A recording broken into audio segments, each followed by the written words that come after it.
Uhuru. Uhuru. Wait a minute. I didn't quite hear that. Uhuru. Uhuru.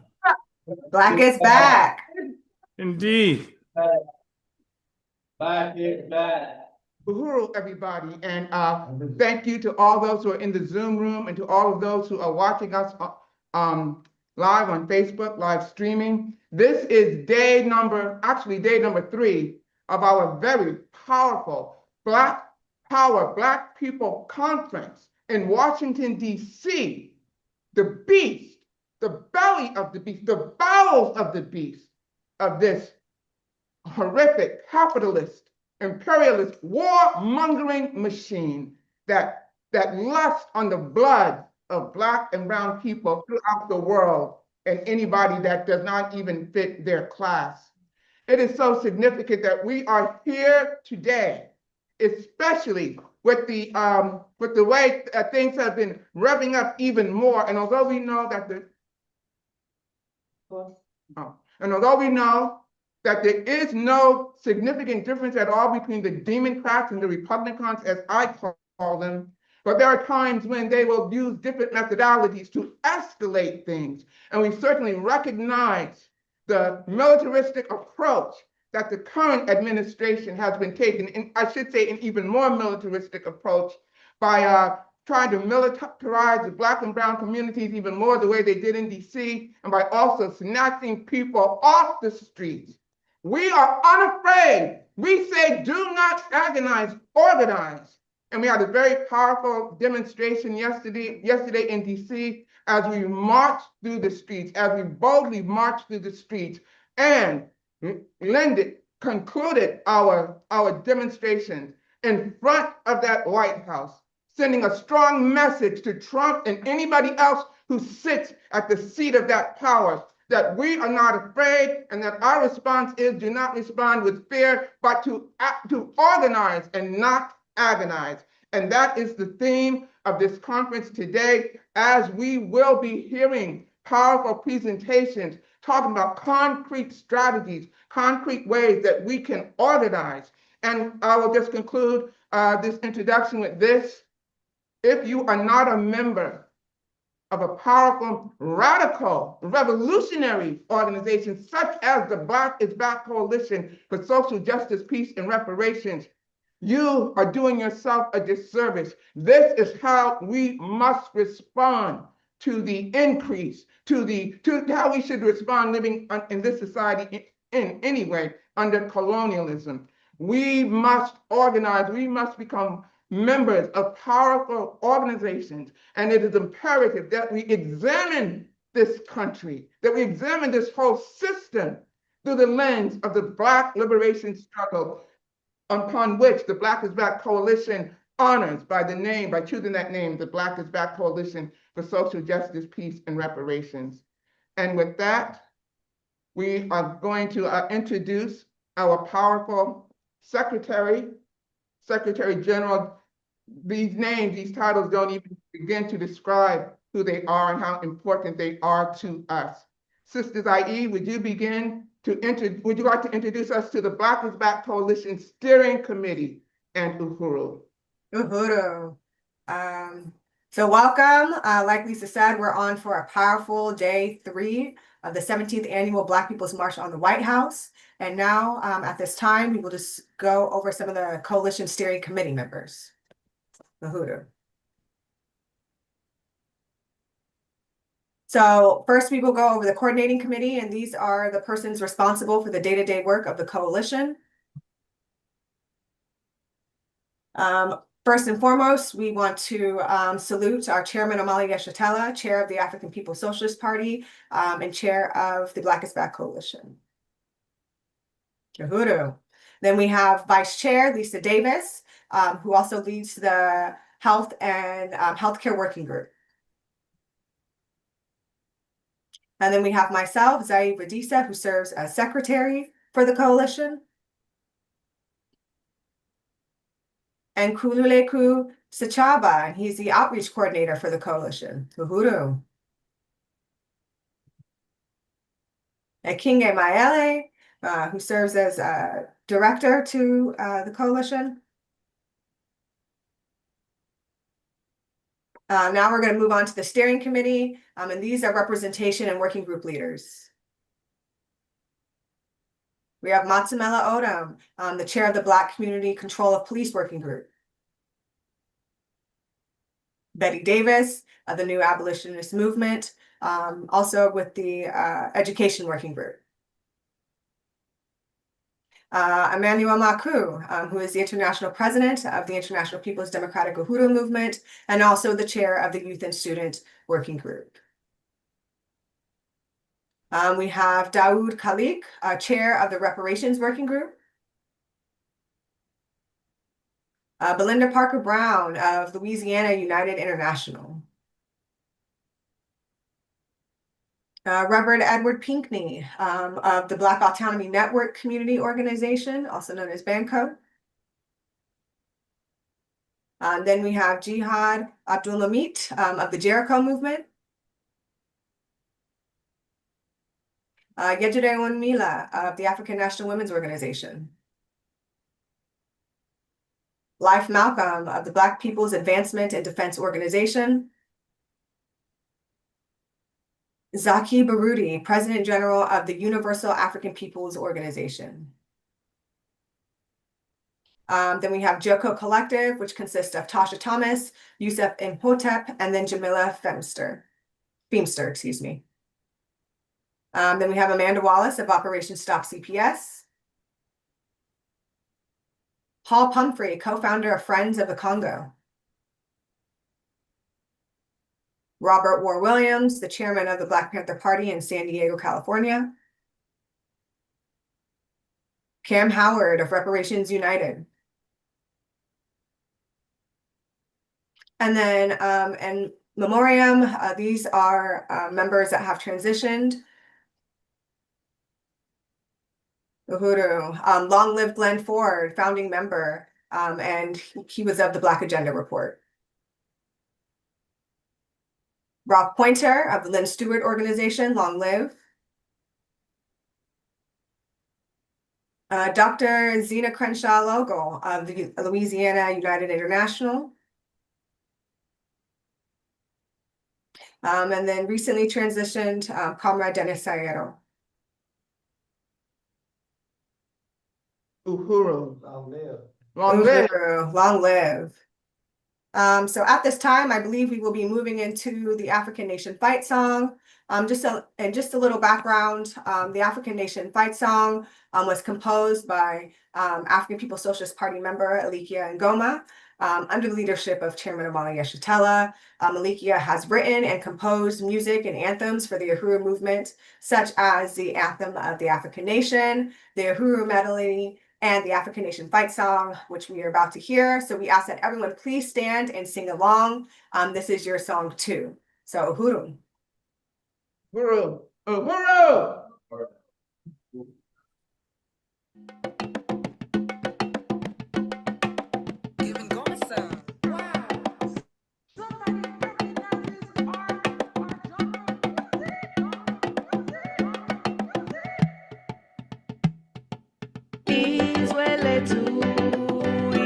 Africa, we are winning.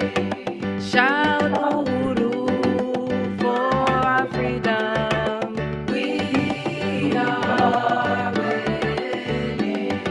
We'll dance and sing songs when revolution's won.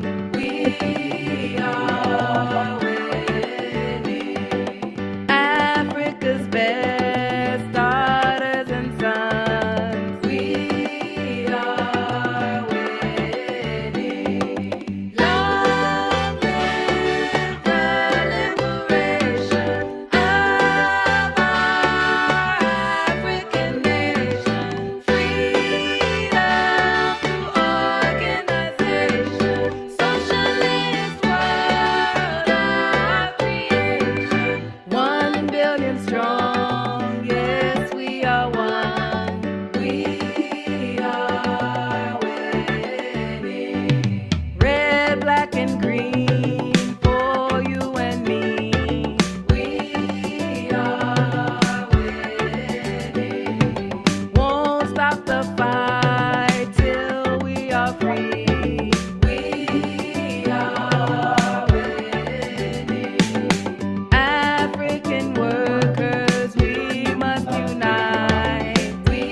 Patrice Lumumba's life won't be in vain. We are winning. Keep up the work in Marcus Garvey's name. We are winning. Independent and free is what we will be. We are winning. Africa will bask in our victory. We are winning. Long live the liberation of our African nation. Freedom to organization. Socialist world, our creation. 1 billion strong, yes, we are one. We are winning.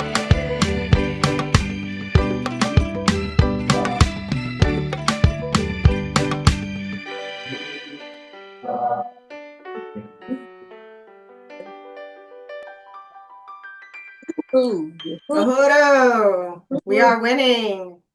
So let's go ahead.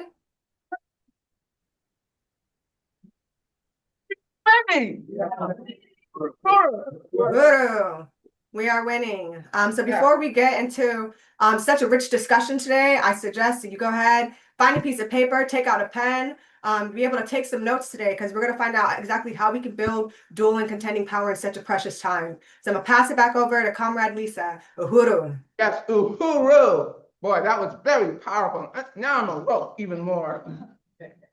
Again, I always say this, you're going to hear me say this all the time because I'm so proud of my comrades in the Black is Back Coalition and the Uhuru Movement. And I am especially proud to be working under the leadership and with the leadership of Chairman Omali Yeshitela. And I will just tell you right now from my own personal experience that he is one of the foremost strategists for African liberation who presents such a clear vision and excellent strategy to help to move us forward, which is the role of what powerful leaders do. Chairman Omali Yeshitela, he is the chairman of the African Socialist International and the African People's Socialist Party, and the chair and one of the co-founders of the Black is Back Coalition for Social Justice, Peace, and Reparations.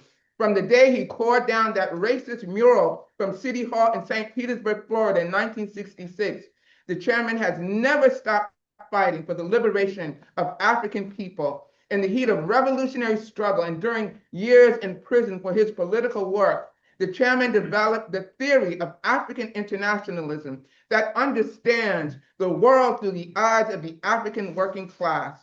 He has led countless campaigns in the name of the African working class, including for community control of housing initiative that won 22,000 votes in Oakland, California, and the campaign that freed Desi Woods, an African woman in prison for killing a white attempted rapist with his own gun.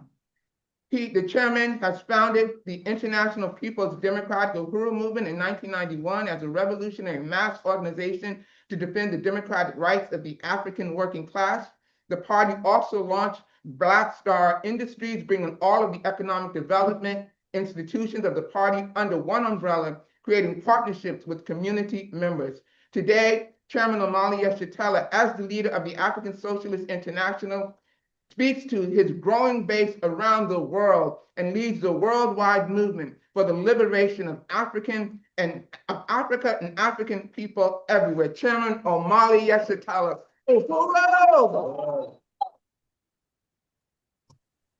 Uhuru. Uhuru, thank you, Comrade Vice Chair Lisa Davis, for that introduction. I would also like to express my profound appreciation to all of the members of the steering committee of the Black is Back Coalition for Social Justice, Peace, and Reparations, and for everybody who is participating virtually and in person for this 17th annual mobilization, the Black People's March in the White House, and the conference that accompanies that. So I want to thank everybody. And I want to just remind everybody that the last name of our coalition is Reparations. And it's important to say that because there have been some who have mischaracterized what we mean when we talk about reparations or the significance of the reparations movement. They have inferred and sometimes explicitly stated that to believe in reparations or to believe we can get reparations is a form of lunacy or an agent of the colonizer, and that reparations can only come as a consequence of defeating colonial capitalism, and that's how it has to be viewed. And otherwise, again, it's an expression of a form of lunacy or agents of the state. And I just want to say that that's such a infantile position for anybody to have. And certainly it's not a position that anybody who characterizes himself or herself as a revolutionary. But the fact is that the person who the people who we are familiar with, having made this decision, have appropriately not characterized themselves as revolutionaries. Because it would be a false characterization. We say it's an infantile, immature position, partially because it makes the assumption that one has to either be for reparations or for a struggle to liberate our people from colonialism or colonial capitalism. And the fact is that it's not that simple, that we believe in dialectics. Our approach is scientific to this question, and that we understand that revolution is not a simple event, but it is a process. And it speaks to a question of philosophy. What is your philosophy? What is it that you believe in? And we have a movement of African internationalists. That includes most of the people who are part of our coalition. We are African internationalists. And so what is your strategy? If you're talking about making a revolution, there has to be some kind of strategy. And if you're a colonized people, you understand that the strategy has to be something that unites the majority or certainly the critical component of the colony against the oppression that we are experiencing. And there has been nothing that has united African people in this period of struggle more than the question of reparations. The question of reparations, where we, the African People's Socialist Party, in 1972, had the first World Tribunal on reparations for African people in this country. And that was in Brooklyn, New York. And that was on November 13th. And it was a 2-day tribunal that we put the United States government on trial for the treatment of African people, including genocide, according to the United Nations Convention on the Prevention and Punishment of the Crime of Genocide. We did that. It's important to say this because the United States government attacked us because of our reparations work. And they attacked us saying that in 2014, 2015, it was the Russians who initiated the call for genocide, and we were working for Russians when the Russians who initiated the call for reparations and the opposition to genocide. They said that it was the Russians who told us to do this. And of course, in 1951, 52, we saw Africans shortly after the ratification of this convention by the United Nations go to the United States. There's a book now, in fact, it's in book form. There's a document that you can get. It's called We Charge Genocide. And this is where Africans went to. There's no Russians involved in this. And the reason that the demand for reparation, for the struggle against genocide was so critical because according to the United Nations definition of genocide, that's what's happening to us. That's what's been happening to us, even though the ones who came up with the genocide question did not include us in that definition. That's been our responsibility to define our reality for ourselves. And this genocide convention gave us a hook to hang our grievances, our experiences in this country onto the backs of the United States. So the question of reparations, you talk about mobilizing something like 2 billion African people who suffer from the same experience. As quietly as it's kept, we wouldn't be talking about reparations. We wouldn't be talking about genocide. Here where I'm located in St. Louis or where you are in Washington, D.C. and all the other various places that you've come from, we wouldn't be having this discussion if Africa had not been attacked. When we talk about an attack, we talk about reparations, and there's some other group that I feel works for the state that says that they believe in reparations for American descendants of slavery. I don't know who the hell they are talking about, because the fact is that we wouldn't be in this place called America if it had not been for the attack on Africa. Africa has been the central contradiction forever. And this is why they attack the African People's Socialist Party, who has built an African Socialist International stretching across the globe to bring African people back together after the forced dispersal of African people by colonizers, by European colonizers. So this is something that we want everybody to understand. And the process of bringing African people together in the struggle against colonialism is the most critical struggle that you can be involved in, because the whole capitalist system rests upon the foundation of 600 years ago, Portugal attacking Africa and starting this process of enslaving and forcibly dispersing African people around the world. So it's an extraordinarily immature position that somehow one has to be either for reparations or for liberation.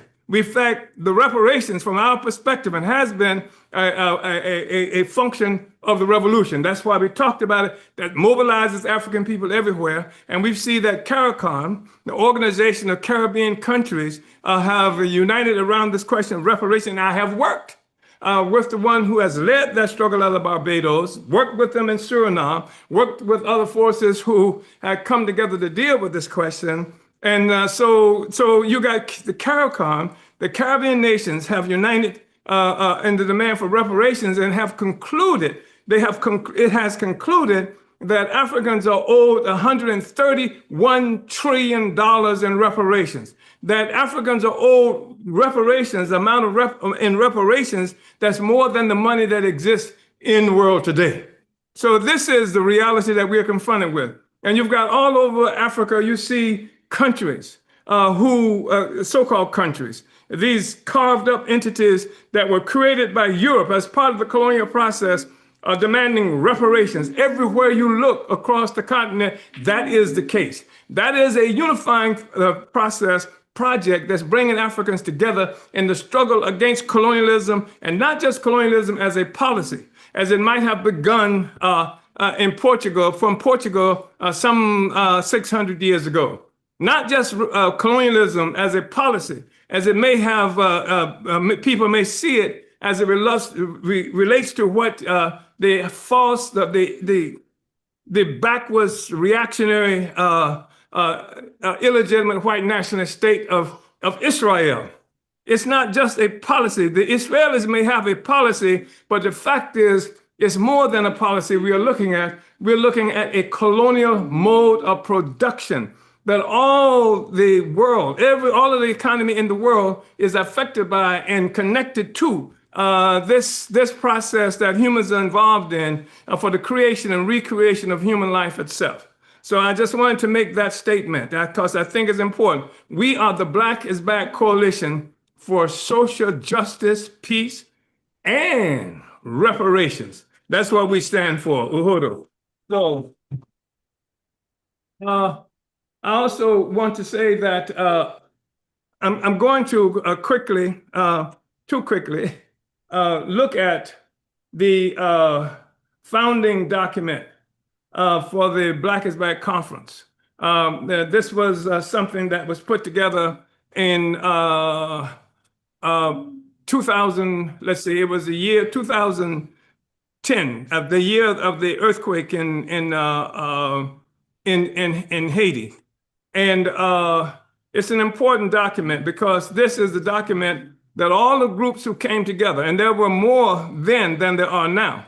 And the reason there were more then than there are now is because many of the people who heard the principles of the Black is Back Coalition at that particular time, where the United States was sticking Muslims and Arabs and anybody who looked like a Muslim in concentration camps, snatching them up off the streets, called some kind of executive rendition or something to that effect. Didn't give them access to lawyers, locked them up in prisons where they couldn't talk to them. And this whole thing that we see at Guantanamo Bay in Cuba, people were stashed there. And so a lot of Muslims were really concerned about that because of that issue. And some were motivated based on that. And so that was one of the reasons some people came on. We even had the vice chair of the,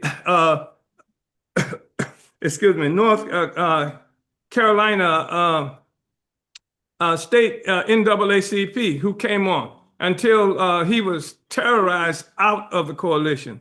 And so there were a lot of people who were there, even more, but everybody came to this first conference that the Black is Back Coalition held in St. Petersburg, Florida.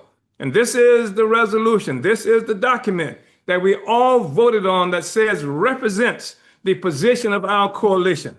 And I want to say that this is in something like 2010, because I think it was 2009 when we had the first mobilization in November of after the election or selection, if you will, of Barack Hussein Obama as the president of the United States. So, comment, Carol, could you please bring me a bottle of water? Yeah.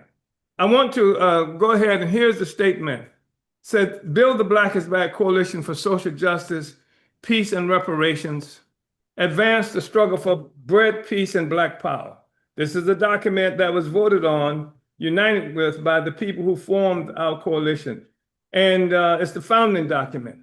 It says the Black is Back Coalition for Social Justice, Peace, and Reparations is an organization comprised of otherwise independent groups and institutions that fit within the general anti-imperialist self-determinist tendency of the African community.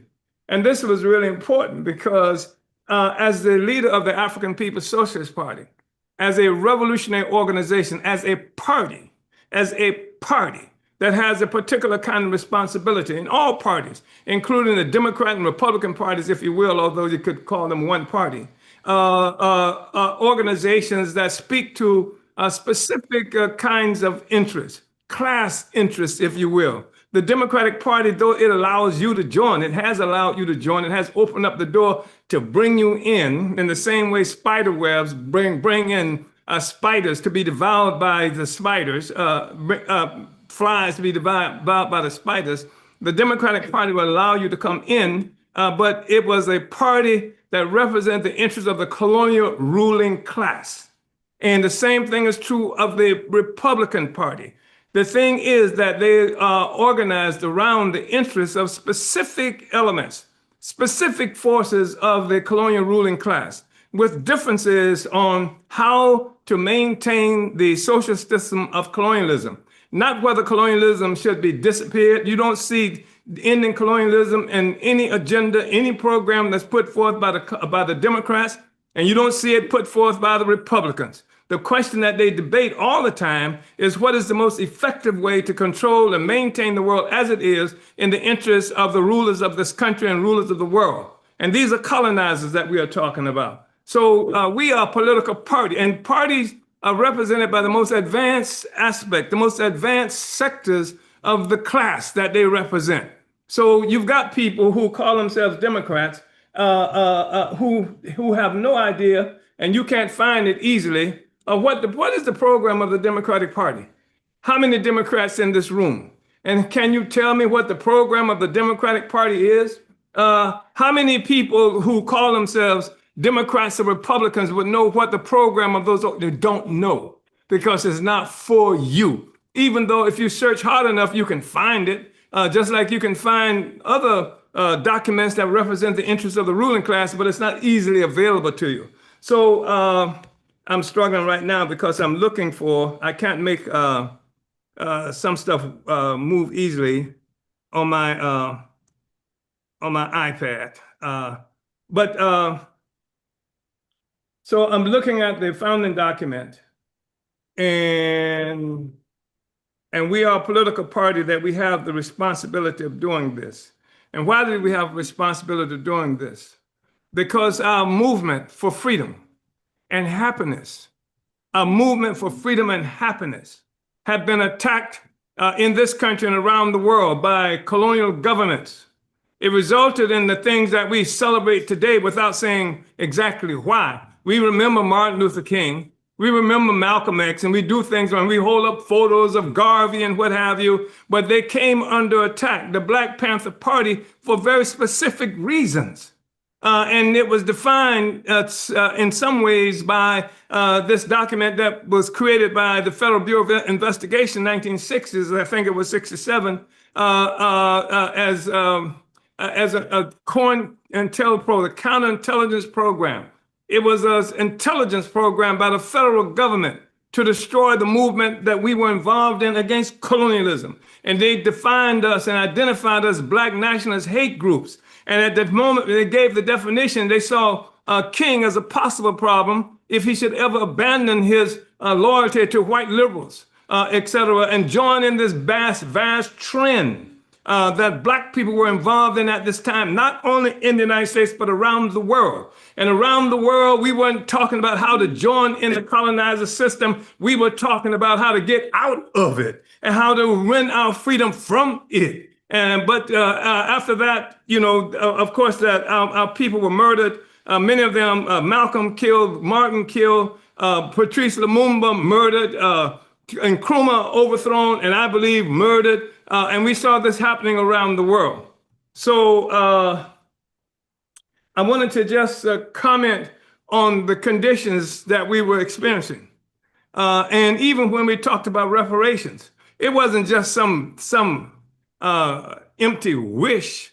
Again, why would we talk about reparations? I've said some of the things, but the fact is that our whole people and the consciousness of our people was affected by, at this time, you had a President, Ronald Wilson Reagan, who was the first Make America White Again president, who had characterized African people, African women as welfare queens, who had made a similar assault on Black people that you hear coming from the person who is head of this, the president of the United States today, that somehow Black people were ones who were committing the crimes and that Black people were the ones who were sucking the resources out of this country, when in fact it was this Black people's resources that made this country what it is. In a short period of time, America and Europe became this explosively developed part of the world, and they didn't have the resources in America or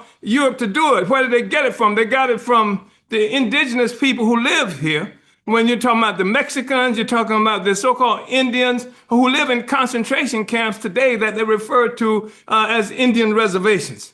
They got it from from all over Africa and Asia, et cetera. I'm going to say more about that. I'm struggling to try to access on my iPad. Okay, got it. Okay, so the Black is Bad Coalition, and so we had to pull it all together. We have been scattered. The movement for our liberation as a people have been crushed. And the government, in place of that, put these charlatans over us and called them, even as they were fighting to kill people who represented Black power, put people in prison who represented Black power, they created their own Black power representatives. They took us out of the electoral process and put these people there. And these are the ones who came to represent progress for Black people, which is why you can see even today these posters, these photos, these graphics that they say like supposedly represent Black power. And you have Malcolm, you have King, and you have Obama. And the fact is, Obama did not represent Black power. Obama was an attack on Black power.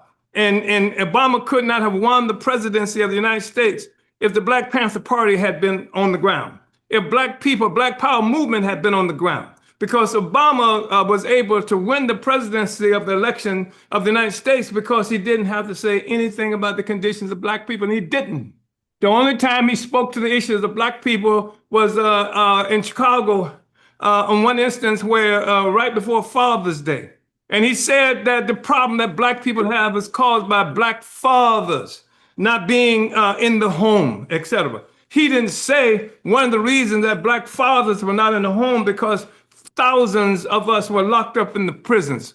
And he didn't say that one reason black fathers were not in the home is because these so-called liberal Democrats who provided stuff like food stamps and welfare made it a condition for black people to get that stuff if there was no black man in the home. He didn't say that this was policy of his party that was partially responsible for it. So this is what we are looking at and we're looking at the time. So that made it critical because when Obama was selected, African people were hysterically happy, joyful, thinking that freedom had finally come. Africans all around the world had the same experience, and not just Africans, but even people like Hugo Chavez out of Venezuela who had made this extraordinary revolutionary movement.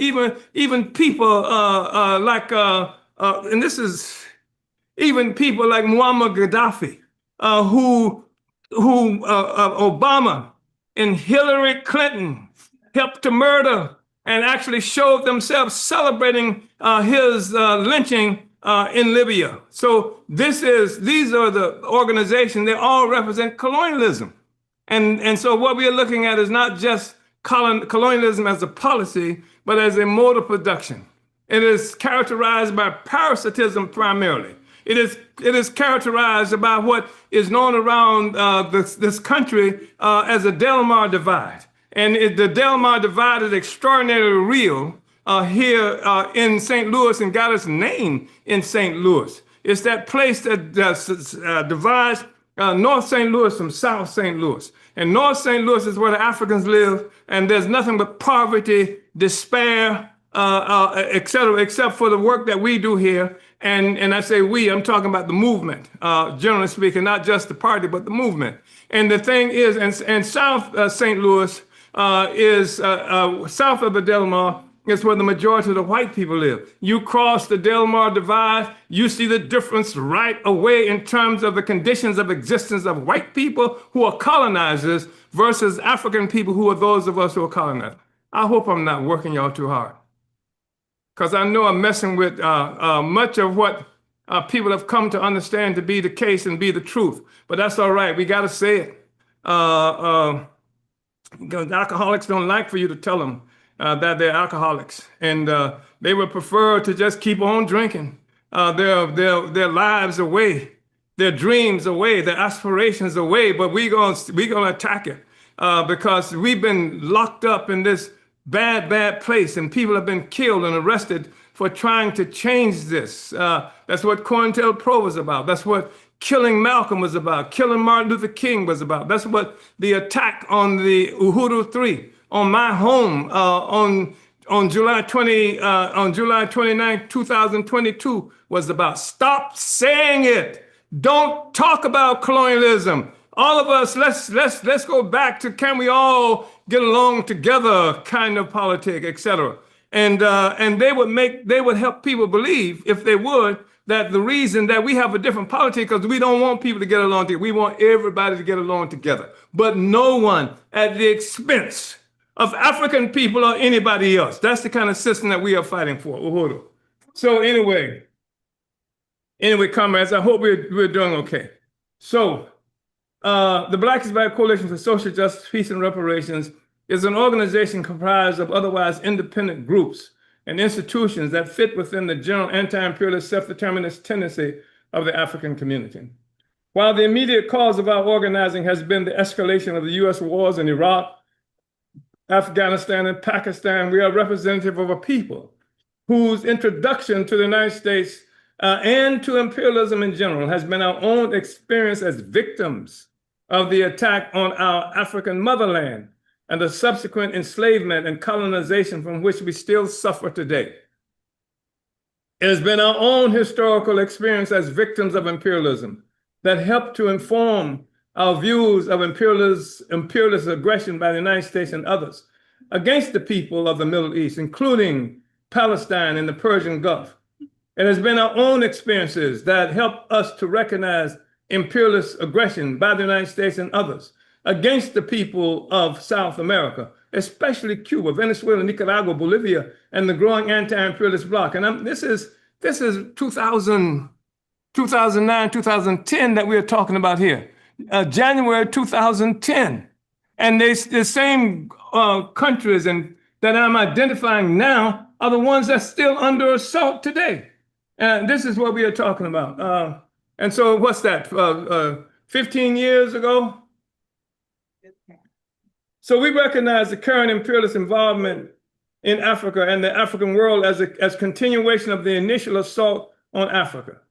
In addition, the colonization of the African continent that transformed Africa into a source of stolen labor and resources resulted in the export of African misery and colonization to the far reaches of the earth that include North and South America and the Caribbean, where Haiti continues to be a glaring example of the consequences of this relationship. In fact, the current expression of capitalist exploitation and oppression, known as imperialism by some, is but the development of capitalism and the relations of exploitation that were born of the first accumulation of capital stemming from our enslavement and colonization, and the accompanying rape of Asia and what is now known as the Americas. It's important to go through this. I know some people wonder why you're talking about all this stuff that happened a long time ago. Because the fact is that that history is locked into this present that we're living in. And somebody, a pretty smart guy, who wrote a book in 1954 that continues to resonate, called 1984, made the statement that who controls the past controls the future. And who controls the present controls the past. Do you understand? Whoever controls the present will define what the past is. And that's wrong, what they're saying. And it's their ability to control the past that helps them to control the future. We're moving toward the future, and nobody's going to stop that. You can't stop the history. So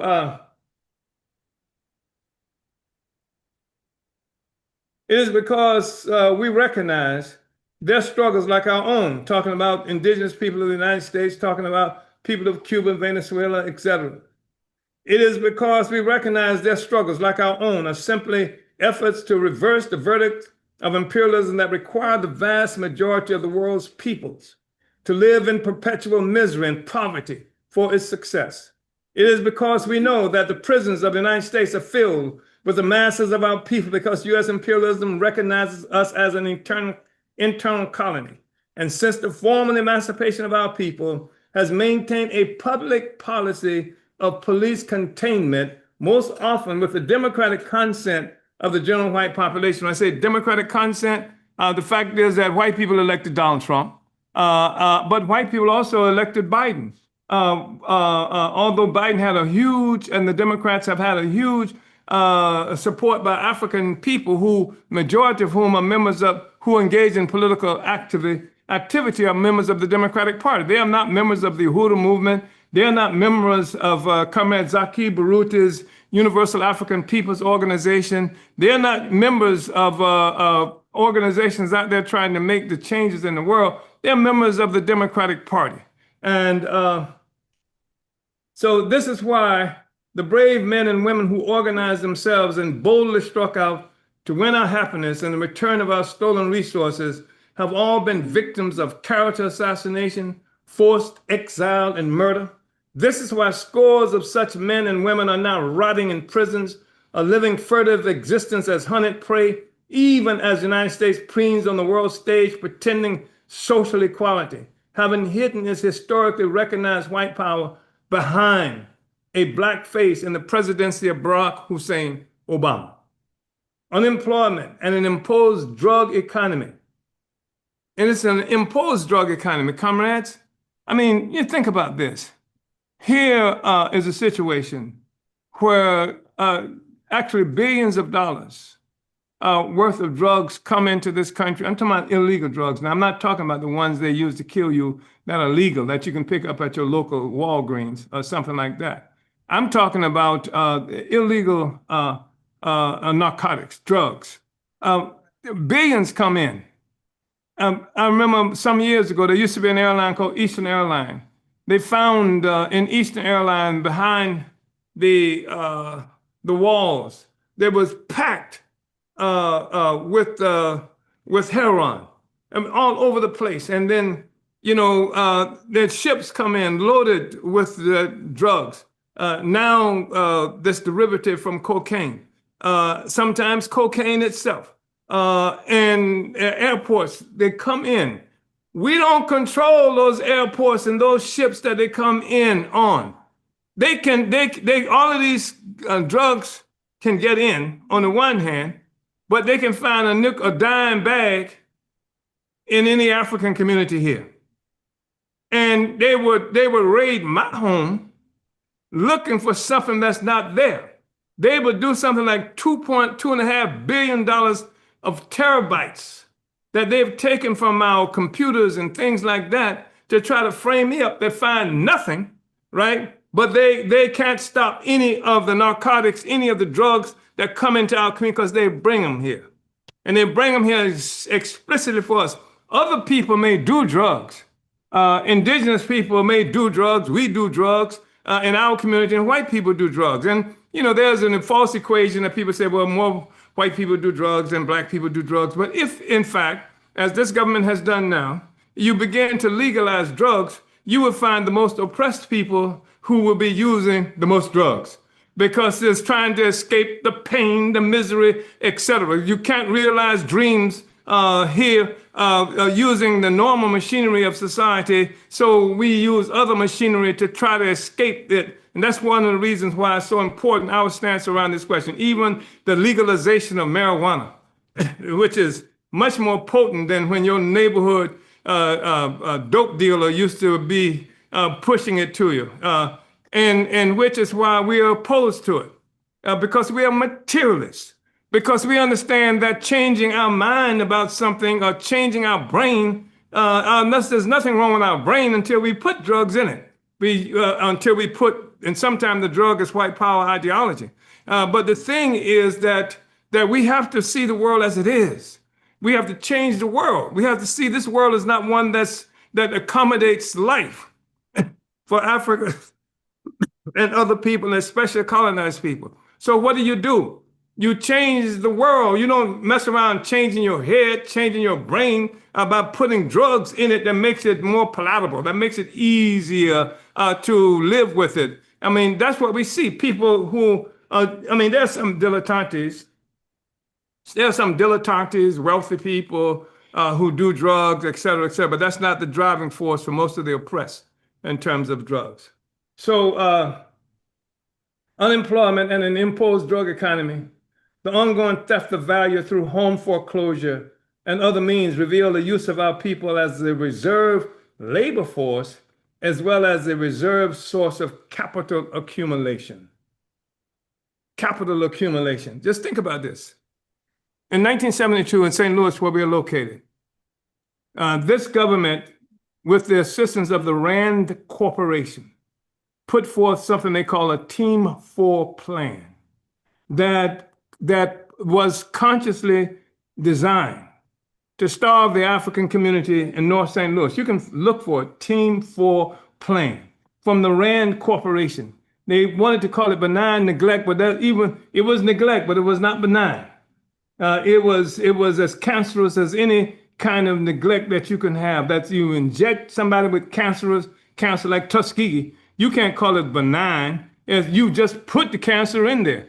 It's the same thing that sometimes you hear Africans say about ourselves. Because we've accepted responsibility for our own oppression. Because we can't see the enemy. It's like I think the Wizard of Oz. You don't see this puny person behind the curtain. But the fact is that this is something that has been imposed on our community. And our responsibility is to expose it and defeat it. So you have a reserve labor force, as well as a reserve source of capital accumulation. The capital accumulation, our community. Look at how this Team 4 plan, for the first so-called land bank in this country was created in St. Louis, the first land bank. And this was supposed to cure the community of St. Louis from blight. And what they did was use taxes as the basis of taking land from Black people in St. Louis. And they used this other process of what do you call it, when people don't have the ability to pay for keeping up the property the way the state calls on them to keep it up. So you don't do that. They put liens on your property. And so all this property, the city of St. Louis is the largest landowner in the city of St. Louis. It has taken this property from African people. And what do they do with this land bank? They turn it over to so-called white developers who take hundreds of plots of land at a time, like Paul McKees. We know some of them by name.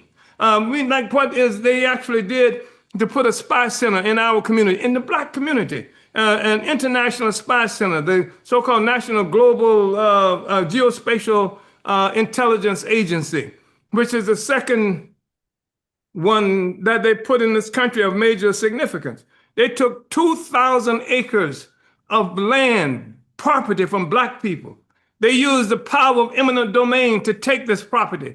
People wanted to stay in their property. Sometimes people have lived there for generations. But all of it's now been taken, and there's a spy center that's put there. The spy center that controls all of the satellites that happens out there in the world, that's responsible for the drone attacks that you see happening in Palestine and other places around the world. This spy center is the one that initiates these attacks. And this spy center is the one that initiates even attacks in Moscow, in Russia. And that ain't nothing to play with. You're talking about Moscow is a nuclear armed country. The same thing is true with China and other places. If you and you've got an administration, a government that's playing with these forces, and if in fact Russia or one of the others decided that they were going to initiate an attack on those who are responsible for what's happening to them, they would attack that spy center, the geospatial, National Geospatial Intelligence Agency that's located in the Black community. So, and this is what we are talking about that's happening to us, and we are not informed by this and about this. Anyway, I want to just go ahead and move. So we say the police murder of our young men and the denial of any meaningful health care, all of these factors contribute to our ability to characterize our status in the United States as subjects rather than citizens. While many have been moved to protest U.S. foreign and domestic policy agenda for a variety of reasons, the Black is Back Coalition is motivated by a genuine hatred of imperialism that is responsible for most of the misery being experienced by the majority of the peoples within the United States and around the world.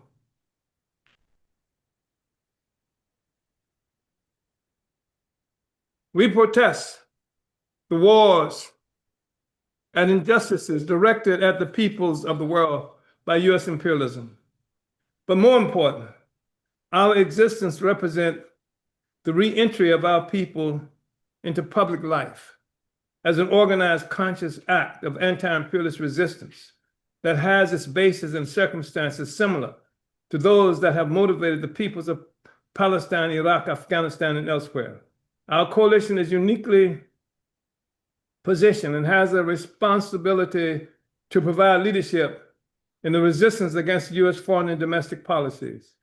The fact that Obama represents the latest, most desperate ploy of imperialism by allowing the oppressor to represent himself in the face of the oppressed would have confused and paralyzed many opponents of imperialism if not for our intervention.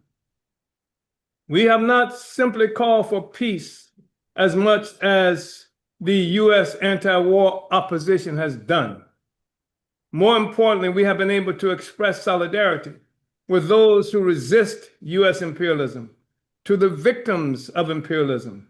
Our list of demands do not assume that peace and social justice can be conferred on the world by simply demanding the resources going to make imperialist war be diverted to so-called domestic use. We are opposed to imperialism itself.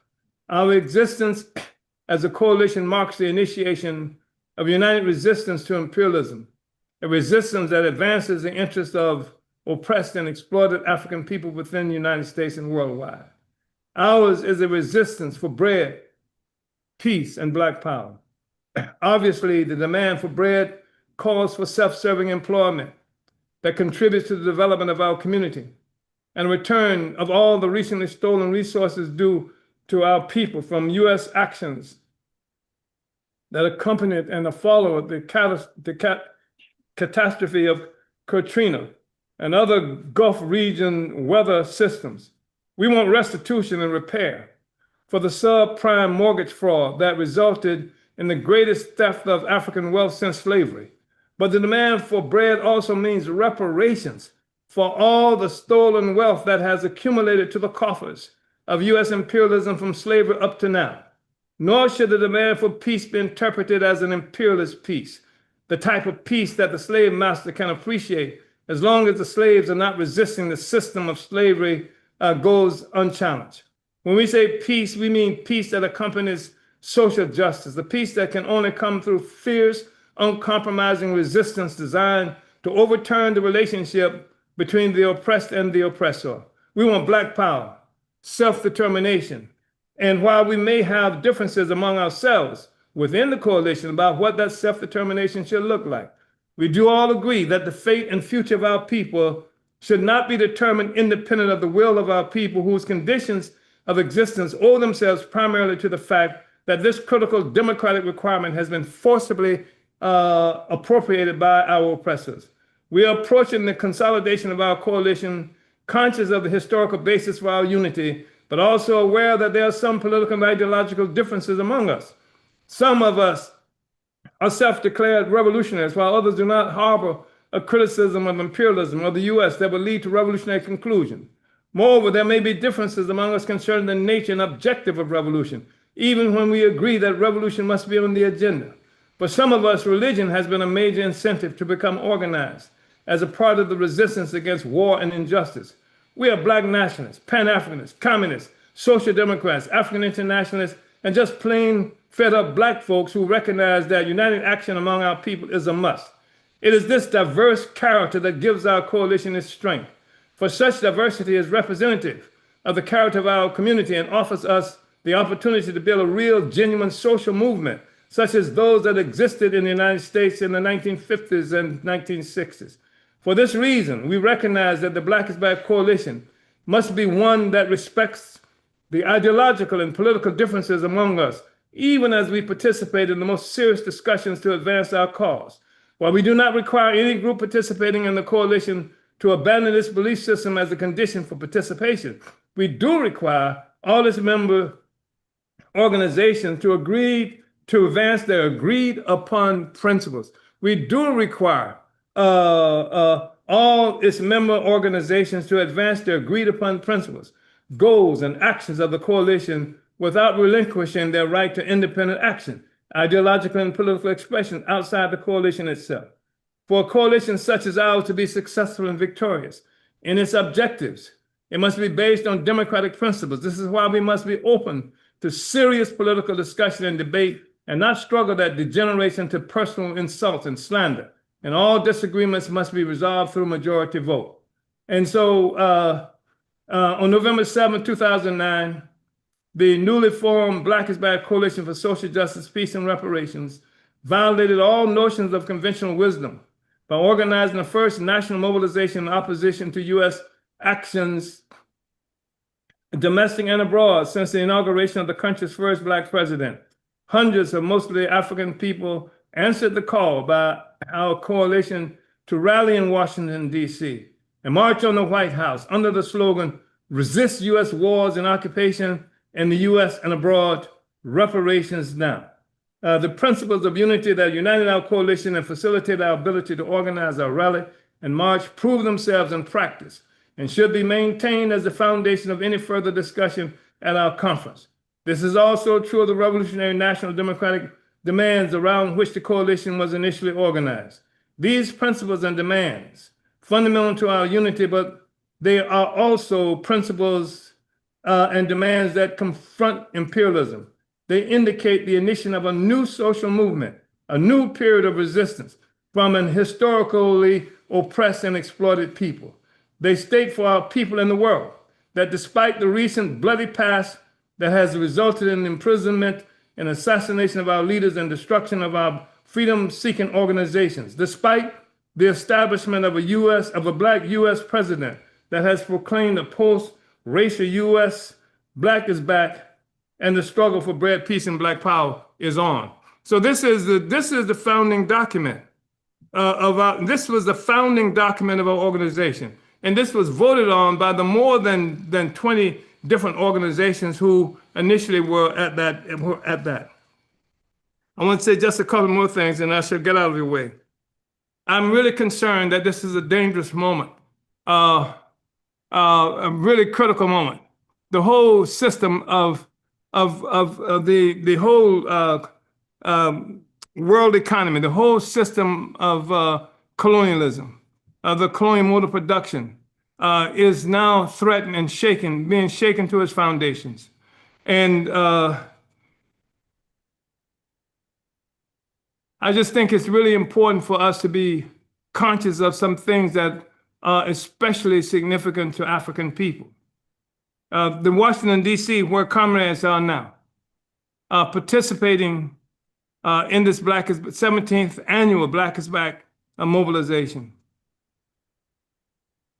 The U.S. government has deployed National Guard troops there under the claim of fighting against crime, that D.C. is this place that has been taken over by crime. This has been a problem, that is to say, Washington, D.C. has been a problem for the United States government for a very long time. In the 1960s, we saw a time where more than 70% of the population of Washington, D.C. was African. And this was something that was being written about by pundits, so that people characterized as right wing. They did it more from a cultural point. When they talked about seeing Black people with playing bongos and things like that in critical spaces, of what they considered critical spaces there in Washington, D.C. They, when the United States government murdered King on April 4th, 1968, the African population in Washington, D.C. rose up. And they rose up, setting the city afire. It represents such a threat that the government put tanks around the White House to protect the White House from a presumption of organized African population being able to successfully attack the White House. It has always been a problem. It was a White House that was in enemy territory. It was a White House that, in a place where even Black liberals had talked about making Washington, D.C.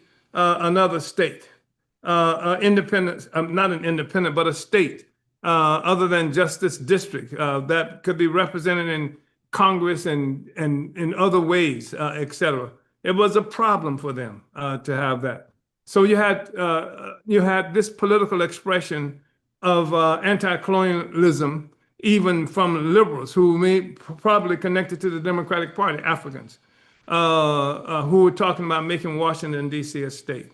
And then you had masses of African people who hate being oppressed and have always hated being oppressed, who, as I said, when they killed King, they didn't wait for the liberals to say, do something. People did it on their own, et cetera.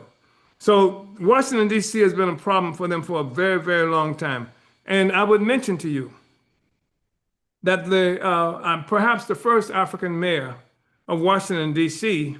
was somebody from the same organization that I came out of, the Student Nonviolent Coordinating Committee, Marion Barry, and many of the SNCC forces that I was working with came and helped to elect Barry and began to work to get at least some form of Black politic instituted in the local government in Washington, D.C. So this has always been the reality. And so the deployment of troops there now is not just some matter of National Guards, is not some matter of crime.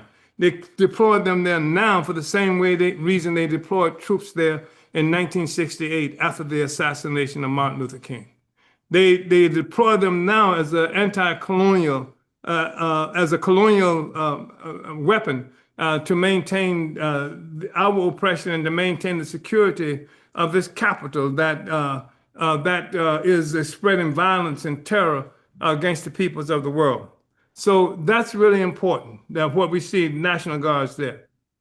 Threat National Guards in Los Angeles, threat National Guards in various other places that spaces occupied by African people from Detroit, you name it, and even possibly St. Louis they're talking about. So, and they're talking now about the greatest deployment of FBI agents in St. Louis than any place per capita in this country. So this is Black people that's under attack. And I just want us to be aware of this. They're not talking about fighting crime. If they were talking about fighting crime, the criminal who's now in the government, who's now the president, the criminal who they allowed to run after having been convicted of various kinds of crimes against the United States government, would be the front and center of those who are now under investigation. That's not the case. That's not the case. The criminals are saying who the criminals are. So this is important. And one of the things that helps and should help you too, if you can remove your brain from this presumption of a separation, a difference between African people based on our locations and based on the language that we speak, because virtually every language that is most pronounced in our reality is the colonizers brought us to us. I speak English now because the white man who colonized me spoke English and demanded I speak English, and then actually would punish me and sometimes kill me if I spoke my own language. We speak French or some version of French in Haiti, because the French are among those who colonized and took us there. And you would find that reality in various other places where we live. Forms of, Belgium language. I say Belgium language because Belgium never consolidated itself in a fashion that it had a single language. So, but the same thing true in Congo. These are languages imposed upon us by our oppressors. Definitions of who we are imposed upon us by our oppressors. So this is one of the reasons they would attack us for saying that we are Africans. Because if we are Africans, what it does is expose the fact that the people that if we are Africans, who the hell are the people who brought us here? Who the hell are the people who oppress us here? It exposes the fact that we're living in a settler colony. We're just like Palestine is a settler colony. The Israel rather is a settler colony that has at the expense of Palestinian people. This is the reality that has been imposed on us. Look at Australia, settler colony. White people are not indigenous to Australia any more than they are indigenous to the United States.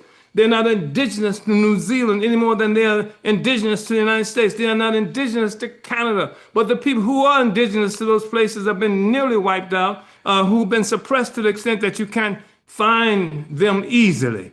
And this is part of the predicament that this system has. And part of what I mean by that is that if you look at why there is this certain expressions of colonial violence reality in the United States, even the leading thinking representatives of the bourgeoisie would talk about part of it is because of the shrinking birth rate of white people here. And that white women are not having enough babies even to keep the white population stable where it is now. And they're predicting that by 2045, white people will be a minority in the United States. This is a frightening specter for them to be a minority in a land that they stole from somebody else and claim it as their own. This is one of the reasons you see such policies resulting in mass incarceration of young Black people, because it's a form of birth control to make sure that white people try and make sure that white people are the dominant forces. This is why they bomb abortion clinics in this United States to have white women keep making babies if they can. And this is why they are taking back the rights that white women thought they had under colonialism, to push them back in the kitchens barefoot and pregnant so they can have enough babies and et cetera to overturn the escalating reality of them becoming a minority in this country. This is why they would send border troops. One of the reasons they would send troops to the southern borders to keep Mexicans from reclaiming their own land and spaces and things like that. They don't send them to the northern border. They don't send them to keep white people from Canada from coming in here, but they keep Mexicans. This is why they do all of these things to try to maintain a white settler colony. And it's not going to be possible. I can tell them what it takes to not be a minority in this country, but that's not and it's really interesting that making babies is not a pleasant thing for them to take on. So Trump, this administration, has put a cap on the number of refugees coming into this country, 7,000 something, and per year, which is extraordinary. It's the lowest in history in this country. And they say they want the majority of them to be who? White people coming from where? South Africa.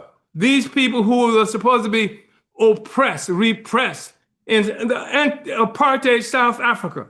They're talking about not just any, but the Boers, talking about the Dutch who initiated the apartheid process and fought to keep it.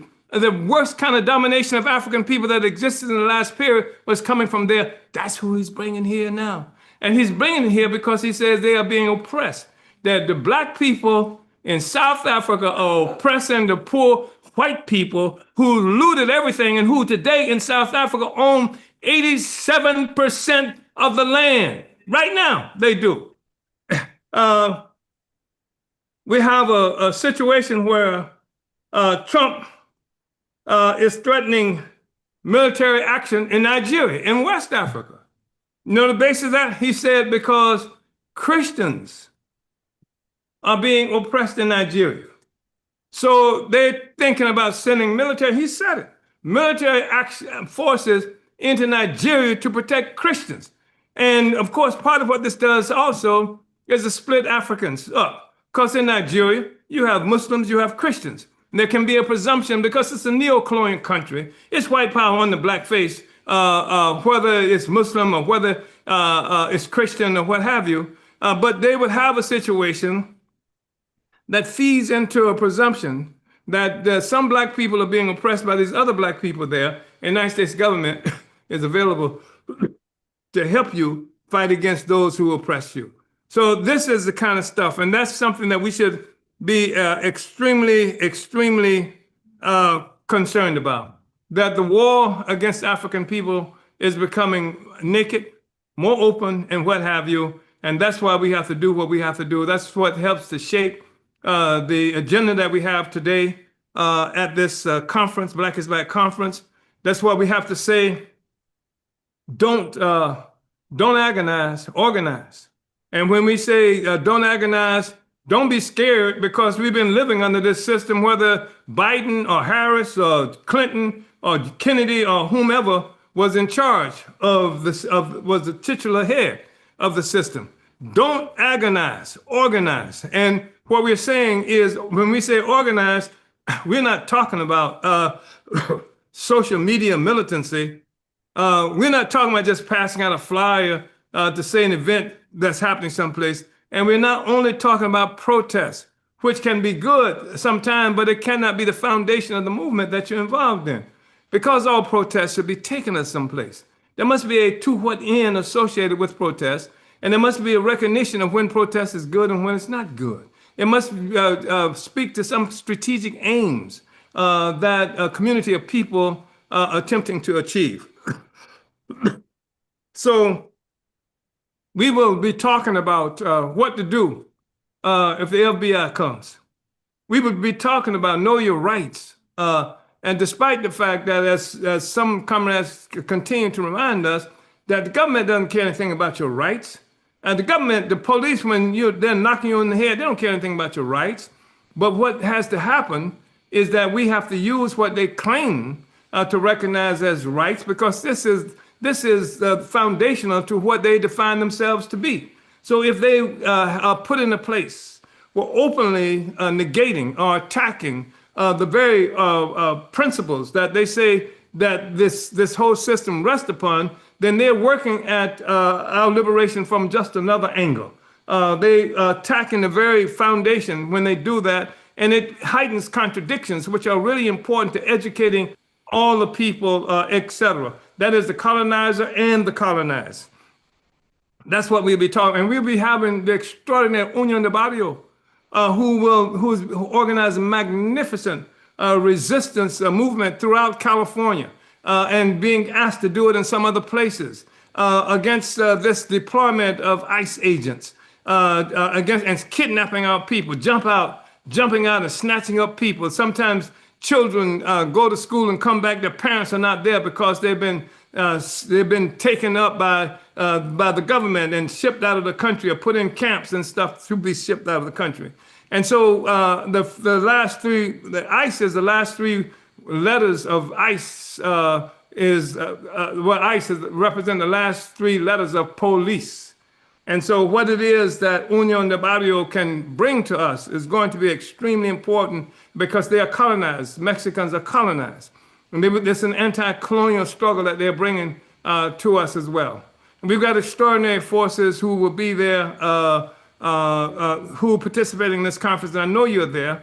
We're fighting against the U.S. government, who contributes to destruction of grave sites, traditional grave sites where Black people are buried.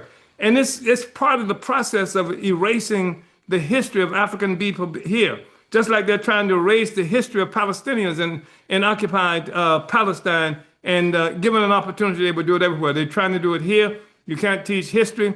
You can't have museums that speak to our experience, et cetera, because they want us to disappear. But Black is back. Uhuru, comrades. Uhuru.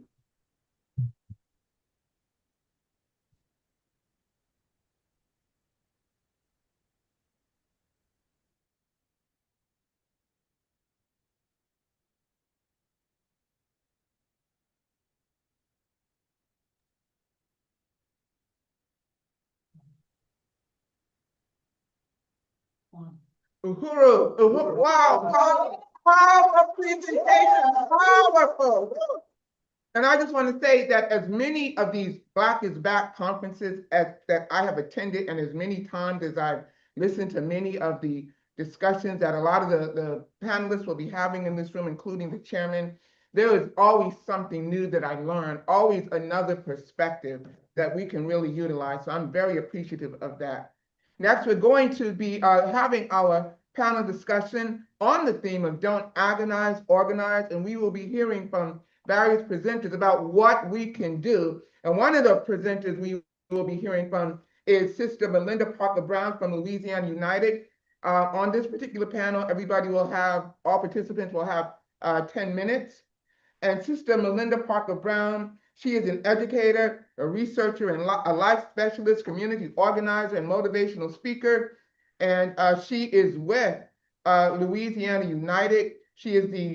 Miss Belinda Parker Brown is the president and chief executive officer of Louisiana United International. And the LUI is a bipartisan social justice organization whose mission is to champion the protection of human rights, including the civil, constitutional, and rights that all too commonly are trampled on in today's society.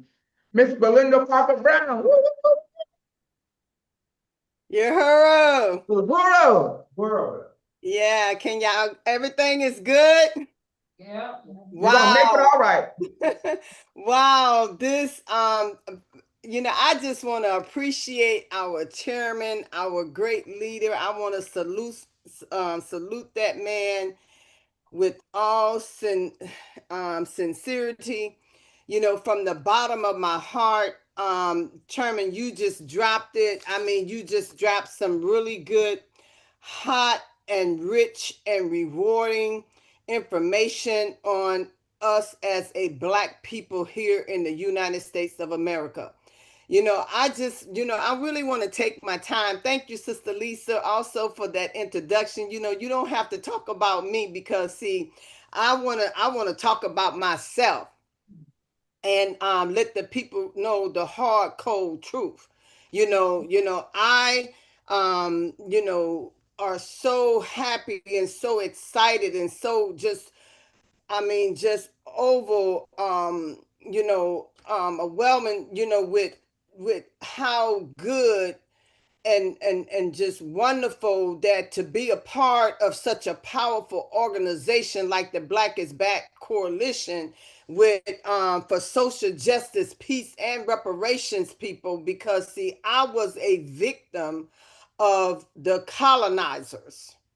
Okay. And I want to tell my story. I want to tell the truth about me. And being a victim of the colonizers, and being brainwashed. You don't have to stay brainwashed. I'm a witness. I'm a living testimony that you don't have to stay brainwashed. Because when you hear information like the chairman just put down, you cannot stay the same. You cannot. And that's the reason why we're wanting to, share this information. So if you out there and you listening and I have text you or sent you an email to the link to get on and be a part of this discussion, you need to start sharing it. You need to start sharing it with your family, your neighbors, your friends, your co-workers, everybody you know.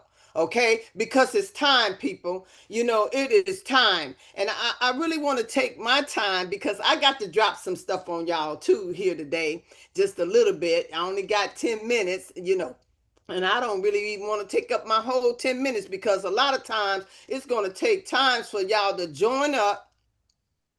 We can't drop it to you all at once, so you need to join up and be a part of the Black is Back Coalition. You can go to the website right now, blackisbackcoalition.org, and put your membership in. Okay? It's only $25 for an individual, but I'm pretty sure we're going to be sharing some of that information where you can join your organization. You can become a part of this great work, this great phenomenal work, and you won't have to be alone because this is our time now. We are winning, people. I'm telling you. And when I say to you that I was a victim of the colonizers, who are the colonizers? When did they change? Do you know that before the United States became the United States of America, it was named what was it? I know I need the chairman help on that. What was their name? They were colonizers before they became the United States of America. Yeah. Okay? So, I didn't know that. I'm running around here, white people, black against white, the Republicans against the Democrats and all that kind of stuff, who did this and who that and what that, just running around in a circle, chasing the rabbit, digging a 6 foot under, dying people, dying with just a whole bunch of lies. Running around looking for help in all the wrong places. So, okay, all right, I got to get to what I really want. The chairman just really got me all fired up. I want to talk about, I really want to share some great things and some great work that we're doing here in Louisiana. Since Katrina, the whole world was watching us, how bad the people were being, black people. It's just people, the majority of black people, because we know why they did what they did. All right. The whole world was watching us. And people are still missing from Katrina. People have still not, will never return to their homes. And all the stuff that was stolen from, we got people right now in prison after Katrina, and all they are is a number. And some of my loved ones and my family members are still missing, and I still don't have a clue where they at, whether they dead or alive. So I wanna say this, people. The chairman then dropped some heavy stuff on us. This is what the Black is Back Coalition is all about. It's time for us to unite and come together. for social justice, peace, and reparation. And we are winning. But we have to govern now. We have to govern. We have to focus on our communities and become a powerful force to be reckoned with. And listen, people, don't be afraid. You know, I know a lot of y'all just scared. You know, you're waiting on somebody else to do it for you. You know, you're trying to see what somebody else is going to do. But it's not, you talking about Donald Trump this, Donald Trump that, look what they doing. Oh, you know, we can't, you know, all of that. You know, it's not about what they're doing. It's about what we're going to do. It's about what you're going to do and what you need to do right now. And the first thing I want to drop on you right now is what they need from us and what we've been just giving to them. And we can't do that no more. Because this is what I want you to know. Now, some of y'all gonna catch it and some of y'all not. But so join up with the Black is Back Coalition. Go to my website at www.launitedi.org and join up with a powerful organization that's exposing. Okay, did you hear what I just said? Exposing these lies, these traps that we all have felt for, that I felt for as a victim of the colonizers. Okay? Listen to me. What they need from us is our signature. When they get our signature, it benefits them. But when we get their signature, it benefits us. So don't sign nothing. Don't sign yourself into prison. Don't sign yourself, sign your power of attorney away. Oh, give me a lawyer, I need a lawyer. Once you sign a contract with a lawyer, do you realize that you've given them all the authority to sign your name to whatever? You know, they can sign their name to your bank account. They can sign their name to your mortgage. They can take all your stuff away from you like they take your money and don't do nothing. And I know that's the truth. It didn't happen to me and a whole lot of y'all out there that's listening. You pay all these thousands and tens of thousands of dollars to lawyers and attorneys, and they don't do nothing. And we're here to expose that. Stop that. So don't sign nothing. Because when you sign, they need your signature. And what I'm getting ready to tell you people, see, a lot of people, well, what is our rights? You know, they say our rights is this, they say our rights is that. But let me tell you what your rights is. Somebody got to pay the bill. Somebody got to pay the bill. When you listen to all of this stuff, you know, corporations, you know, they didn't brainwashed us with their education and then put us on their plantations. Do you hear all that? Corporation, education, plantation, you know, somebody got to pay the bill.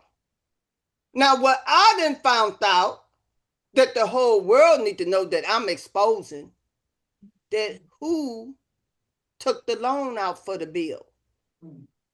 Who took the loan out for the bill, people?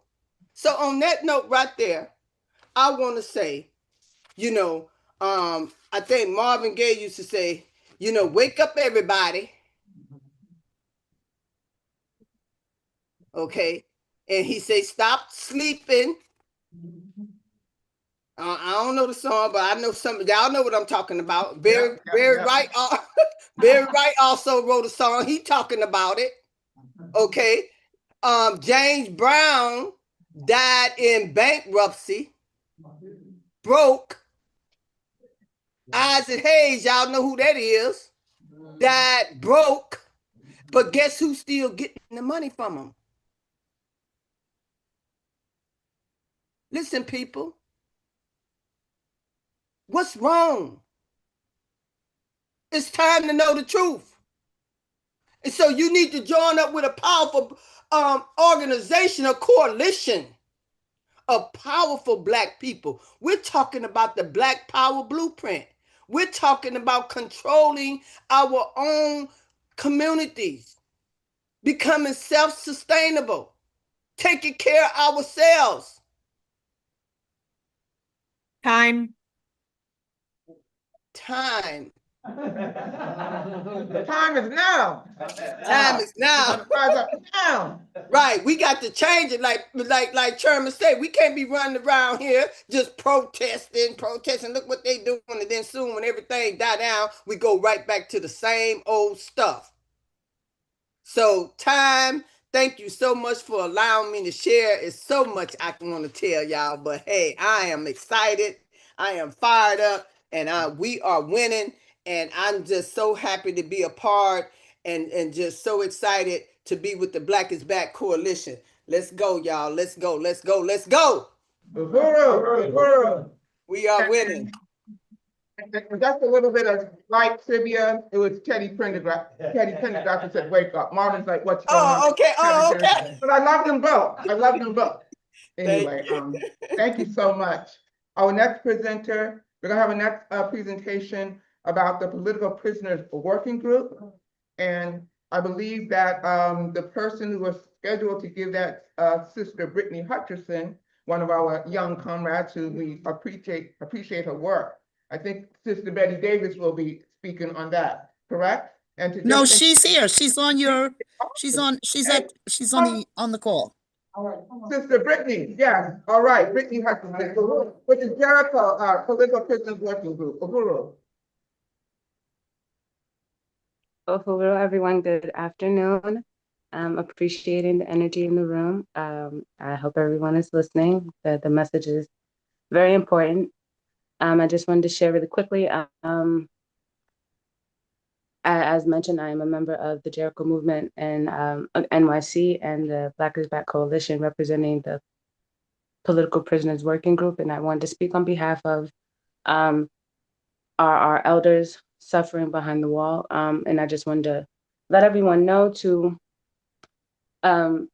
write letters to Shaka Shakur and Imam Jamil Alameen, and any other political prisoner you see on the Jericho Movement site.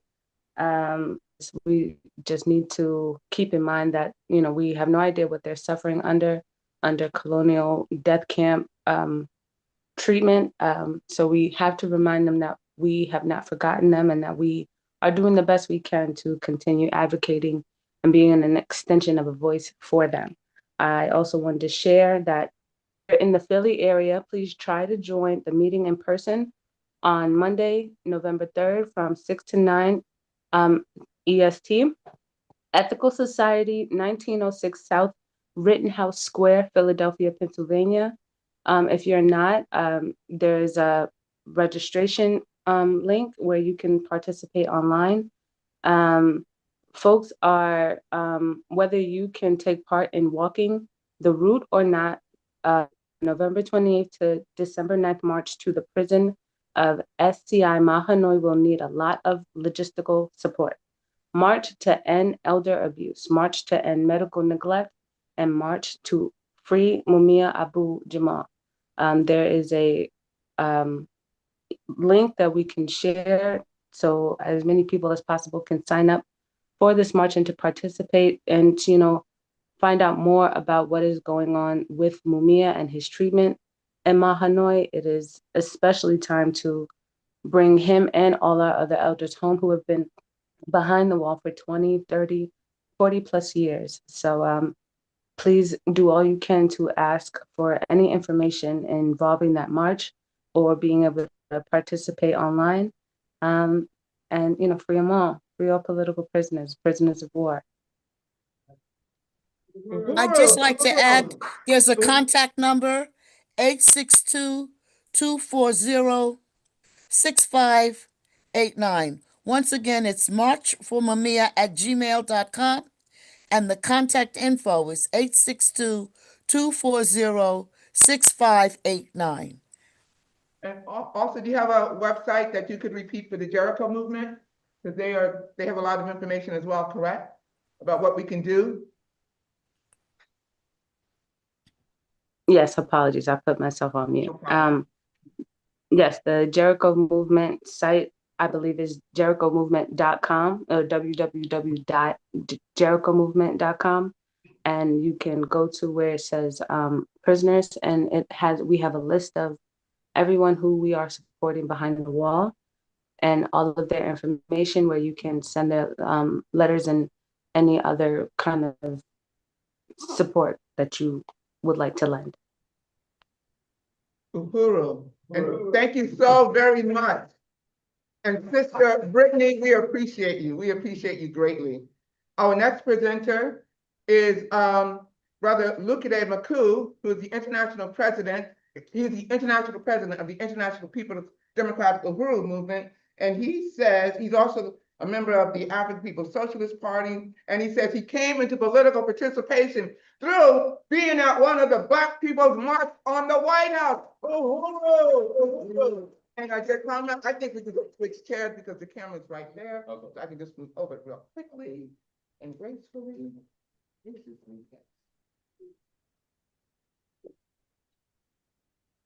Uhuru! Uhuru! Uhuru, comrades and friends, as well as supporters. Uhuru means freedom. It's our greeting word for freedom in Swahili. Because we believe that freedom must be on the minds of African people 24 hours a day. I want to salute the leadership of the Black Flag Coalition, Chairman Omali Yeshitela, as well as Vice Chair Lisa Davis, and the rest of the steering committee of the Black Flag Coalition for the magnificent work that we've done, that we continue to do, and that we will continue to do, because this is our 17th annual Black People's March on the White House weekend. And it's been an incredible weekend. I just also want to say that this conference is incredible. It's historic for what it means for Black people in our efforts to respond to and to overturn the major problem confronting our people. The major problem confronting our people, the major problem confronting Black people in the US and around the world is colonialism. And this conference is historic for what it means for those who are looking to be able to respond to the counterinsurgent attacks waged by this administration, and as well as the colonial state in recent and current times. This conference is happening on the heels of the magnificent victory of the Uhuru 3, where the FBI had attacked 11 homes and offices of the Uhuru Movement. And the basis of this attack was with nothing but pure political speech. They used the Russia hoax, but this was an attack on pure political speech, anti-colonial free speech. And so InPDUM and the Uhuru Movement did not agonize. We organized a massive fight back under the Hands Off Uhuru Fight Back campaign, building support on the ground here in the US and around the world, including an historic Freedom Summer of 2024 to build ahead of the trial in Tampa and in the Tampa and St. Pete area. InPDUM continues to respond to this InPDUM continues to respond to this counteroffensive period, as we have long since went from a defensive posture to an offensive posture with the birth of our revolutionary national democratic program.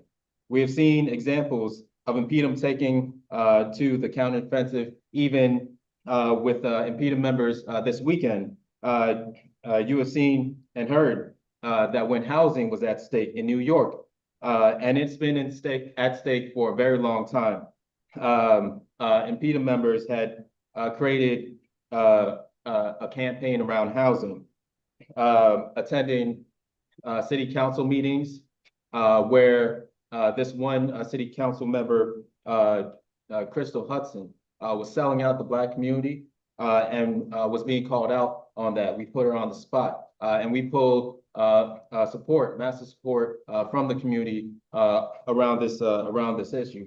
And she had to step back. This is something that we forced her to do due to our organizing. So we didn't agonize.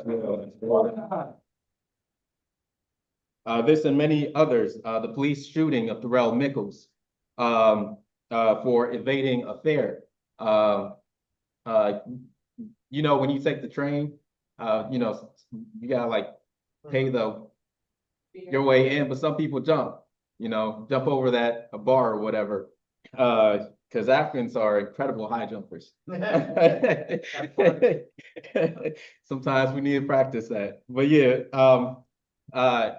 InPDUM have responded to this by developing a Darrell Mickles campaign and winning massive amount of support around that, as well as bring attention to the fact that the city of New York lives at our expense, at the expense of the African community. Why should we have to pay for transportation? Right. And so we had done that, as well as a campaign around deed theft. There are many corporations and these parasitic developers who are coming into the African community, who are taking the titles of African people's housing that's been passed down for generations and stealing that. And so InPDUM New York had went on a fight back against deed theft. And also this weekend, we had found out this is also happening here in DC with a force that came out that's local. And she said that she needed help around this effort. And so we're working to get her established and connected to learn and to get trained and organized with, coming from the efforts that we have made in New York. When Trump also, speaking about what's been happening here locally, when the Best African Cemetery Coalition, who has been waging this incredible campaign in defense of the African burial grounds that are all over the place, that are being under attack, and being used to develop storage places and other useless things. The Montgomery County had been attacking them all throughout this time, including to the highest levels. And so they have seen reactionary white nationalists come out to the forefront. They have seen attacks around the police coming at them, and as well as the developers themselves who are vicious. And so we had organized security around that, actually trained people in the community to be able to defend themselves.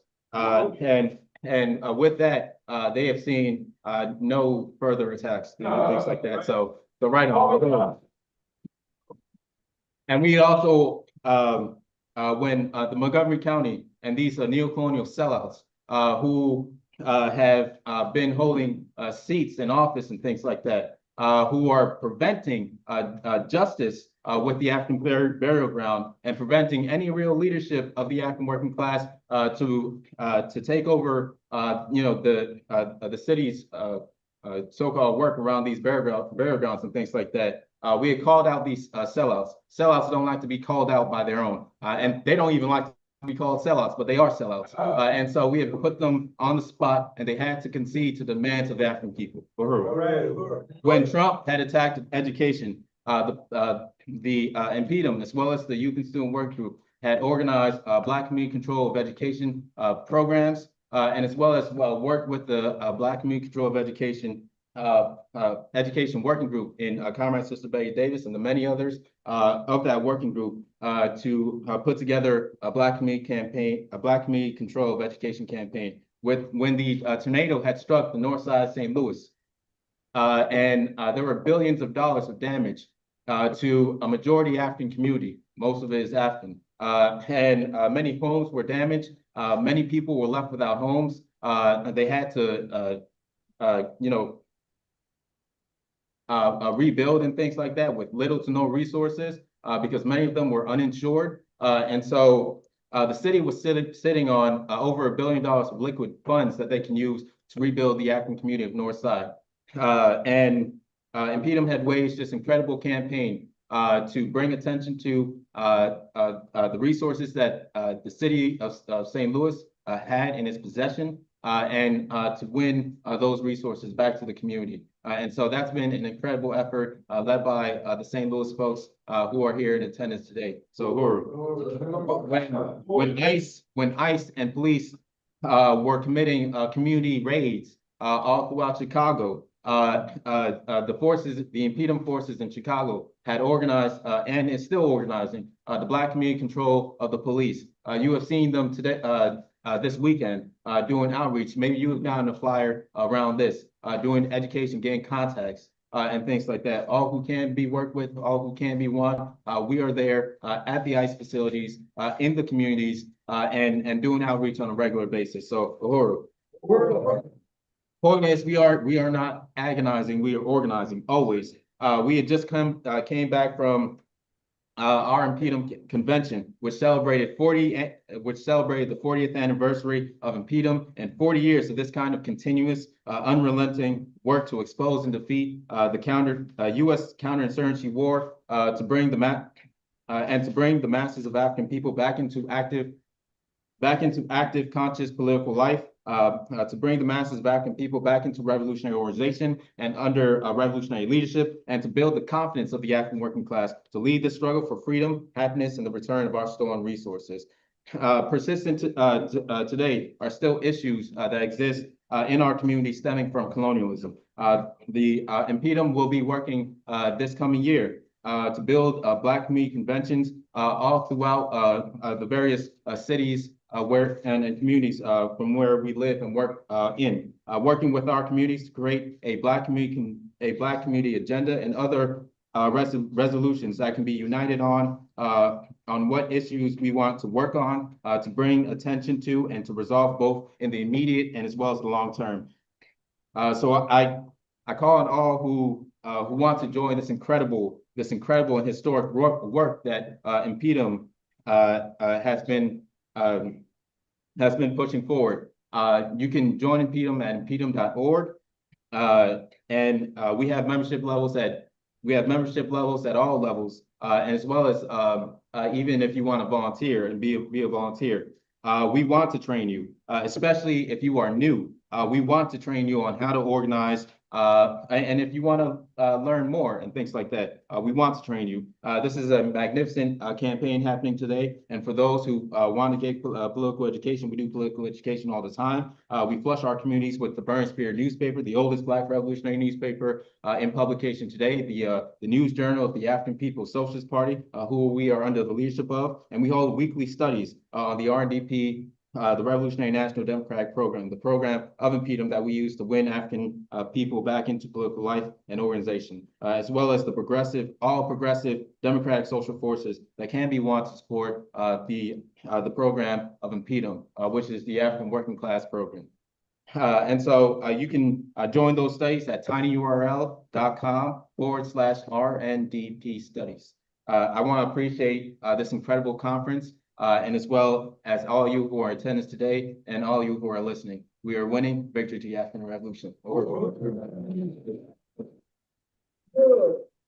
And our next presenter, who will be coming to the podium or to the table, Brother Paul Anthony Pumphrey. He has been an organizer and activist for over 40 years, is a co-founder and member of the board of directors for Friends of the Congo, which is a nonprofit advocacy organization based in Washington, D.C. It's a human rights and grassroots institution that was established in 2004 to work to bring about peaceful and lasting change in the Democratic Republic of Congo, formerly known as Zaire. Brother Paul Pumphrey.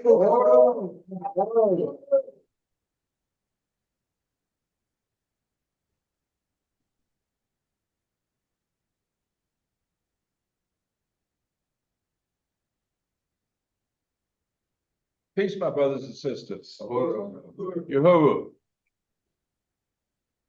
What I'm here to talk about today is the Democratic Republic of the Congo. When we look at that country, it's in the center of Africa.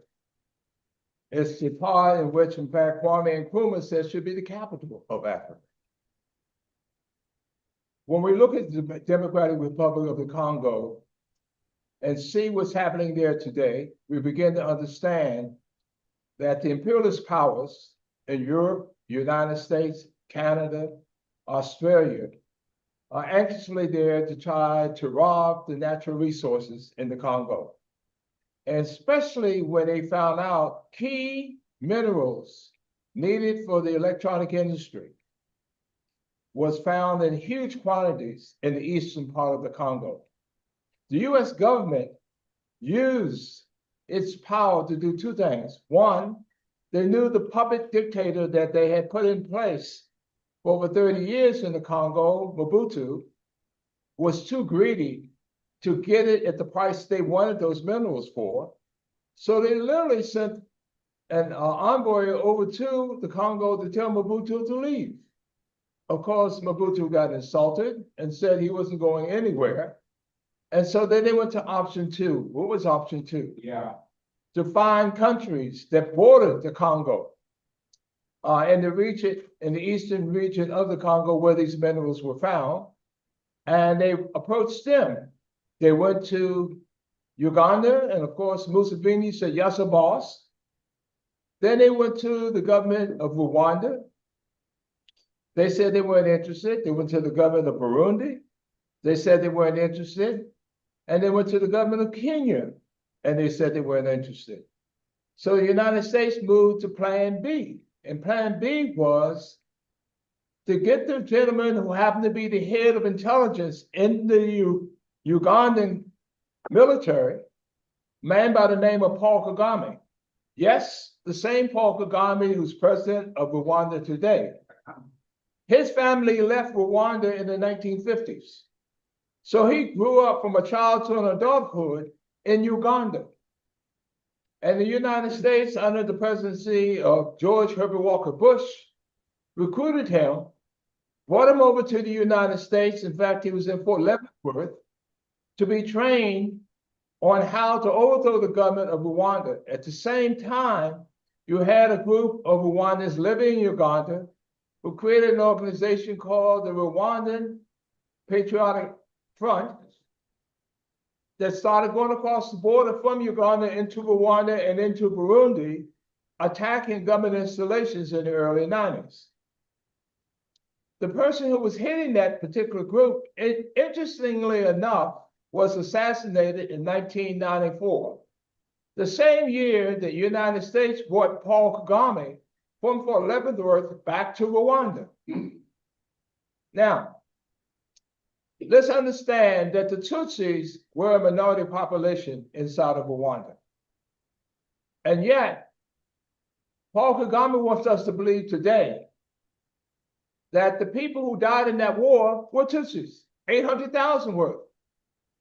So how does a country that has a minority population lose almost 1 million people and yet win the war?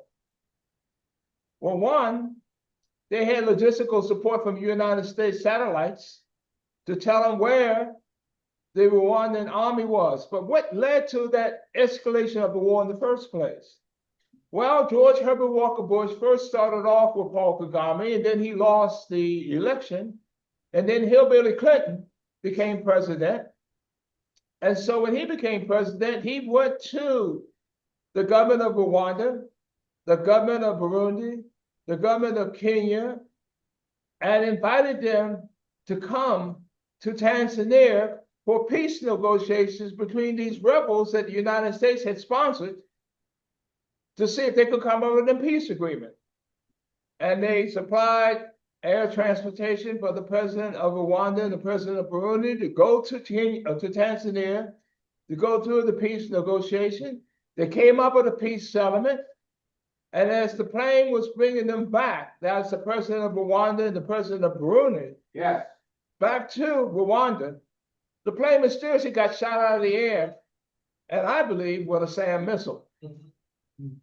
So killing both the president of Burundi and the president of Rwanda, which then escalated the war because the majority population in Rwanda felt strongly that the plane was shot out of the air by the Tutsi-led rebel groups coming out of Uganda. That's what led to the war that we now know as the Rwandan War. And then today in Rwanda, we're told that 800,000 people who died in that war happen to be Tutsis. If that's the case, how in the world do they end up being the government? But the whole game plan wasn't just that. The game plan was getting the minerals out of the Congo. So once Paul Kagame took over the leadership of the government of Rwanda, then, and that was in 94, in 1996, he led his military along with the Ugandan military into the eastern part of the Congo where those minerals were located. Now, when they moved in there, they left the eastern part of the Congo and ended up over in the central part of the Congo, which pushed Mobutu out of power. And then they put in Laurent Kabila, who was a Congolese, but had been out of the country for over 25 years, and made him the new president of the Congo. What happened was, after he was made president, he began to familiarize himself because he had been living outside of the Congo up to that point. He began to realize that Uganda and Rwanda were taking more minerals out of the Congo and selling on an international market than the Congo was. So he told the government of Rwanda and the government of Uganda, you're going to have to leave. And so a year after he got in office in 1997, there was a second war in the Congo. And that war was to kill him and get him out of the way because he wasn't following the script.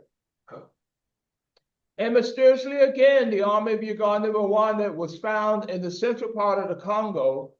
And I must make this clear. There are no roads from the eastern part of the Congo to the central part of the Congo. Now, back in the 70s, I was co-founder of the Anti-Apartheid Movement USA, and I worked very closely with the liberation movements of SWAPO. And the UN rep for SWAPO became SWAPO's first representatives of the independent government as foreign minister. He personally told me that when that war started, Laurent Kabila asked support from Zimbabwe, which sent their air force, Namibia, who sent their army, and Angola, who sent their army, and he went with the Namibian army to the central part of the Congo. And they were able to defeat Uganda and Rwanda's troops in the central part of the Congo. So now he and the Prime Minister of Zimbabwe were now trying to figure out how they're going to get these troops. Okay, how they're going to get these troops back to Rwanda and Uganda after they defeated them, because under international law, they're responsible for the well-being of the troops until they go home. And while they were meeting, they get a phone call from a woman by the name of Madeleine Albright. And why is she calling them? Because she wants to offer air transportation to the troops of Uganda and Rwanda so that they can go back home. And why was that? Because their real goal was dealing with eastern part of the Congo's minerals. So he said that was one of the worst decisions he ever made in his political life, was to agree to allow that to happen.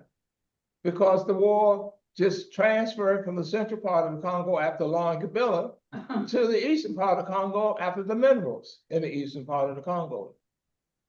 Now I must say this. All this is happening because the United States has a military budget out of control. And no one knows how much money the US military budget is spending every year. But we do know there's close to $1 trillion a year. This is tax dollars that could be used for healthcare, for education, for affordable housing, for many things that could help the people who are in this country. But it's not. And my suggestion to us is that we need to begin to organize our communities, okay, to demand our elected officials running for office in this next year coming up, that they should demand to have a full audit of the US Pentagon. That's right. Senator McKinney did that for 14 years. And in 14 years, her political district was changed 7 times just to try to get her out of office. So that's a really Achilles heel for the United States, is to expose why Because if you take the US military budget in this country, it is greater than any other 10 military budgets in the world combined. And that includes Russia and China's budget. So clearly, if we want to have affordable housing, if we want to have better schools, if we want to have a better community, the only way we're going to have the money to pay for that is to cut back on the adventurous military budget that is carrying out imperialism around the world. I thank you.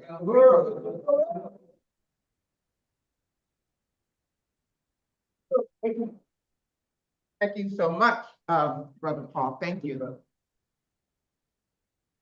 Very powerful presentation. We're so appreciative of the education we get about what's going on the continent. And our next presenter is our brother, Tafarie Mugeri. And Tafarie Sandisa Mugeri, he is a member of the African People's Socialist Party and serves as its director of organization on the African continent. He is also the president of the International People's Democratic Uhuru Movement in South Africa, where he was born and bred, spending his entire upbringing in the townships of Johannesburg. In 2013, when he was only 20 years old, he was introduced to the Uhuru Movement by fellow students, and he officially joined the African People's Socialist Party in 2015. Today, in his capacity as the party's Africa Director of Organization, he coordinates the party building process in a number of countries such as Zambia, Namibia, Sierra Leone, Swaziland, Nigeria, Ghana, and Benin.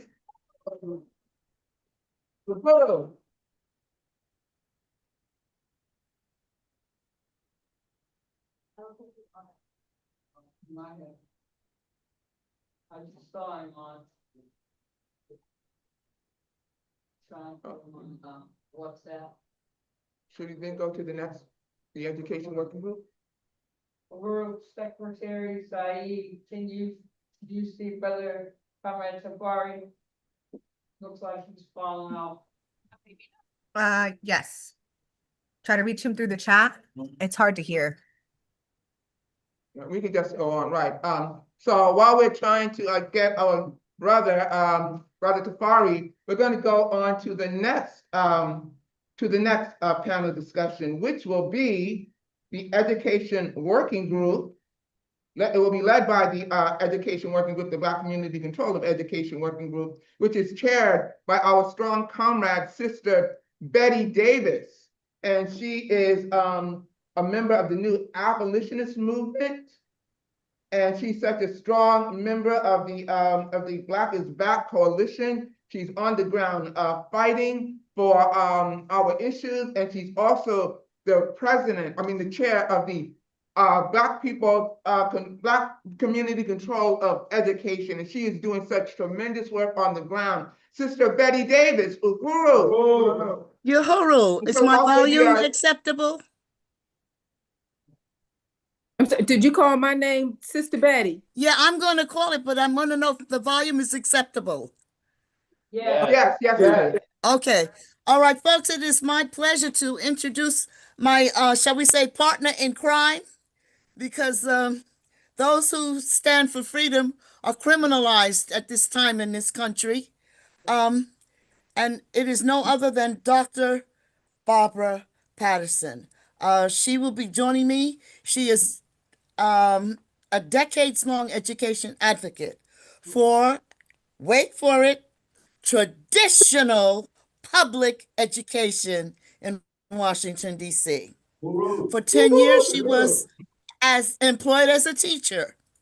She also organized parents and other stakeholders. Her efforts led to robust membership, increased student safety, and facility renovations at Coolidge High School. She is currently employed as a writer-educator. And I want you to know she has attended several past conferences, rallies, including those at Malcolm X Park and at Howard University when Glenn Ford opened the plenary. And she's made it clear she's been looking forward to jumping into good trouble with me on this panel today.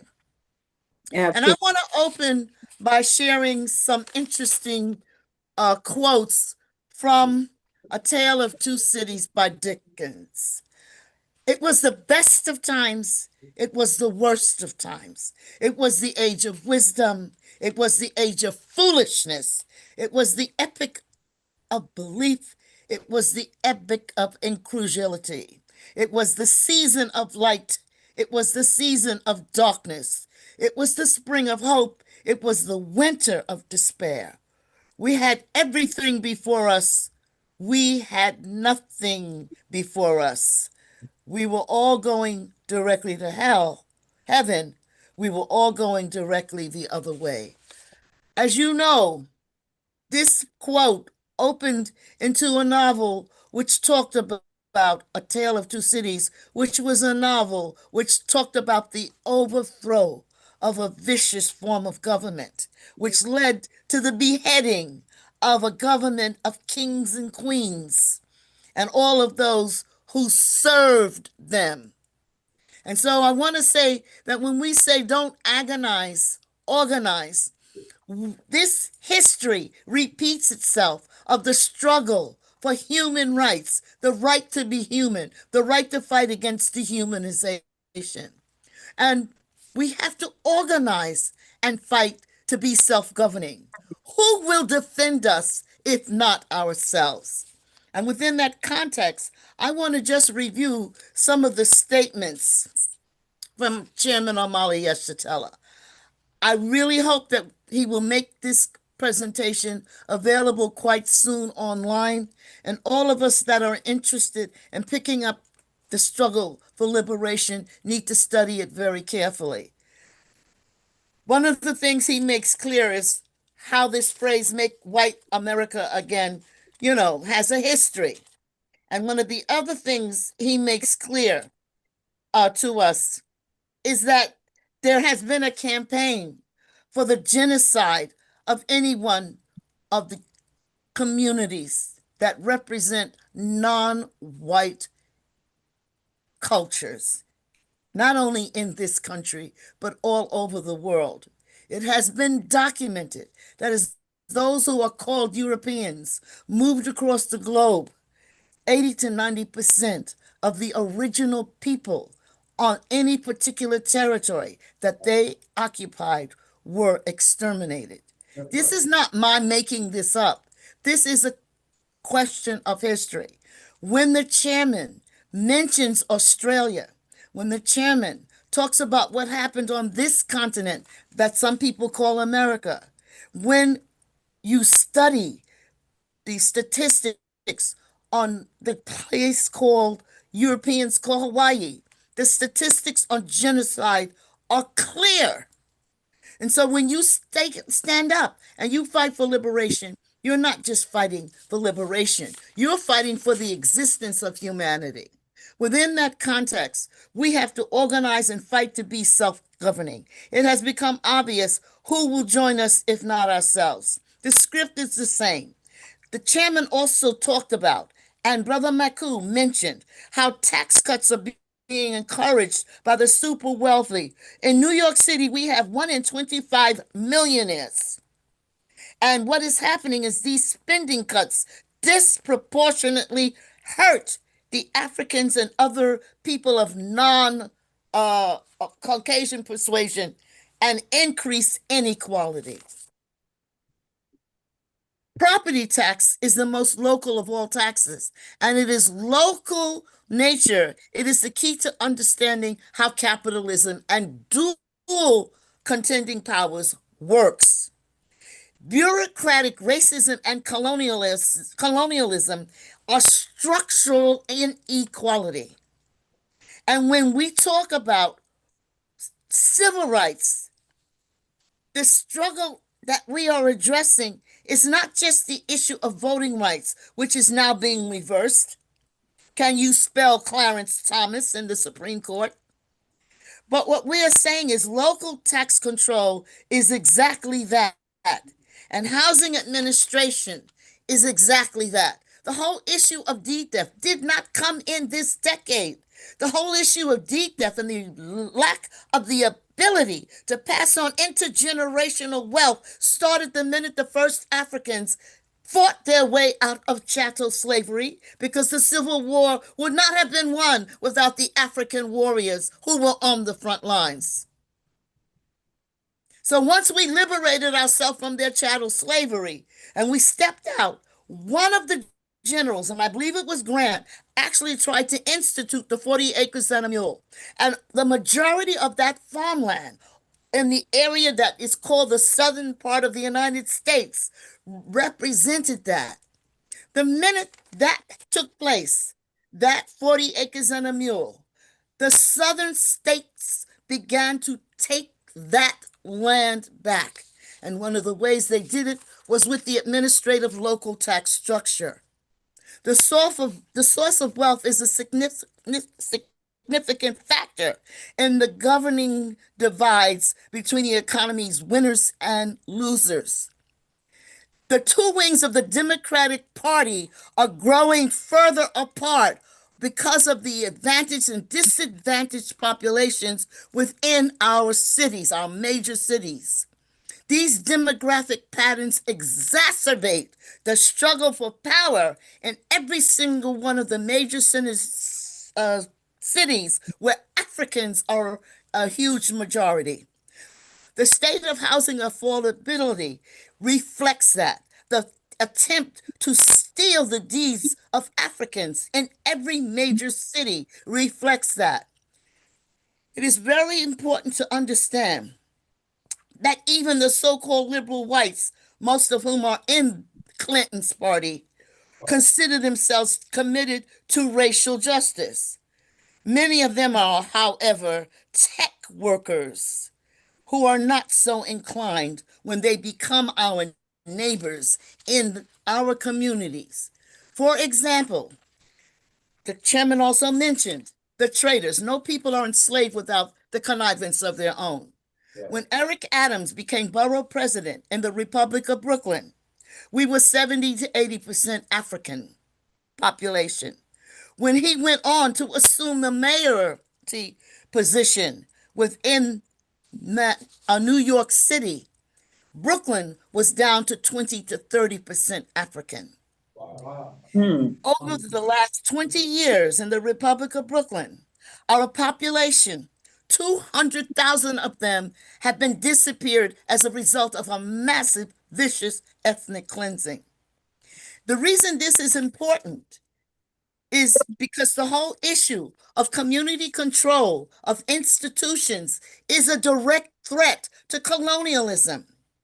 And the minute the population of indigenous Africans in America, who have a 400-year struggle against all forms of slavery highlighted by capitalism and corporatism, began to take back their institutions in the 1960s. And that date is important because it paralleled the struggle all over the world against colonialism.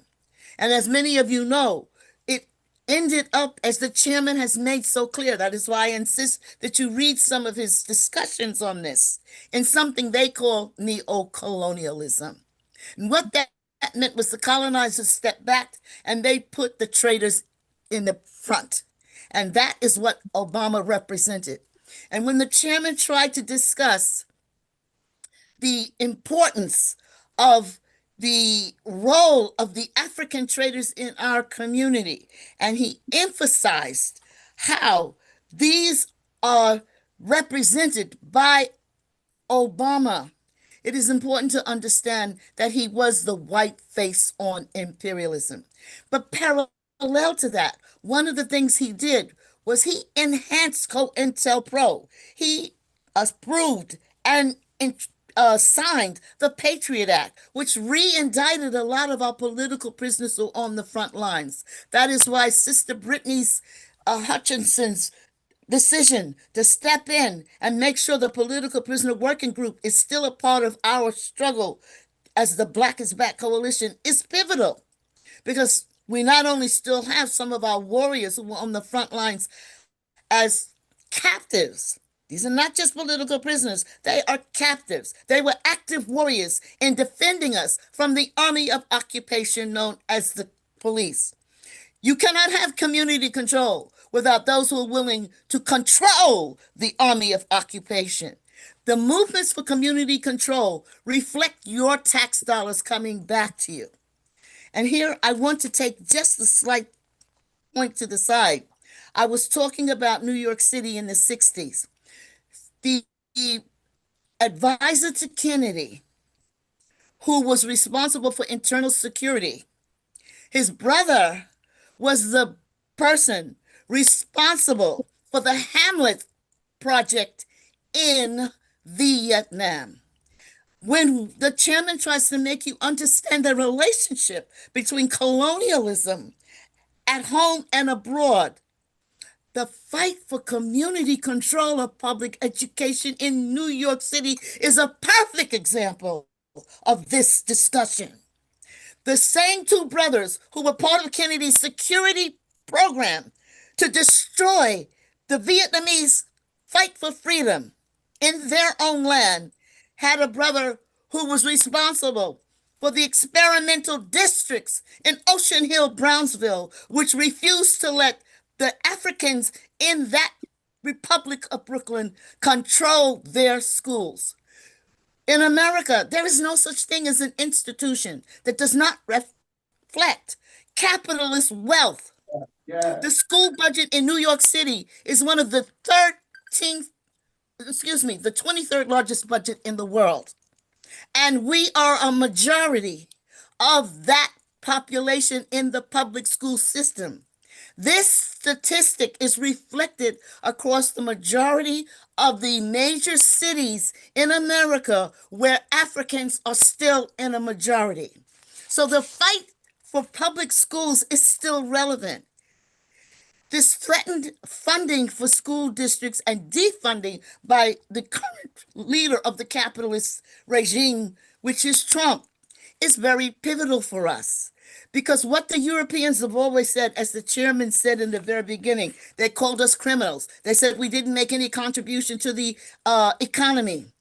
The wealth of Africans coming out of the fight in what they call the Civil War was tremendous. And they systematically went to take it back.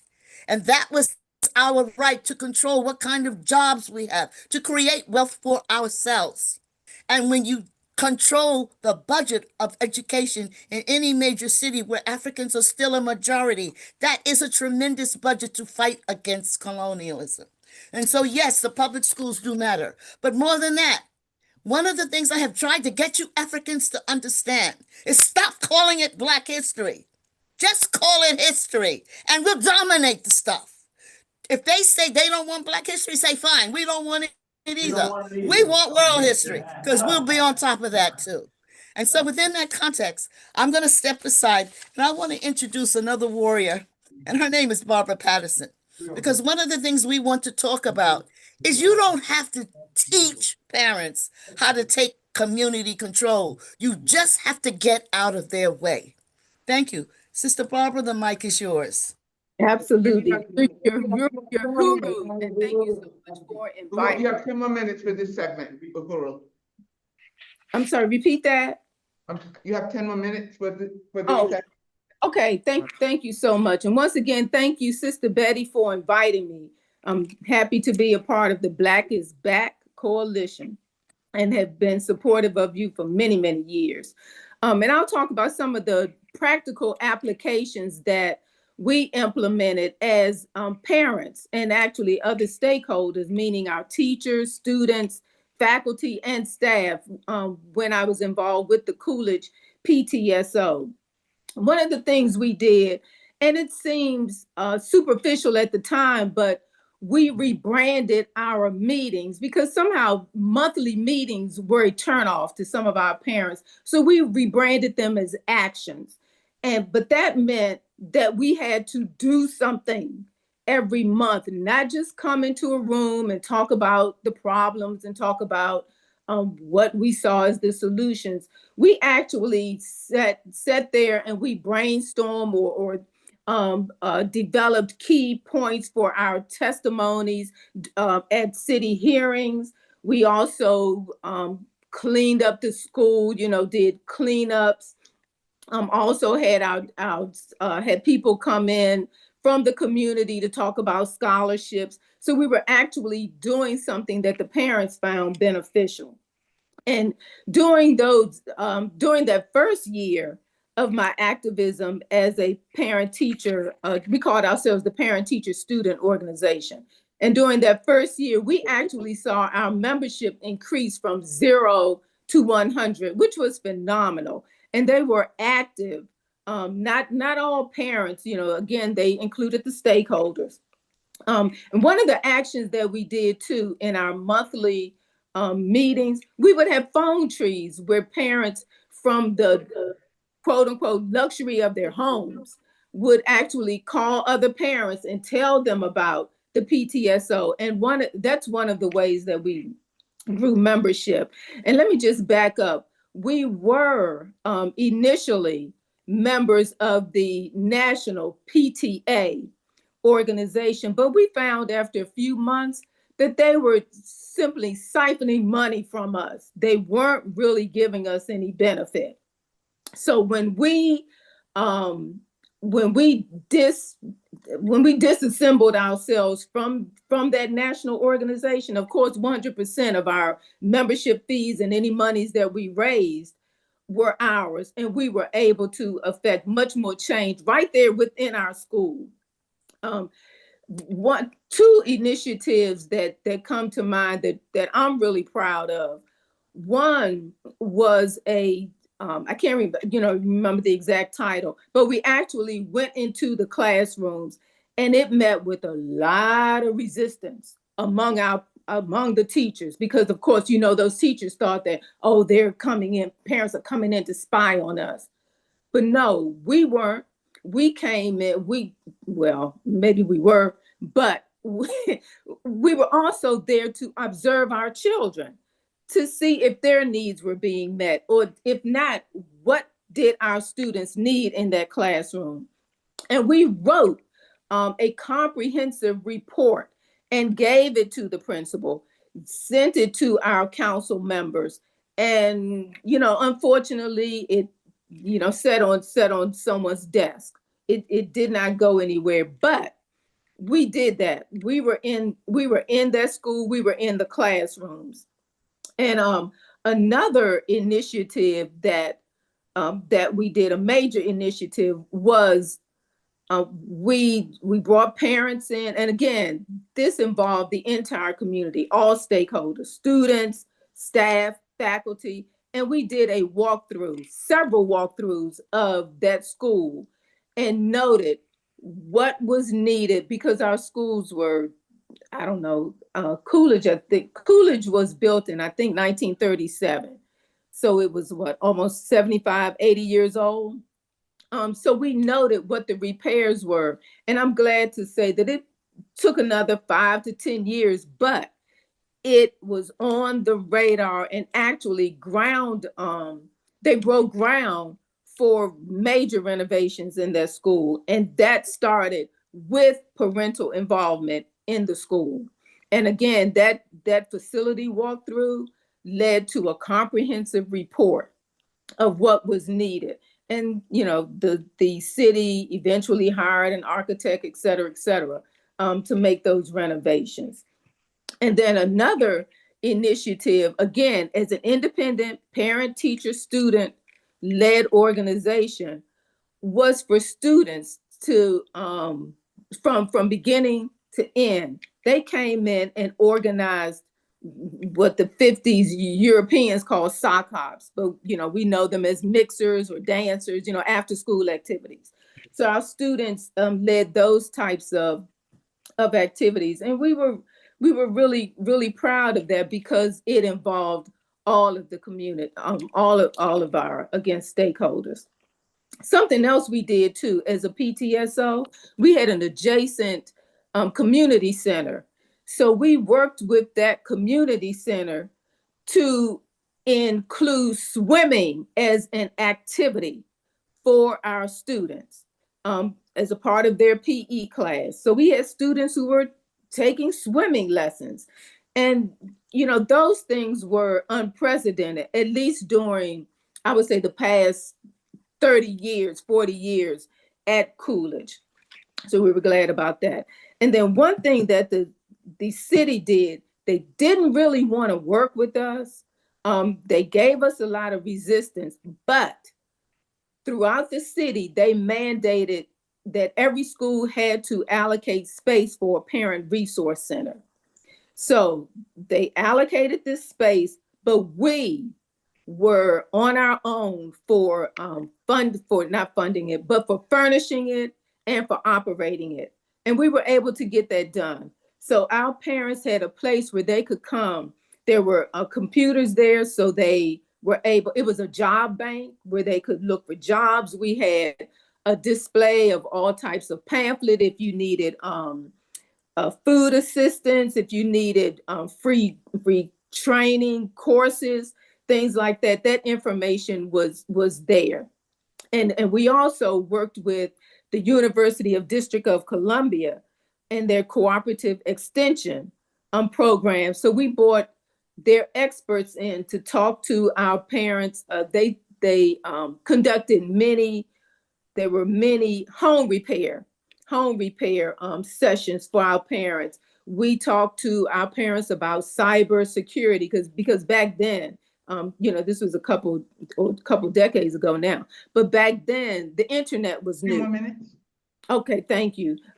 So those are the type of initiatives that we implemented, brought forth, and were able to affect community control starting right there in our schools.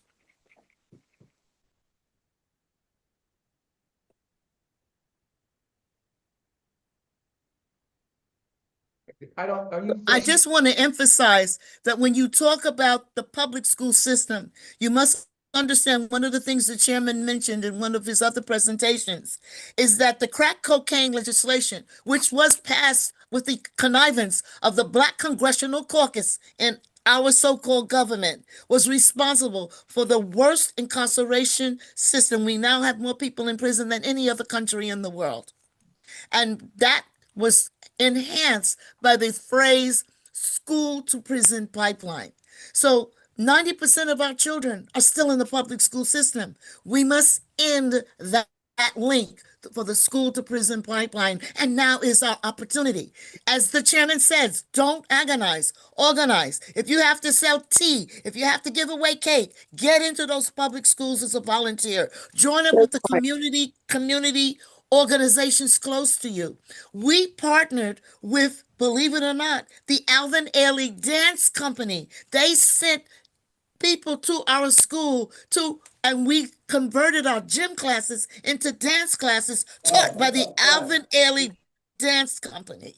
So everything is possible for us now. Stop with the black stuff. Just say we want control of our schools. And who are we? We are the history of America. We are the future of America. You don't have to say black, because if we do our thing, Black people will be all over it. There's nothing in America that we didn't start, we didn't build, or we didn't enhance. So let's go. Let's get crunking. Let me add one thing. I did not make this distinction or make it clear that Coolidge and my involvement has always been with traditional public school systems, not charters. I am adamantly against giving away our tax dollars to these private corporations. That's right. Never charters. So thank you. And once again, thank you so much for inviting me. Uhuru, Chairman, thank you for your leadership.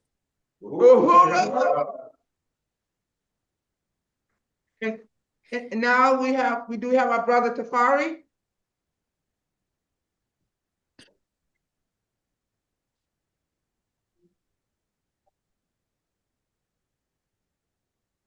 Brother Tafarie, is he with us?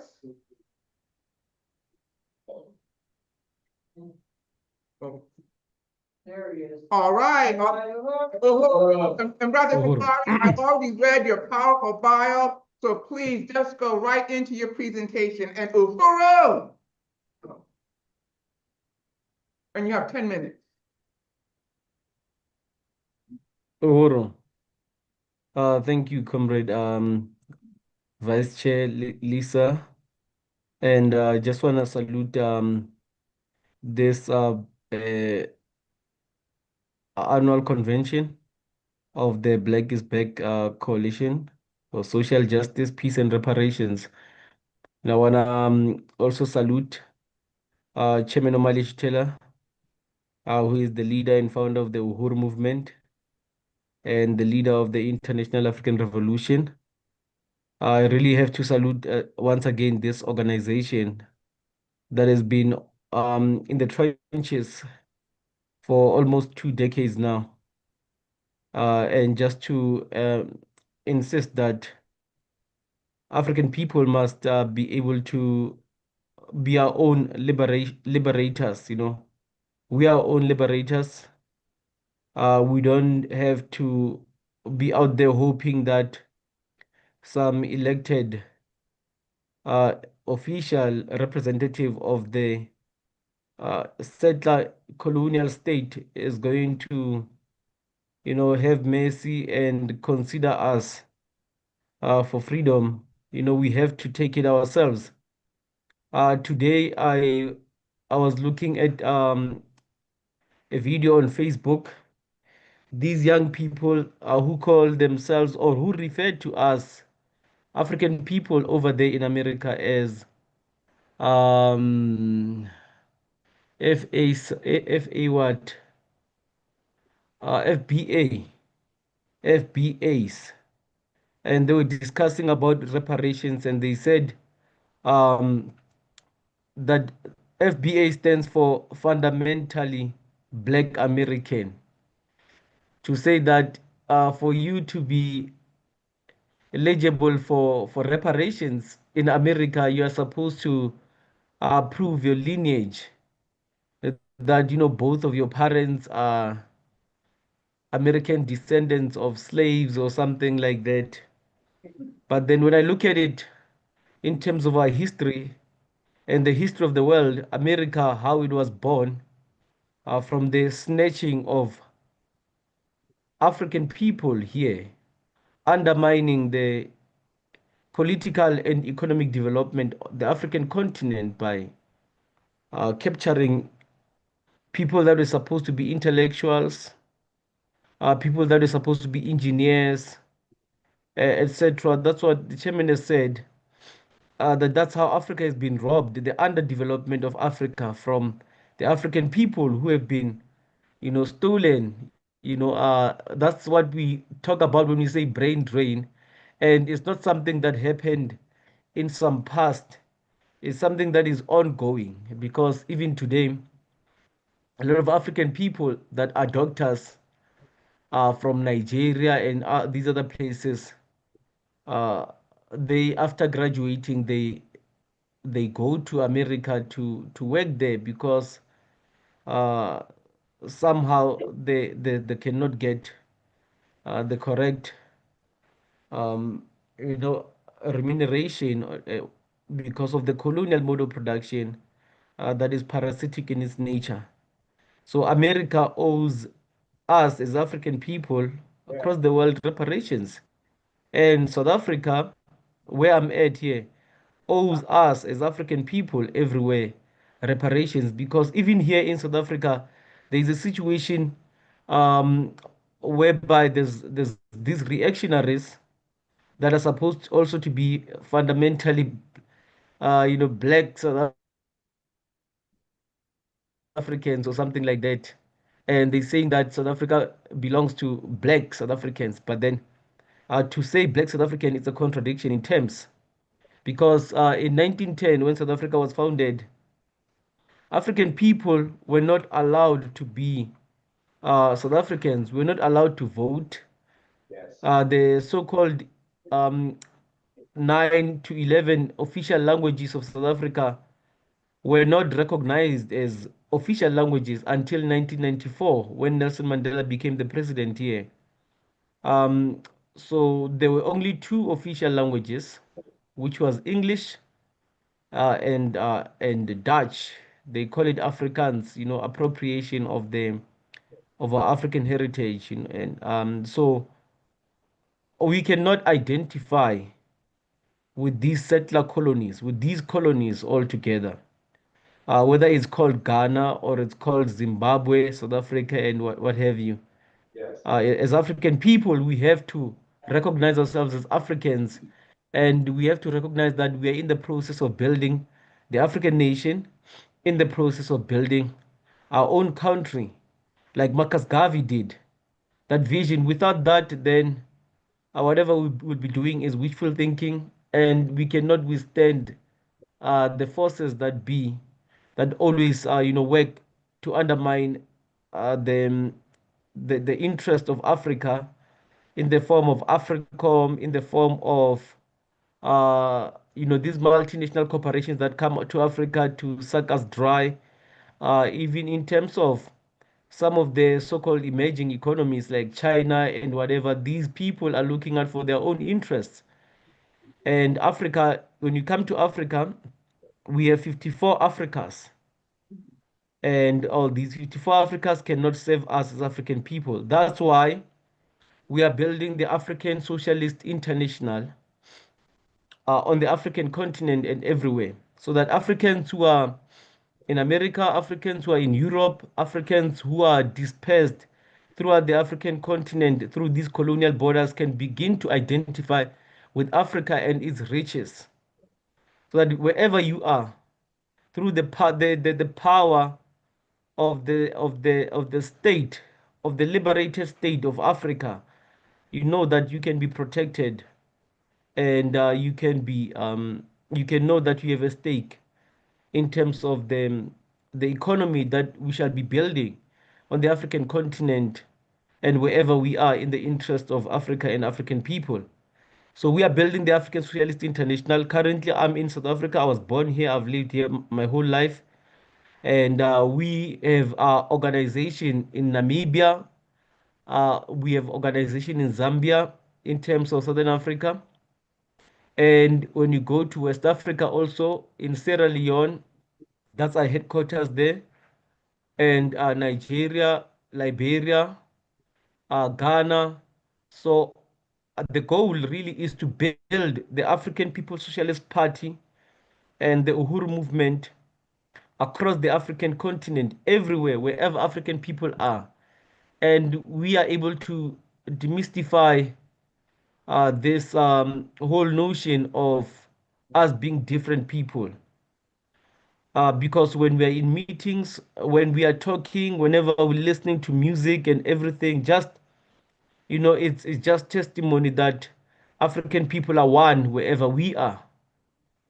Right here, African people listen to hip hop, and it's part of the culture, it's part of the whole fabric. It's not even something that you feel like it's foreign and whatever. You do hip hop in African languages. We do jazz. Like I had some reference to music here earlier on. That's just what it is.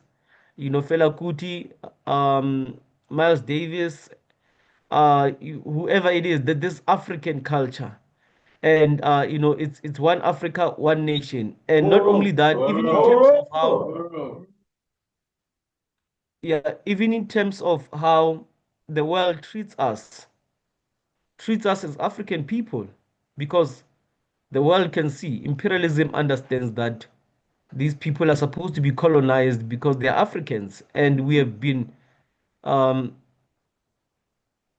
okay, I must have lost. Oh yeah, we have been robbing Africa for the last 500 to 600 years. And I'm gonna end it there, comrades. I wanna salute this program once again. Don't agonize, organize. Uhuru. We are with you. One Africa. One nation. Nation. One nation. And now everybody keep that same energy going, because we are about to have a powerful presentation by our comrades with Union del Barrio. They've been facing the crowd. They've been fighting back. Yes. And the one making the presentation on behalf of Union del Barrio is Harry Simone Salazar. He, I mean, I read through my glasses on my phone. Throughout his adult life, he has participated in organizing political struggle. He has been active in dozens of popular efforts defending the interests of the Mexicano Latino communities of San Diego and beyond. This work has included advocacy for educational rights, Barrio youth, Chicano Park, prisoners, women, ending police and border-related abuses, organized labor, Latin American solidarity, independent electoral campaigns, community media, and many other issues. Union del Barrio, abolish ICE. Yes, Uhuru comrades, is my sound coming in all right? yes, Uhuru. Uhuru. Uhuru, on behalf of the Central Committee and the General Membership of Unión del Barrio, I want to thank you for the invitation to participate in the Black is Back Coalition for Social Justice, Peace, and Reparations, this important 17th annual march and conference. I'm especially grateful to be able to share this space with the Uhuru Movement comrades in general, but in particular with Chairman Omali Yeshitela, who's left a tremendous mark on our movement in general, but in particular on the history of Unión del Barrio. He was someone who's influenced all of us, and even any of us who've been around for any time within the Unión del Barrio has been deeply influenced by the Uhuru movement. But in particular, the chairman's role, his friendship, his brilliance, his solidarity, his example has been something that we're all very deeply appreciative of. Today, you know, it's always really important when we present on behalf of Unión del Barrio that we highlight, and we usually expect our membership to speak as a we, because we think organization and collective power is really the only possibility for a liberated future that we have. And in that vein, we also want to highlight and prioritize the recognition of this history of struggle over generations. In particular, today is Dia de los Muertos, Day of the Dead. It's an indigenous commemoration of all the people we've lost in our families, in general, but in particular in our movimiento family, in our family of struggle. In particular for Unión del Barrio, I'd like to take a moment, if it's okay with the comrades, to recognize and say several names of members that we've lost of Unión del Barrio and mark them and say presente. So we say their name and we say presente. That signifies that they're present, even though they're not physically with us anymore. The fact that we are still struggling, they are present in spirit.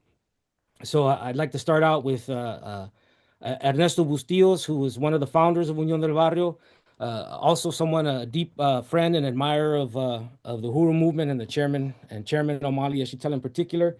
Ernesto Bustillos, presente. Presente. Uhuru. Compañera Patricia Marin, who was a leading member of Unión del Barrio for many years, one of the core founders of our Chicano-Mexicano prison project that works as an advocate for prisoners and to struggle against the prison industrial complex. Patricia Marin, presente. Presente. Uhuru. Comrade Marco Anguiano, who was a key figure in Unión del Barrio for quite a few years, a key figure in the Chicano Park Steering Committee. Marco Anguiano played a central role in developing the internal administrative structure of Unión del Barrio. Marco Anguiano, presente. Presente. Uhuru. And then finally, compa Pablo Aceves, who was, for those of you who remember him, he was a force of nature, someone who could move a crowd and in English or in Spanish, and was always a shining example of revolutionary spirit and discipline, and someone who inspired many generations of compas within Unión del Barrio. Pablo Aceves, presente. Presente. Uhuru. And I do want to highlight and take one more mark or one more a little bit more space to mark and highlight someone who also deeply influenced Unión del Barrio and had and left their mark on our movement. Compañera Asara Shakur, who we lost this year. Compañera Asara Shakur, presente. Presente. I do want to highlight Unión del Barrio is an organization that's maintained a principled unity and solidarity and comradeship with the Uhuru Movement going back to 1984, 1986. So we're talking about 40 plus years of unity and solidarity with the Uhuru Movement. We're very proud of that because that's an unprecedented relationship. And I think in some of the things that I intend to share with you all today, you'll see the outline of those 40 years of comradeship, of principled unity and solidarity, that's truly expressed not just in the thoughts and the writings and the organizational capacity of Unión del Barrio, but it's also now present in our day-to-day struggle on the streets and within our barrios. It's an incredible shining example of anti-colonial unity among organized working class liberation struggles, in particular the African working class and liberation struggle centered within the current borders of the United States and the organized revolutionary working class struggle of Mexican raza indigenous peoples within the current borders of the United States. And that's something we salute and want to highlight right now and within this introduction to what I'm going to share.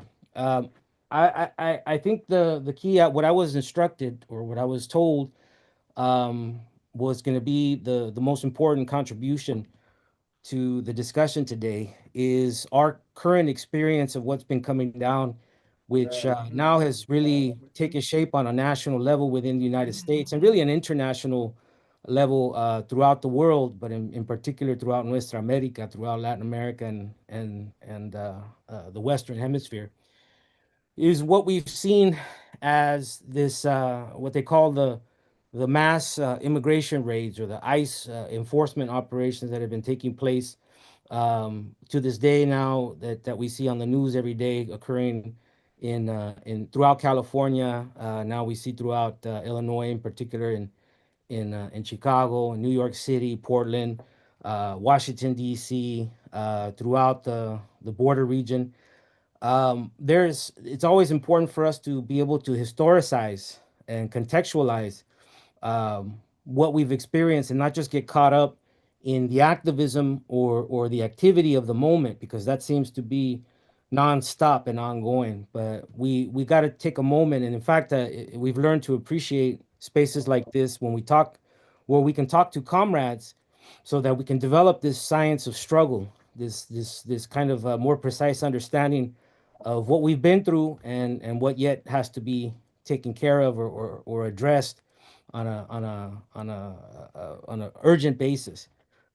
What we see as the current wave of ICE enforcement, and that's immigration and custom enforcement activities and operations throughout the United States, but more broadly, it's been the federal government, the entire U.S. federal government has been mobilized and deployed to impose and advance this agenda of what's been called a mass deportation campaign.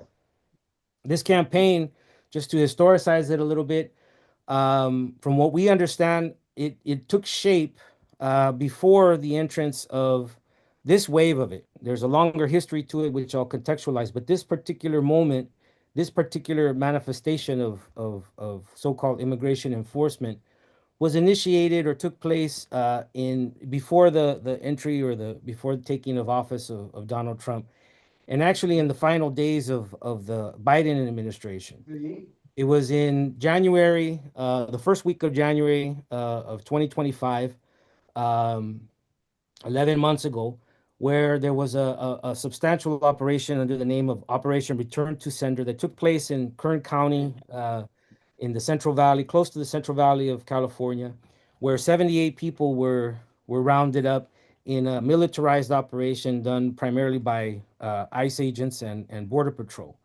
They raided Home Depots, they raided workplaces, they raided individual barrios, particular barrios in the area in the zone of Kern County.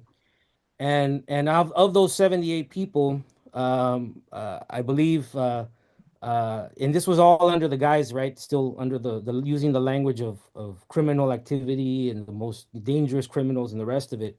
77 out of 78 of the people who were rounded up in January of this year had no criminal record, none whatsoever. So the first enactment of this, which really didn't make national news in any way, shape, or form, but it became very active and was circulating in social media and digital spaces quite a bit.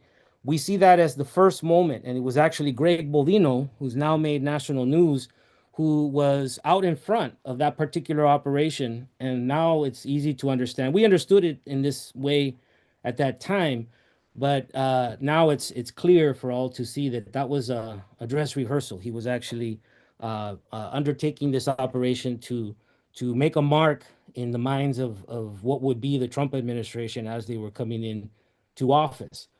So between that first activity 11 months ago, we saw a series of events that took place. The way to understand it really in the popular media, in the commercial or the corporate media of the bourgeoisie, they would mark it as the beginning in June 6th, with the siege, of the beginning of the siege of Los Angeles. But I'd want to highlight that there were two events that took place that actually set the stage for what would occur later in Los Angeles. One was a raid in North County, San Diego, in Escondido, where Unión del Barrio community patrols were on the ground and were actively ready and prepared and had been organizing for many years, and were able to expose and undermine the staging period of a raid that was going to take place in Escondido. And the video is still up, and you could see it that Unión del Barrio members were there, and we did what we have been doing for many years, what we understand as the community patrol. There had been smaller operations that took place, but that raid in Escondido was pretty significant. And that's Escondido is a community in the North County of San Diego, about 45 minutes to 1 hour north of downtown San Diego. Later, in May of 2025, there was another activity in San Diego known in an area known as South Park, which is a largely upper middle class kind of liberal neighborhood. But there was a raid that took place in a restaurant, in an Italian restaurant in South Park, where community members came out and pushed back on this raid, ICE raid in San Diego. That was the first instance we saw tear gas being deployed, flashbang grenades, and the more militarized presence of ICE and Border Patrol in neighborhoods and communities. That was seen as a major turning point because it was the first expression, that and Escondido were the first two expressions of people's resistance coming out and challenging this wave of ICE raids that really took shape around June 6, 2025. So between June 6, 2025 and today, which is 149 days, the siege of Los Angeles has been taking place. But I want to contextualize what was going on right before June 26th. June 6th. On June 6th, the ICE, and what we now see is the pattern of ICE coming into cities and the declared militarization of these so-called immigration raids, initiated with major raids taking place in Koreatown, which is a section of Los Angeles, South Central Los Angeles, in Paramount, and in Compton, which are all different areas of Los Angeles. Unión del Barrio, for all intents and purposes, from that day, had been doing these types of community patrols and been leading this kind of resistance for years, really going back to 1993 is when we started our community patrols. But on June 6th, something changed. The severity of the attack came down in Los Angeles, which was unprecedented up until that point. And the timeline then you can see is much more concentrated, is much more intense. On June 6th, the siege of Los Angeles begins with these raids. Mass protests start to take place on June 7th, June 8th, June 9th, and June 10th. Between June 8th and June 10th, the federal government, the Trump administration, authorized the deployment of 4,100 National Guard troops to Los Angeles. And a day after that, 700 active duty Marines from Joint Task Force 51 were deployed to Los Angeles. So the actual militarization, the colonial attack and violence came down, and there's an immediate chain of events that took place, which rendered the federal government, that provided the federal government with the rationale to deploy National Guard and active duty Marines under Joint Task Force 51 to Los Angeles to quash the protest, to quash the resistance in Los Angeles. On June 11th, Unión del Barrio received a slap order, a threatening letter from the Senate subcommittee led by Josh Hawley. Masked agents at that point started to be deputized from across the federal government. We saw activities in throughout Southern California, but Los Angeles was the main area. Daily attacks in San Diego and in Los Angeles. We saw agents from DEA, from ATF, from U.S. Postal Service, any agency in the federal government that had a law enforcement wing were deputized to enforce immigration, so-called immigration enforcement operations throughout Southern California. We saw IRS agents, believe it or not. There was Bureau of Prisons operations or agents. They were deputized from across the federal government. It was something incredible to see. And we're talking about, these are the first days or the first moments of these attacks. These individuals, this is when they started coming into our communities with weapons of war, long arms, breaking windows of vehicles and kicking down doors, circulating and imposing the state of siege in our parks. There was images of MacArthur Park with them coming in on horseback and seizing a park, taking it back, or operational control of MacArthur Park away from children who were practicing doing a soccer practice that particular morning. They were started coming into schools, churches, shopping centers, courthouses, and our barrios. They would come in and they fired tear gas, pepper balls, as well as live ammunition. More recently, we're seeing them using their vehicles to ram into people who are doing community patrols. They're raiding homes. They're arresting people. It doesn't matter whether you have documentation or not. They've approved $170 billion in new resources and have set out the goal to hire 10,000 new agents to advance this plan. And on August 9th, one of our members was violently detained and arrested by ICE agents in San Pedro, Long Beach. This goes along with deploying the most advanced surveillance apparatus, different types of software to go forward and advance their surveillance of our movement, as well as tens of thousands of threats that we receive on an ongoing basis, whether they be physical threats or threats via email or voicemail, text messages, etc. The constitutional, quote unquote, the bourgeois colonial constitutional framework has been suspended for Raza, for our movement. First Amendment, freedom of speech and assembly has been suspended. Fourth Amendment, unreasonable search and seizure guarantees have been suspended. Fifth Amendment for due process has been suspended. And now they're looking to actively implement the suspension of the 14th Amendment, which is the birthright, citizenship, and equal protection amendments. They're actively redrawing electoral maps now that the election day is here.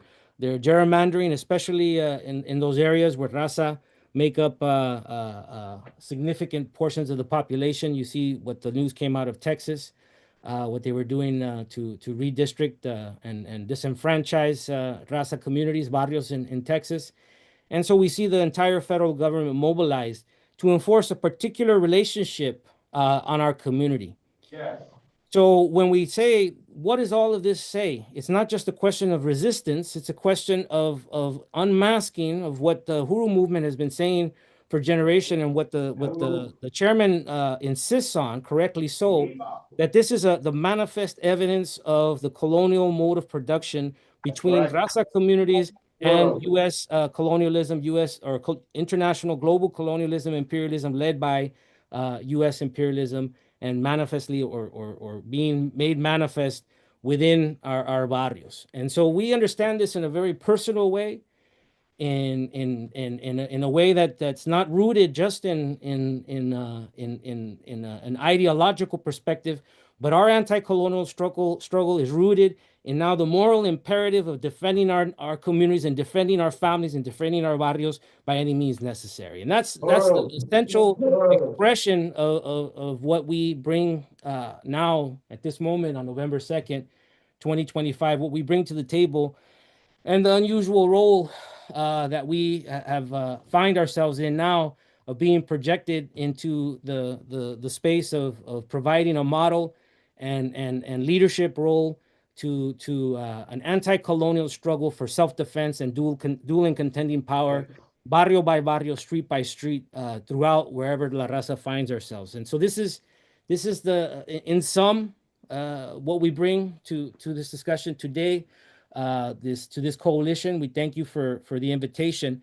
I'm not sure how much time do I have left. I want to honor the time frame that you all have. You have, I have up until 2:20 Eastern Standard Time, so that's I'm trying to calculate the minutes. 8 minutes remaining. Okay. Okay, I want to focus something, because I think right now, taking and I don't, not in an opportunistic way, but to take advantage that we're amongst comrades. And when we discuss these things and we share these ideas, it's important for us to learn from you all, and for us to share what we've experienced, share it with you all. One of the things that I had heard before, not just in personal sort of political education spaces, but in particular from chairman and conversations with the Uhuru movement over time, that there's something that changes when the people rise up. The idea, this dialect rooted in dialectical materialism, there's something that happens between the qualitative and the quantitative change that takes place when people resist. Yes. And so what we've learned is that in Los Angeles, the model of unionismo and the struggle of Unión del Barrio over the last 44, 45 years was one that was seen as something that was far too radical, that didn't fit or didn't align with the mindset that we're immigrants and we have to be thankful for having the opportunity for a better life, coming to the North and this kind of thing, begging for legalization or begging for papers. That has been unmasked by the repression of the state. But the what's coming and the qualitative change that took place in the minds of our gente, moving from this kind of thankful immigrant kind of narrative that we never have benefited from. Only individuals have benefited from it, but collectively it's been used to keep us down, to repress us, and to further advance our colonial reality. Is that when there is the example of struggle, when Unión del Barrio, having been around for this many years, provided the capacity, the reality, the ability to provide a model of self-defense and resistance that was viable and reproducible, that it caught fire throughout the minds and the spirit of all of our barrios. So that in a matter of days, ICE and Border Patrol, which had been accustomed and trained to chase people, could no longer come into Los Angeles or San Diego or North County or the Inland Empire, could no longer come into those barrios the same old way.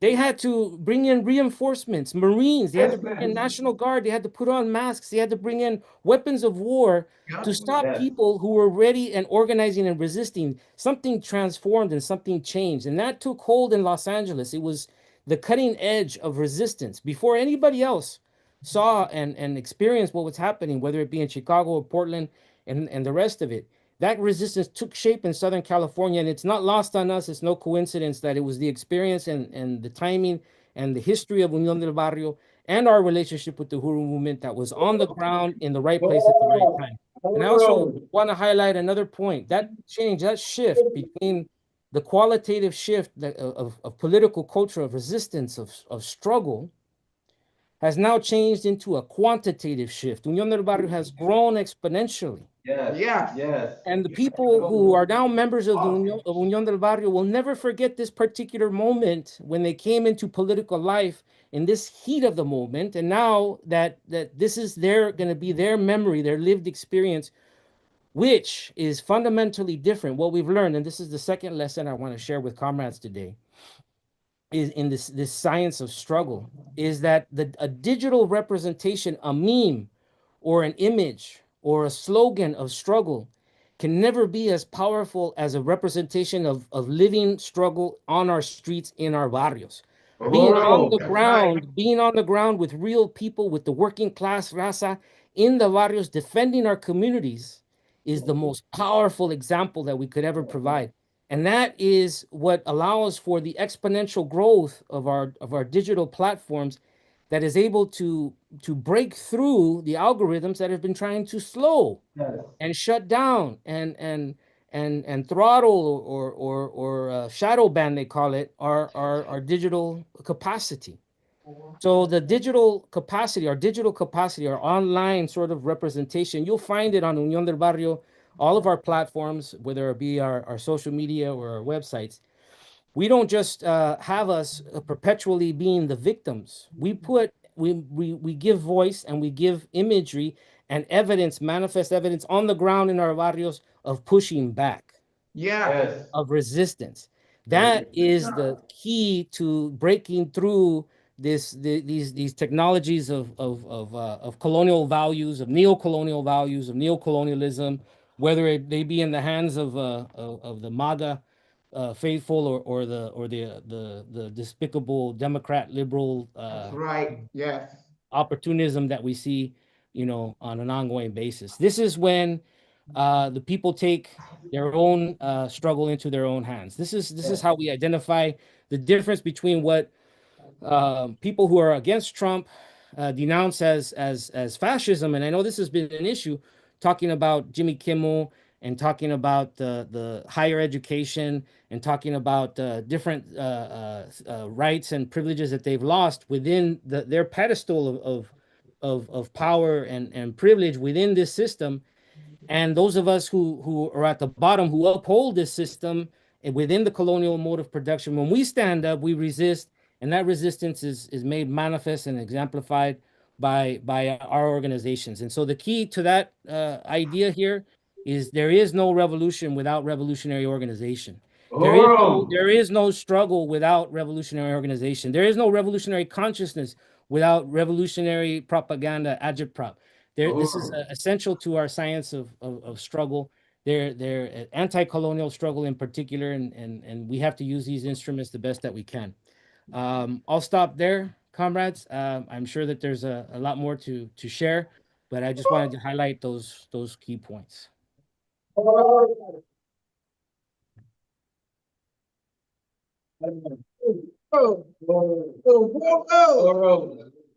We're coming up on a Q&A and then a call for resources and then a bit of a break for lunch. I want you to check with Sister Kenge if you're okay. Okay. So we're going to take right now a 15-minute Q&A since we have our brother with us. And do we have any questions in the Zoom room? Any questions? Or anybody in here as well? No questions on Zoom. I'm sorry, you said. Oh, do we have any questions in the room? Yes. You can stand up and ask. Can people hear him? Well, earlier, the chairman mentioned CARICOM in the Caribbean and kind of the rise of CARICOM. And it just made me think of the current U.S. military increase in activity in the Caribbean must be the result of the activity of the peoples of the Caribbean, not just Venezuela.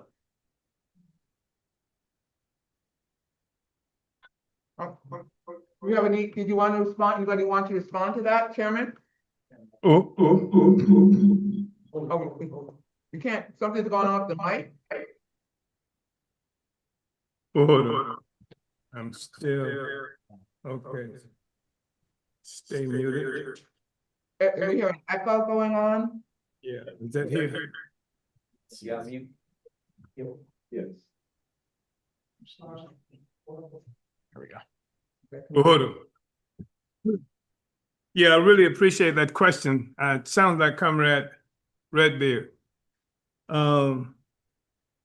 It's extremely important. Recently, I think Comrade Zaki Baruti and members of the Universal African Peoples Organization are based here in St. Louis. I think they're attending this meeting there in Washington, D.C.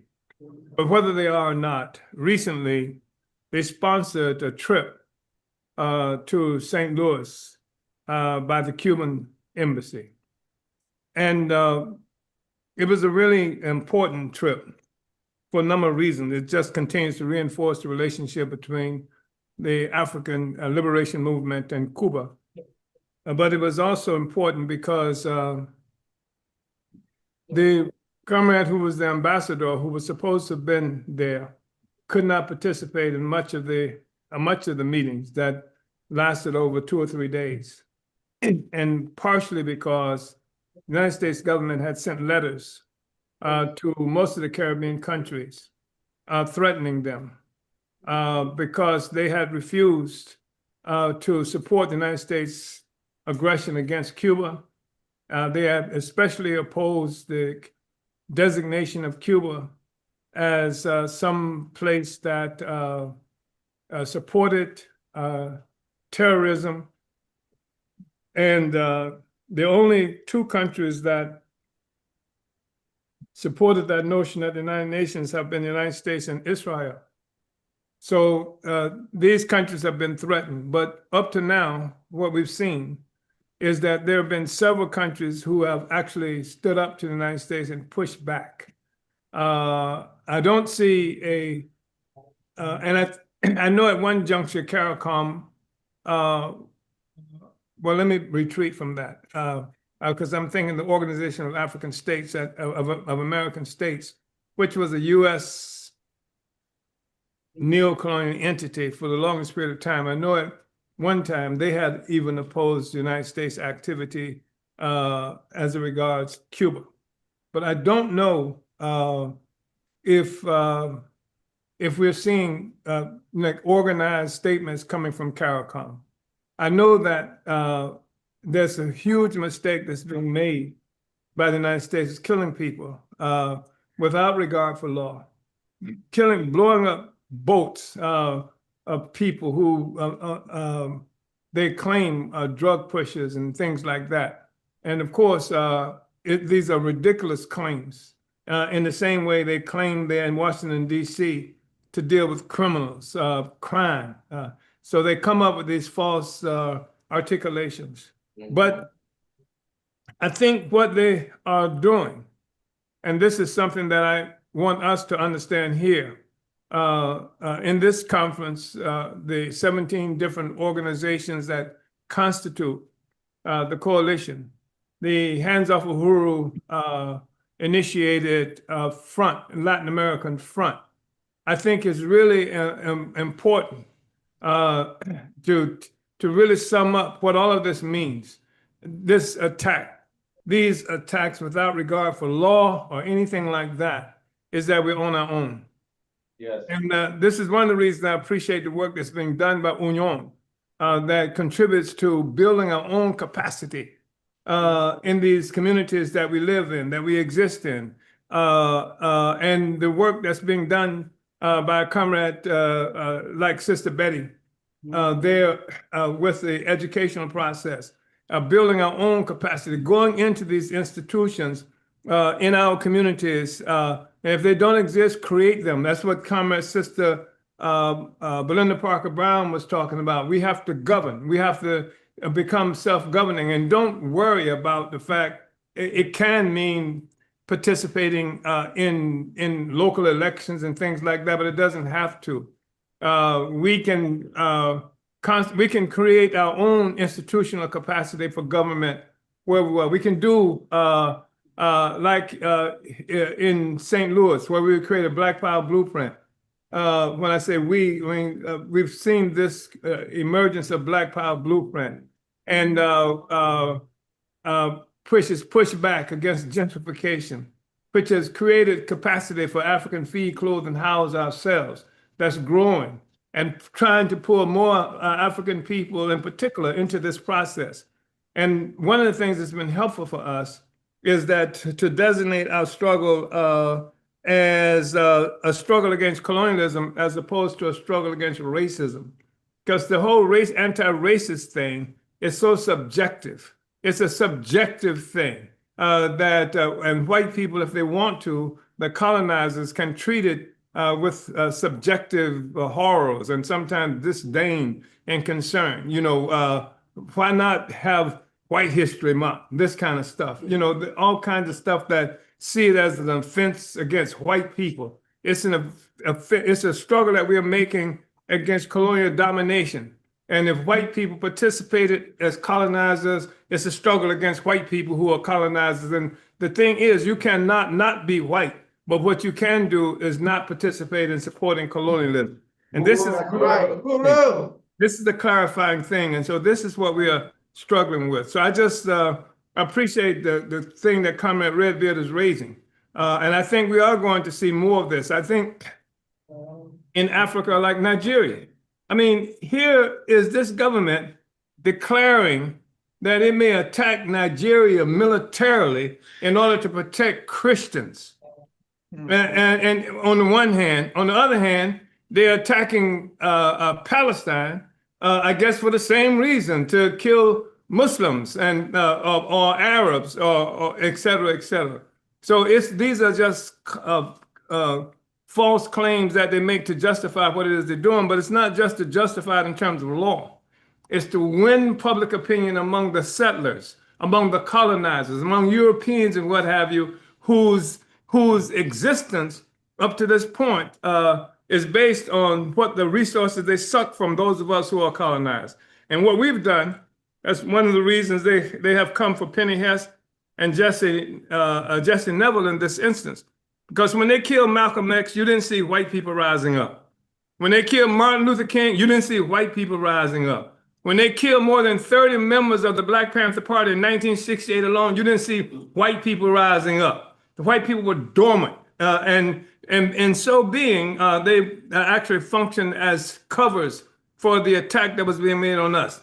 But now, in order for them to come for us, the African Revolution, they had to not only attack the African community, they had to go to the white community. They had to arrest Jesse. They had to attack Penny Hess and her community with flashbang grenades and armored vehicles and drones and things like that, because we have extended the African Revolution. And I appreciate what Comrade Sister Betty just said. Don't call it Black history, just call it history. And don't call it the Black Revolution, just call it the revolution. If you talk, there's no such thing as a Black movement and a socialist movement. The road to socialism is painted black. And anybody who's really trying to get to socialism, you can't get there unless you destroy the foundation of capitalism, and that is colonialism. Anyway, I've talked too much. Do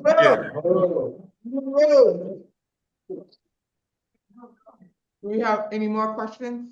There's a sister who is here. Yes. Can you come up, sister, so they can hear you? Yeah, what should this be? Okay, then we'll get. Is this?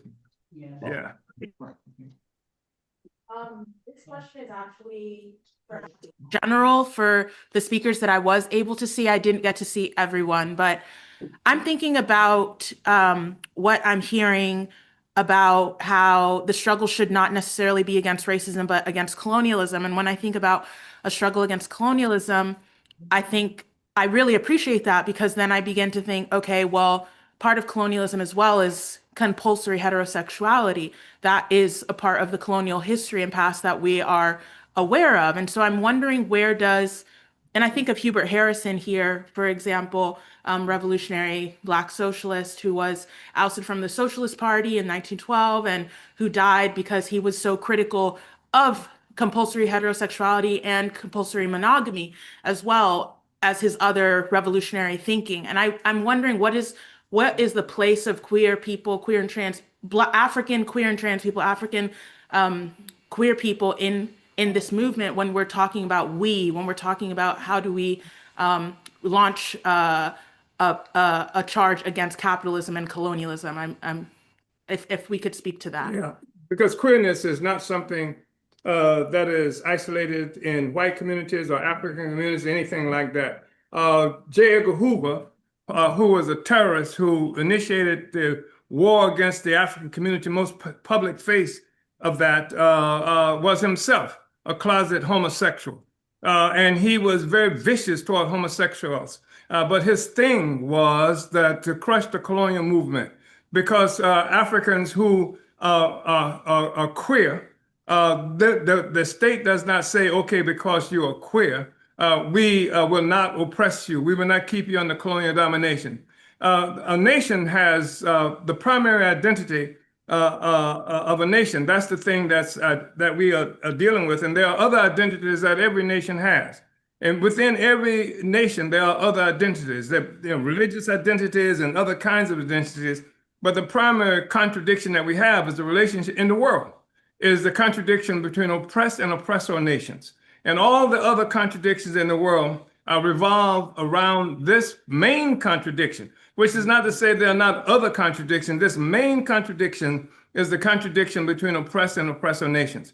And when you look at this notion of oppression, exploitation of queers, et cetera, you're looking at the superstructure of a particular social system that has its origin, has its base in the political economy, the way that society goes about acquiring what it needs to exist. So you have society comprised of two fundamental aspects. One is economics, how the society itself get what it needs to exist, and the other is the superstructure. And that is how it understands and explains the world. And this superstructure deals with ideology, it deals with culture, it deals with so many other kinds of things.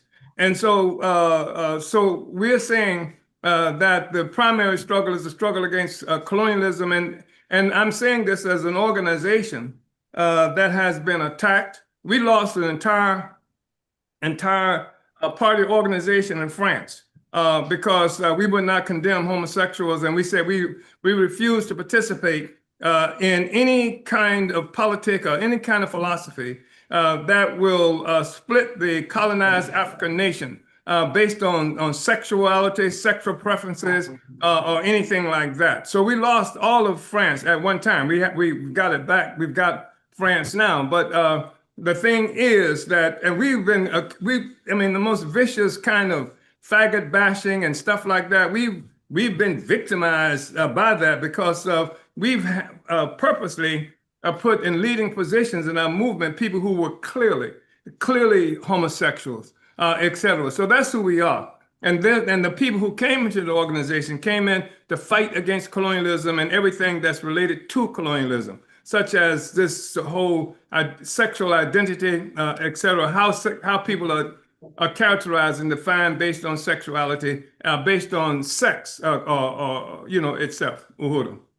Oh, we have time for one more question, and then we're going to go for call to resources. I think Brother Paul, was your hand? I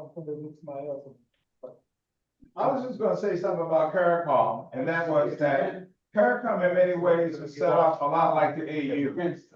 Can you be heard? Well, we can't understand, and it seems like there's CARICOM was set up a lot like the AU. You want to come to the front? Right, come here.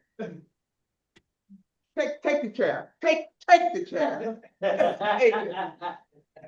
Sister Lisa, I don't know if you can see my hand up. I was going to make the point. I can't see online, but go on. I was going to make the point that CARICOM is a lot like the AU from the perspective that imperialist powers finance CARICOM and Right. get CARICOM to do their dirty work. And Right. a good example of that is what happened with Maurice Bishop in Grenada. Ronald Reagan brought out so-called head of CARICOM to say that they were in alignment with the United States invasion Yes. of Grenada. Okay, and that's been the game that they played. CARICOM has never wanted to be a part of Cuba. They never wanted Cuba to be a part of it. And so just because we have organizations set up to say that they represent certain African nations, don't mean they're sincere about representing African nations, but it means that there's a need by the imperialist power to have a cover for their maneuvers against African people. And CARICOM, just like the AU, has been that. Uhuru. If you look at their budget, you'll find that most of their budget comes from the imperialist nations. They don't even come from their local nations. Uhuru. Yeah. Yoo-hoo. Thank you. Yeah. Sister Belinda Parker Brown, I'm so glad that you just said something. You're still on with us, right? Just so people know, I can't really see the screen too much of what's going on there. But I want you to hold that thought because we are now coming on our call for resources, Sister Belinda Parker Brown. And you know what I'm about to ask you, you know. So could we get, do we have the call for membership slideshow available? And then maybe what you can lead with what you want to say about it, the question you want to ask, and we could still call for And let's do it. Let's do it, Right. Sister That's Lisa. 1,500. Let's do this thing. Let's do it. And y'all cannot say no to Sister Belinda. Yeah, I want to start it off with my $60 donation to this phenomenal, I mean, just awesome, discussion that we're having. I just want to appreciate everybody with all the panelists and everybody that have came forth with just this and just impactful information. It's just so rich and rewarding. The whole entire discussion. I just wanted to say while we're taking resources, let's not spend a lot of time on this, people. Let's go right ahead, write a check, like I told you earlier, don't sign nothing. When they want you to sign something, it benefits them. When you need their signature, when you need their signature, it benefits. I mean, when they need your signature, it benefits them. But when you need their signature, it benefits you. Okay. So I want to get that clear. That's something that's going to be trending here in the near future about don't be signing their stuff, okay? Especially when it comes to signing yourself in prison. If they're going to put you there, let them put you there. But don't sign yourself in. So now what we need everybody to do is go and put your money, my grandmother used to say, put your money where your mouth is. It takes resources. It takes resources, Lisa. What you want to say about that, Sister Lisa? We got a pledge right now of $1,500. Anybody got 1,500 in the room? Anybody got it? Pocket change, anybody got it? Online. And if you happen to see this after today is over on the live stream that has been recorded, you can still pledge. You can do it anytime. Do we have the other slides that we can bring up with it in terms of the membership goal? Because also we need membership. People, human resources are going to really determine the strength of this movement. We've got to have membership. If you want to do a cash, first of all, everybody should be going to the blackisblackcoalition.org /donate. Or if you want to become a member, go to the blackisblackcoalition.org to become a member or to donate. Also, Cash App, and I love Cash App because of this, because as soon as you say yes and you put it in there, the money's gone. You don't got time to think about it. But Cash App, it's $BIBCOA. Again, $BIBCOA, and that reminds me, I gotta put some money, send it to Cash App with DOT. Lisa, we make it real easy for everyone to make their donations right now. They don't have to wait. We also want people to go to our Black is Back coalition and just, go to the website and just look at all the information that's on that website. We got information about upcoming webinars and stuff that we're going to be having. I mean, my question was to the chairman, I really want to, some tangible things that, we as the people that we can be doing right now in our communities. And one of them is that, we have to go out and begin to, spread the word about the fact that we're winning, and this is our opportune time to unite and come together for our own self-determination. And what I really love is that, it's been mentioned quite a few times, in this discussion about the Black Power Blueprint. Everybody needs to plan to take a trip to go see what's happening in St. Louis with the Black Power Blueprint. And when you think about the cafe and the bakery, I know we haven't talked too much about it, but I just want people to know that these are things that we need to be franchising into our own communities, but we have to see, a lot of people don't do nothing until they see something. So I really want you all to know that you can plan a trip, plan a road trip. I mean, get on the bus trip, whatever it have to be to go to St. Louis, and just go there and canvass the area and visit the Uhuru house and just, talk to those beautiful people about how we are all uniting and coming together. Okay, as a powerful force to be reckoned with when it comes to our minds are made up now. That's right. And We know the truth. We know the truth. The truth that Uhuru be making free. I pledged $25 and I pledged $10 yesterday. So I just was cash at $35. Go on and take it out now. Now. Yes. Okay, I just put my cash app, Sister Lisa. What I really want is Chairman to talk about some of the things that we can be doing right now in our communities to self-govern and also begin to organize and mobilize the people to come together. Right. All right. And in the meantime, we're going to be putting on the screens in terms of the membership that people can. The membership that they can, we just got two donations in the room, one $60, one $20. Do we have anybody online in the Zoom room? Do we have anybody? Oh, $40, okay, all right. Uhuru. Yes, Uhuru. And the chairman can also come on and say what he wants to say, but in the meantime, if we could just be putting up the slides too for if people want to become members, because our goal is $1,500 today, and I know we've got that. Yes.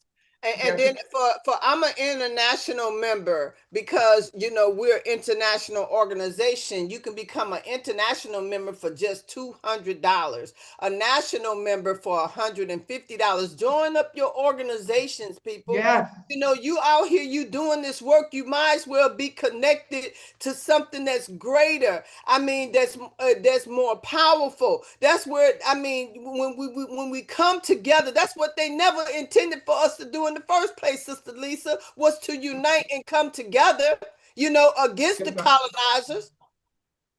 We just got another $20 pledge donation.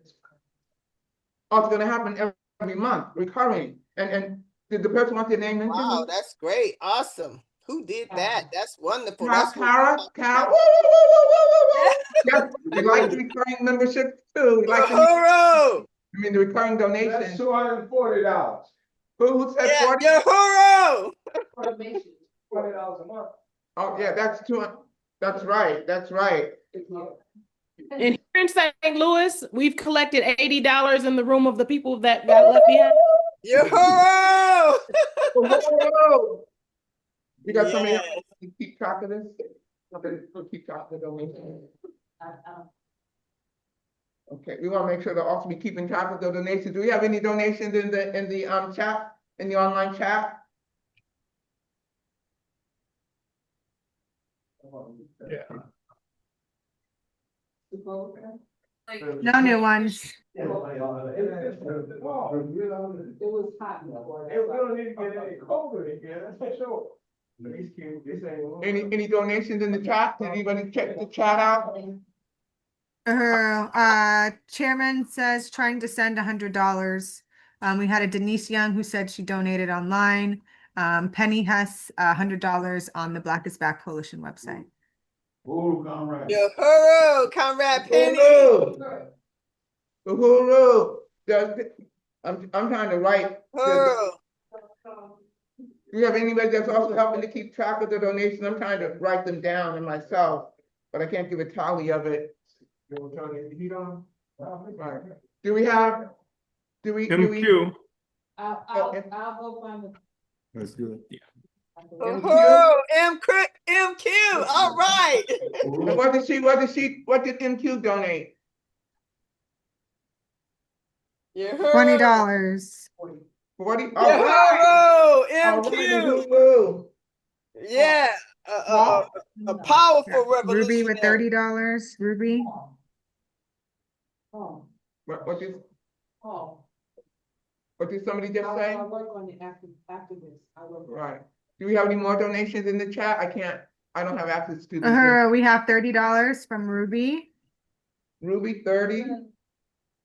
You know, another thing that we was talking about while we adding up the donations was that, you know, fighting to take control over our public schools. You know, Sister Betty just powerful people, you know, presentation. You know, what are the things that we need to be doing? We know that, you know, the public schools are so top heavy. They're so top heavy, you know, and they not, it's all about who's going to control the money. You know, right here in this little small parish that I live in, these people have a $480 million budget, okay? And I'm telling you, it's all about who gonna get the contract to do the roof, you know, to cut the grass, you know, and the people don't look like us.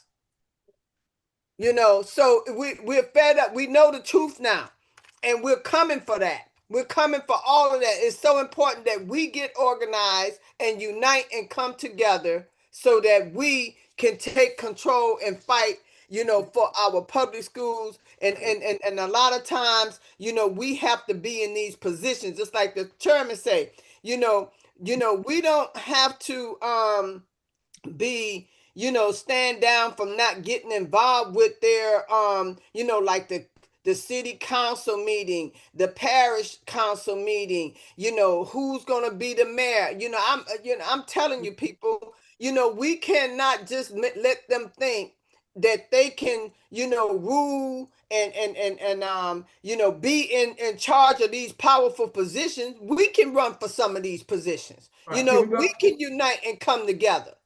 Exactly. Go ahead. Let's find out who else giving. Right. So the giving levels, can we go over the giving levels? So slide. In terms of the, $1,000 or more, Queen Mother Ya Asantua, Dorothy Lewis, $1,000 or more. And you can pledge the whole amount right now, or you can do it in like installments if you want to do that. And she says jobs are marching into prisons where they can legally work 2 million racially profiled Black men and women to death again without pay. So yes, we want to honor those who came before us and those who are part of building this movement. So you can do a Queen Mother Asanta membership, or let's see the next slide. Let me get up and read this. Next slide. Yes, Sister Belinda. Go right ahead, Lisa. This is the Lumumba. Yeah, and he has been at the Black is Back Coalition. He has come. I remember meeting him. $500 or more. He said, I only came to the movement because of King, and he was killed. I only stayed in the movement because of Malcolm, and he was killed. And then I became the leader. So yes, $500 or more Chokwe Lumumba. We hear $500 or more membership. Do we have that online? Make it rain, people. Next one. $365 or $1 a day. Our revolutionary leader and brother, Marcus Garvey. Woo, woo, woo. So much of the Uhuru movement has been influenced by Marcus Garvey. And he says the people without the knowledge of their past, history, origin, and culture is like a tree without roots. That's $365 for Marcus Garvey membership or $1 a day if you can pledge that. Next slide. Amiri Baraka, $120 or more. A man is either free or he is not. There cannot be an apprenticeship for freedom. You know what? I'm just going to go on and pledge that $120 membership in honor of Amiri Baraka. My home, from my hometown. I'll do it in installments. It will come in installments. So you got wonderful. Yo, Sister Lisa. Uhuru, 120. That's right. Any matching? Any matching? Sister Lisa.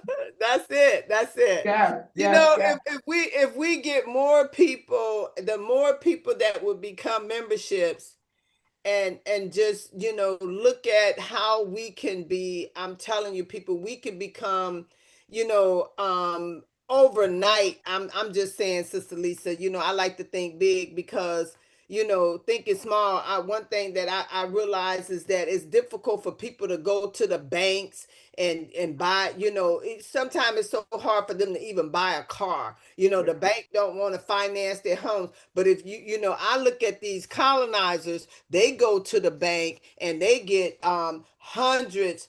I didn't say 1 million. They can get $100 million with just their signature. That's right. And we could go to the next slide as well. Keep talking, Sister Belinda. You know, so how is that? Oh, wait a minute, Lisa. That's right. That's my girl right there, Fanny. Yeah. That's right, Lisa. I done did my $60 because nobody is free until everybody is free.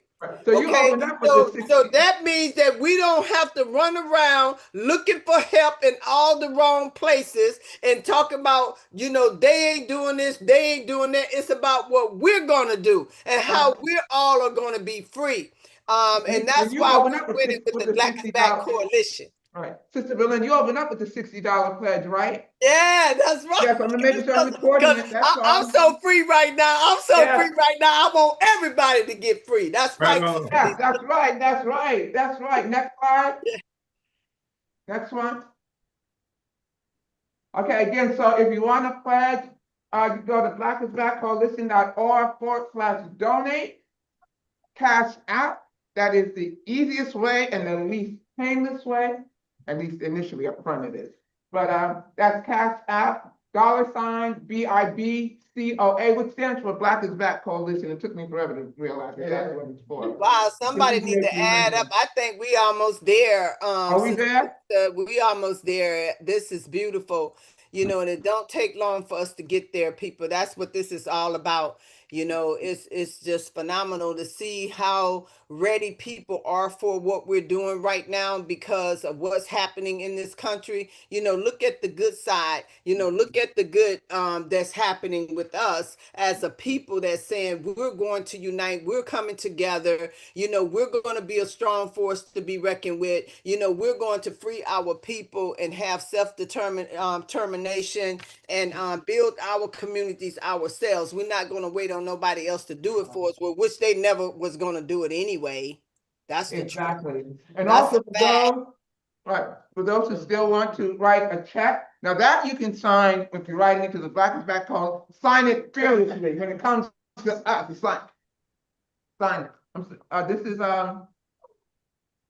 yeah, I really want everybody to see our little pamphlet too. I don't know. Brother Shabaka, and how much? 35, Brother Shabaka, yes. Uhuru.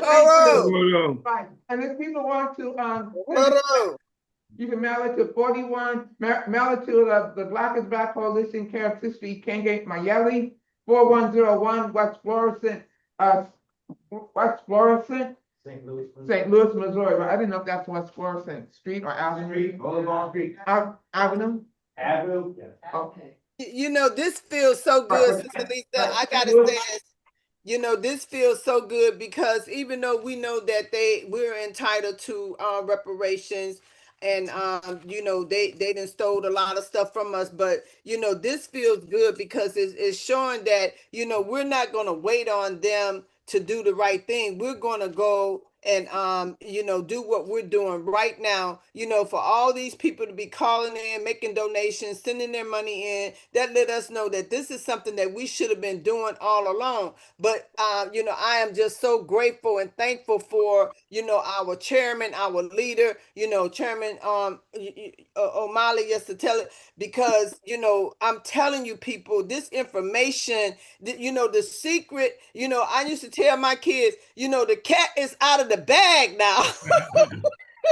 The cat is out of the bag. We know the truth. And we appreciate you so much, Chairman, because, you know, I'm telling you, I am free. I am free, and it feels good. Yes, yes, yes. And I think we are about at time for the call for membership and resources, but it goes on no matter what. We just have to move on to something else, but that don't stop people from donating. That don't stop people from contributing, because we have always been our own liberators. We are the way. We definitely are the way. So, yes, and just to let you know, if you become a member, and membership is so important, here are some of the working groups: political prisoners working group, healthcare, outreach, political action, reparations, youth and student, political education, media and social media, Again, I'm going to emphasize that one because we need people with these kinds of skills. It's not just about people who are not afraid to get on a stage and speak. It's about the skills you have, the behind the scenes things that any kind of skill you have. It really starts with the want and desire. And then we have the education working group and Black community control of the police working group. And if there are any interests, any areas that you are strong about, that you feel that we should have a working group about, you could always say, I think we need to also be doing this. We are open to ideas. We need the people. We are our own liberators. We are the ones we have been looking for. We know we surely cannot rely on the Capitol or anything like that. So even though we're in a room called the Capitol, but we know we cannot rely on that. It's us. It's us. Yeah. Yeah. Black is back. Yes, Black, and also we got shirts. Black is back. Black is Black is back. Black is back. Black is back. Right. And it feels good. Yes. And just another thing that we can be doing, because we've been hearing a whole lot about how things have been happening and how they're trying to rev things up and coming on strong. And I know that Union del Barrio has pissed Trump the F off, because he's going to come after them even more, because they done pissed him off because they're not backing off. But when we be increasing the membership of these organizations such as the Black is Back Coalition or Union del Barrio, they should be seeing hundreds upon hundreds joining with us, because that's going to be giving a message to them as well. And we all heard about that colonizing Kirk. And but when I heard about Turning Point USA, because they got all them, they come with money. They buy people, they buy souls, and they're putting all that money into it, and so therefore they can do all those kinds of things seemingly so much easier than we can. But we got the heart, we got the soul, we are right, we are on the right side of history, and we just gotta make it work. Right. So, Uhuru! You know, I still want Chairman to answer my question, Sister Lisa. I think yes, it's all right ahead, Chairman. And Chairman, our national political agenda is like number 12. You know, it's one of the things that I kind of wanted him to elaborate on. Right. And then after this, we will have a break for lunch. It's okay. I think no, we're hearing the echo. Hold on a moment, Chairman, because we got the echo coming in. Uhuru. I think that Comrade Sister Belinda Parker Brown raised a question about the kinds of things that we can do in our communities or with our different organizations. And I think that's the critical question that we came here to really address. And it's been talked about, and we've used Unión de Barrio as an example, because the thing is that we are on our own. We've always been on our own, but we've been duped by forces like the Democratic Party and those Negroes who rely on the Democratic Party for their survival, for their prestige, and what have you. We have a situation where the big debate that's happened between sectors of the ruling class, because it's not a united ruling class. They fight for unity. The only thing they're united on is that African people and other colonized people have to be kept under colonial domination. That's the only thing. The differences they have about how to make that happen, how to facilitate that. That's the critical difference that they have. And so like the Democratic Party, they claim to be our friends, and we have come to believe that in many ways, because right now what you see, for example, is assaults on stuff like SNAP, attack on basic welfare type programs that African people have come to rely on. But what we have not understood is that none of that stuff was done for us.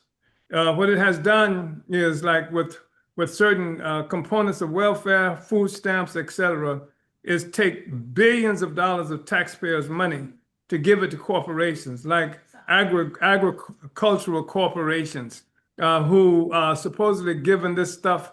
It's the government supposedly giving it to us, but what they're doing is giving billions of taxpayers' dollars, including ours, to these agricultural corporations. And then, like, the entire welfare system relies on them being able to split up our homes. So you can't have a man in the house. The children can't have their fathers in the house. In many instances, in most instances, receive these resources. In addition to that, it more surveillance on our communities. People who put forth as our friends, social workers and things like that, actually function as agents. They are snitches. They are another element of surveillance to make sure that there's no man in the house, and often will show up at your house and make you have to answer questions. And are there shoes, men's shoes under the bed? This kind of stuff. It's just another layer of surveillance that they've imposed on us in the name of being our friends.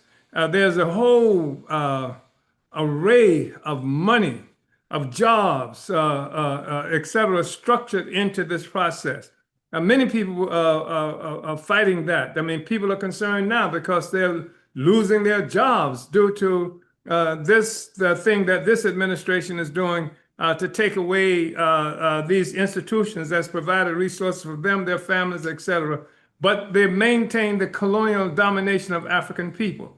That's why the same party, for example, that's supposed to be our friend, will participate in killing Malcolm X, arresting Martin Luther King, anybody who's working toward political independence so that we can take care of ourselves. That's the thing that the Democratic Party has done. So it fights on the one hand to make sure that we are unable to take care of ourselves, which is a primary function of the colonial system. We can't take care of ourselves. The colonizer then takes care of us. I like here in St. Louis, for example, it's not that they want us to starve. They just want to be sure that we can't take care of ourselves. St. Louis, you see mass poverty. There are sectors of St. Louis where the Africans have incomes of just horribly low wages coming in. Sometimes we're making less than $5 a day in St. Louis. But what they will do is they set up these places where you can stop by and pick up food. Sometimes they put them outside churches on the ground. I've seen that right off Redbud, not too far away. Or you can drive down the street and you see somebody giving away free hot dogs, things like that. This holiday season, They will allow for people to come up and pick up Christmas stuff for their children. So these functions as pressure relief valves. So that they don't want us to starve. They just don't want us to be able to take care of ourselves. That's why they would attack us and try to prevent us from doing the stuff that makes a difference. And that's the stuff that Comrade Belinda Parker Brown was just talking about. What makes the difference? It makes a difference that we can have our own capacity to feed, clothe, and house ourselves. It makes a difference that not just that, but even small things one would think, like recreations, that we put forth our own basketball courts so children don't have to play in the streets, dodging cars and trying to play basketball with makeshift hoops. It creates a situation where we take down the houses and buildings that eyesores and that they represent centers for criminal activity and behavior in our communities, just a deterioration of the community so that nobody wants to be here, so that they can continue this whole process of trying to making St. Louis a majority white city. And we create housing. We have and do create housing. We create gardens where people can participate in feeding ourselves. So they don't have to drive down the street looking for free hot dogs and things like that. Right now we're involved in creating a farm. So the thing is that there's stuff that we can do and must do for ourselves. And we have to take every bit of space that exists anywhere in our communities to feed, clothe, and house ourselves. I'm old enough to have grown up in an African community. This is typical on the continent of Africa and has been for the longest period of time, where Africans did not go hungry as individuals. If an African was hungry, then the African community played a role in making sure that African had what was necessary to eat. An African child didn't have to go home to eat if that child got hungry in another part of town, because that child would be brought into the home of other Africans. This is what people recognize as socialism or communism. It's based on a tradition that Africans have come from, where we had economies that were non-exploitative, where it was not based on who owned and controlled the means of production, or where the means of production were collectively in the collective possession of the overall African population. So there's so much that we can do, we must do. We have to create one of the things that we're working for, and we will see happening in St. Louis. It was mentioned by somebody who made a presentation early on. I think it was Comrade Lukede, where we are building Black community conventions, where the community can come together and establish our own agendas. But part of what has to come out of this process is that what Comrade Harry brought to us from Union Barrio. We have to have a capacity to defend our communities. There must be actual united forces from our community who can be trained and who become part of an institutionalized process in our community to defend our communities from anything, from any force, from the jump out boys who they talked about who can drive through your community and snatch you up, like they have done Africans Haitian-born Africans who are living in this country, like they've done to Mexicans and others. We have to have resistance there that can do the kind of stuff that Comrade Harry talked about and push back in the communities where we live. And this is not an extraordinary thing that I'm talking about, because we've done it before in the past. There have been times where the slumlords who extort tremendous amounts of money from our communities, they come to kick people out, and people from the community, people from an organized capacity would come and chase the slumlords and chase those who are trying to evict us, who would take the furniture that they've taken from our house and put it back in the house. This is the kind of thing that we have to grow in our communities, and this is part of becoming self-governing, a part of the process. So, and I agree, Comrade Belinda Parker Brown reinforced it. We have to run for these spaces, run for office, run for the school board, run for the city council, run for these other places, not just as people who are running for office. Comrade Zaki Barudi has become an expert at this kind of political work, but we teach it in the coalition as well. We have regular campaign electoral schools where we teach people how to do it. Because if you don't do it, what we do is leave the electoral process open, that the only ones who are participating are sellouts, people who betray our community. They have a monopoly on that space. And Africans, as sometimes liberals try to remind us, that we fought and died for that political space, and we should not abandon that space. Despite the fact that we know that space is not going to be the space that liberates us, but it can take us to another level, especially if we recognize that it's a part of the struggle against colonialism and for control of our own communities. So, Betty have her hand up.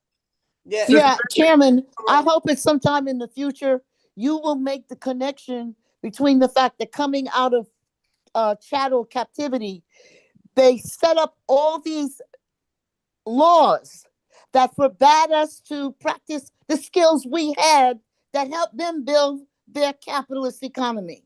We couldn't be masons. We couldn't be plumbers. We couldn't be bricklayers. We could not get licensing from the capitalist institutions. And it is the same with public education.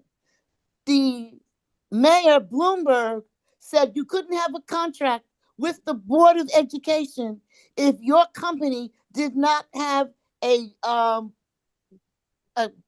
bank account of $2 million. You realize what that means in terms of getting a vendor contract with the Board of Education. Everything you are doing in terms of St. Louis, it defeats that. That's why they went after Garvey. That's why they went after you. Because you're not only using Black people who have these skills, who can't be licensed through the city to build, you are setting up a situation where they can learn these skills, take these damn tests, and get licensed.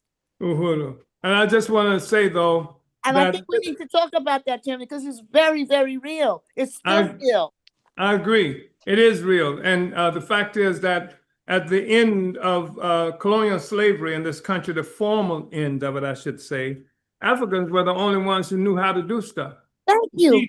We were the only, we are the ones who did everything. I mean, everything. I mean, from the tailors to from the people who built things, we were the ones who could do that. And then they placed certain restrictions and laws after you remember, it used to be a time where, and perhaps it happens today, but you know that when you're working on a job and they bring somebody white to work next to you on that job, you know you're on the way out. Tell it, Chairman. That white person is going to replace you on that job. And what happens is after a period of time, you lose your capacity. You forget. People have to participate in production in order to maintain a capacity to produce. And they take that away from us. And then we've put these other people there. They're the ones who then create what's supposed to be, what do you call them? Not unions, but something like unions. Who make a determination of who can be licensed to be a plumber, who can be licensed to be a carpenter, who can be licensed to be a brick mason and things like that. And it's always white people, it's always the colonizers and not us. And the best we can do, if at all, is to get a job assisting the person. Of course, they call it assisting, but we're the ones who usually doing that, making that happen for them as well. So they Chairman, I want to add just one more thing in terms of connecting it to public education. You know, it was a Black man in New York City who fought for what we call the Career Education and Occupation Unit of the Board of Ed. And we had all these career education and occupation high schools in New York City. They have dismantled the majority of them, but upstate New York still has them. The boys and the kids in upstate New York are still learning to become electricians, learning to repair airplanes, learning to repair the latest version of the electric automobile. But our children in New York City have been deprived of that. They've taken out the majority of those occupational high schools, and America is still a country where 80% of the people are in those occupations. So when you fight for community control, you can't have any kind of control unless your children are getting the skills. And we're already paying with our taxes. The biggest tax deduction is for education. And you short-circuited that when you started doing the Black Power blueprint. Sorry to take so long. No, it's all right. When I was in school, people had a process. You can learn, auto repair. You can in high school. They had this. I even took shoe repair. Of course, they call it skills trade. Yeah, but they disappeared all of that now. And the other thing they've done that's really critical that we must understand is you look at the school closures that's happening around this country. They're closing schools, like I think more than 50 schools were closed in African communities in Chicago. A large number of schools in African community in St. Louis shut down. What is the significance of that? It's not just quote unquote being prejudiced. It's the fact is that when Algeria became independent from white French domination, they had something like 92% or more of the population was illiterate. When Congo became free under Patrice Lumumba's leadership, only something like 13 to 19 of the people from Congo, and most of them outside of the country, had university education. So what did it mean? It meant that when Algeria became independent, there was nobody in Algeria who could run a government, who could control the military, who could have an administration. If it hadn't been for Cuba, if it hadn't been for other countries and solidarity people, even from France, who came into Algeria, that country would have collapsed from the very beginning. And we see what happened in Congo. And now you're independent and you have nobody who can, you're independent, and then the white man who's been your oppressor all this time comes and tells you what it takes for you to run the government. This is what you gotta have. If you don't have this, and it deflates the imagination and the spirit of the people who are talking about being self-governed. So the education question is fundamental. It's a fundamental question. That's why we have to control what is being educated. And as quiet as it's kept, education in any society serves the dual related purpose of preparing the people in that society to be productive in that society, to be productive, to be able to produce what it is that the society needs, et cetera. And the other thing that education does is that it continues to reinforce and redevelop the ideology of that society. And so that's why we have to have Black community control. We have to have control so that one, as Comrade Sister Betty continues to remind us, that we have the money going to public education should come to this community. Two, the ideology of that public education should be controlled by this community, our community, et cetera. And that's, and the things that our children learn. What is it that African children should be learning in the face of gentrification, police murder, violence, et cetera? That's not being taught in the school system. We have to teach that. So anyway, I've talked too long, but the basic 19-point program for self-determination that has put forth by the Black is Back Coalition for Social Justice, Peace, and Reparation should be part of an educational curriculum. Curriculum can be taken from that to provide the political education that we need. So also pride in being African, culture. Uhuru. People, culture. Black, yes. black culture. It has to happen. It has to be deep and profound. And that's something that we have to risk, because what's happening is that everything is a commodity under this system. It's what I mean when you say commodity, it means something that's produced for sale. And so if you have a hospital, it's not there to cure sick people, it's there to make money. Yeah. If you have all of these processes, we have to take possession of them so that they don't work against us. And so they're things that we can use for ourselves and for our own development. So anyway, yeah, that's part of what needs to be said. And we'll be talking more about this. And I'm going to try to be in as many sessions and processes as possible so that we can deepen our understanding about political economy, because most of us we don't get taught anything about political economy. We haven't the slightest idea. I mean, so sometimes I'm sitting and talking about stuff and it sounds foreign. It's easy to disbelieve it because you didn't get this in school and you know you were a good student and they didn't teach you this at all. And so I must be lying. I must be making it up, etc. No, you're not, Chairman. You know, you heard time is up. Yeah. I'm sorry, this is a great discussion. We were trying to take a break here and get a little bit of bite to eat. I don't know if we've eaten there in St. Louis, but we were taking only about 30 minutes. Everybody's got their food. They've kind of started eating already, so we can come back and finish our program, say how much money we've raised. So, you got any more direction for us? Uhuru, Comrade Secretary. So yes, we will be coming, resuming in 30 minutes for lunch. I believe that will be around, what, 3:47? 30 minutes. On that end. Yeah, 30 minutes. Will be 3:20, what, 32? What is that? It's 3:17 here. I don't know. Okay, so it'd be what, If we came. okay, 3:47. 3:47? out there. Okay. All right. So we're gonna break for lunch and we'll see you back in 30 minutes. Uhuru. We're in King, in King. Yes.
Uhuru Good People, we're gonna be starting soon.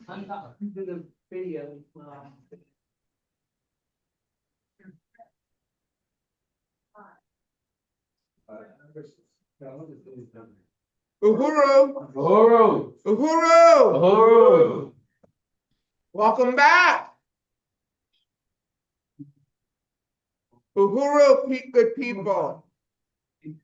Uhuru! We've been getting a whole lot of definitely food for our soul and to feed our minds and our revolutionary spirits. We needed to, we got that, but then we also needed some food to fuel our bodies. And now we're gonna You're come muted. back. You're muted, comrade. We're muted. No, we're not. Oh. We're not muted. Okay, and now we're going to come back for the rest of it. And again, we're going to be hearing some very important information. So like our Secretary Sisters Ayesha said earlier, people should be taking notes. And now we are going to go to the presentation of what to do if, and for many of us, it is when the FBI comes a calling. Right. Are we ready? This was a presentation that Attorney Colin Perot had done about 2 years ago. He's with the National Lawyers Guild. And he immediately, you all may have remembered in New York when they first attacked the chairman that you saw that there was a press conference. Well, Attorney Colin Perot was one of those attorneys that was at that press conference who immediately turned up on behalf of the Uhuru 3. And so he did a presentation for us about what to do, very, very informative presentation about what to do when the FBI comes knocking at our doors. And so do we have that? Oh yeah, there it is right there. And we can play it until 25:02.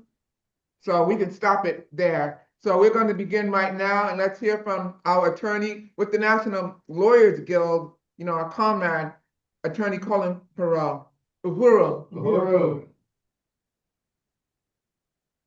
I have a short presentation that I'm going to run through. I'm not sure if we can pull up the slide deck, or I can also try to share my screen if that's better. Okay, here we go. Perfect. So yes, thank you for that wonderful introduction. As Lisa mentioned, I'm an attorney with the National Lawyers Guild, or the NLG. I'm also part of a group called the Committee to Stop FBI Repression. And it's truly an honor to be here with you all today with such incredible organizers and freedom fighters who have really been on the front lines against the FBI, fighting back against this repression and intimidation. And so the National Lawyers Guild, just very briefly, is a nationwide organization of progressive and radical attorneys that was founded a little more than 80 years ago, specifically to provide legal support to anti-imperialist struggles, anti-colonial struggles, labor struggles, and general progressive and radical movements. And today's program has been incredible. We've heard so much already about the crimes of the FBI against the people and the way that the FBI is weaponized to repress and to try to snuff out resistance and people rising up and demanding reparations and demanding their rights. And I've been asked to give just a very specific component of this, which is just a quick rundown of the best ways to respond in the moment if you find yourself in an interaction with the FBI personally. So whether they're approaching you at home, on the streets, whether they stop you in your car, maybe they go to your work, I'm going to let you know the best things that you can do in the moment and the best way to protect yourself in the moment.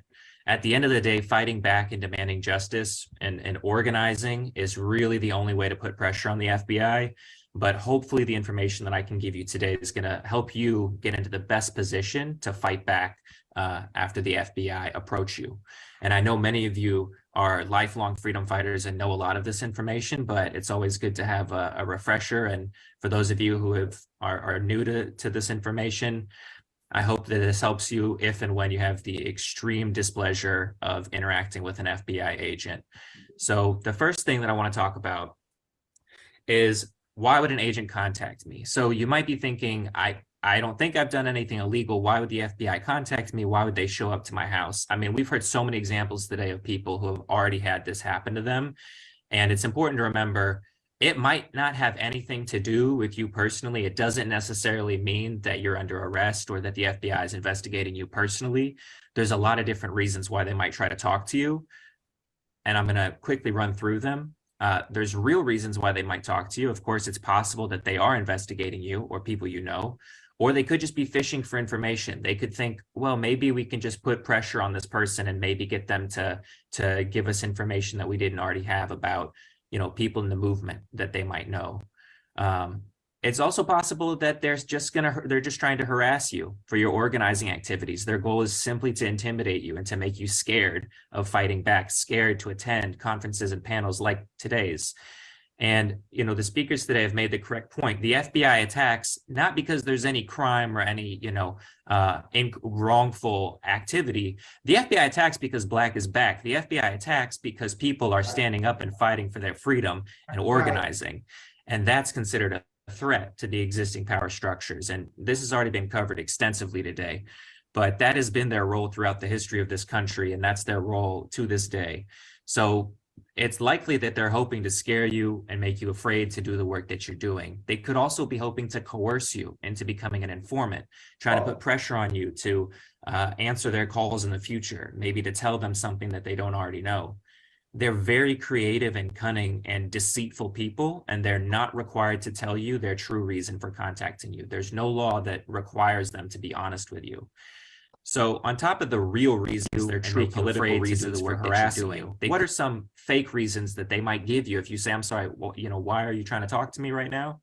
There's a whole lot of fake reasons that they're trained to provide, and they come up with all kinds of different stories. You know, members of the African People's Socialist Party were approached, and the FBI said, we think someone broke into your car. We need you to come outside and check out your car. Sometimes they say, we think you're a victim of identity theft. We just want to talk to you and make sure that no one has stolen your identity. Or, oh, we think someone that you know might be in trouble, and we just want to talk to you about it and see if you can help. You have to assume those things are lies. You should always assume that the FBI is lying to you, because they are lying to you. They're not going to tell you their real reasons for contacting you. That's the bottom line. So because they don't have to tell you their real reasons, and because they are so good at lying, and because it's their job to lie to you and trick you, the safest thing to do is to not engage with the FBI during that initial interaction. So the first thing you want to do is stay calm and remain silent. So this is often the most difficult thing to do in the moment, because these agents, again, these are trained investigators. They're trained in how to interrogate people, how to make you feel like you're being disrespectful or rude, or, you know, why don't you want to let us in? You know, we just want to come in and talk to you. Are you really that afraid that you're not going to let us in? They'll say all kinds of things to try to make you feel like you are doing something wrong by refusing to speak to them. You are not doing anything wrong. That is exactly what you should do anytime the FBI tries to talk to you, no matter what they say the reason is. You have the right to remain silent. There's a very narrow exception that you just should be aware of, which is if you are stopped in a vehicle, they could ask you, if you're driving, they could ask you for identification, and you would be required to show proof of a driver's license. But that's essentially it. You have the right to not say a single word beyond identifying yourself in those narrow cases. And on top of that, because you will not know their reason for wanting to speak with you, you're just not going to be in a position to outsmart them in the moment, because you don't know what their objective is. You don't know what information they have already. You don't know who they've already talked to. You don't know what their goal is in the moment. And it's really dangerous to talk to them, because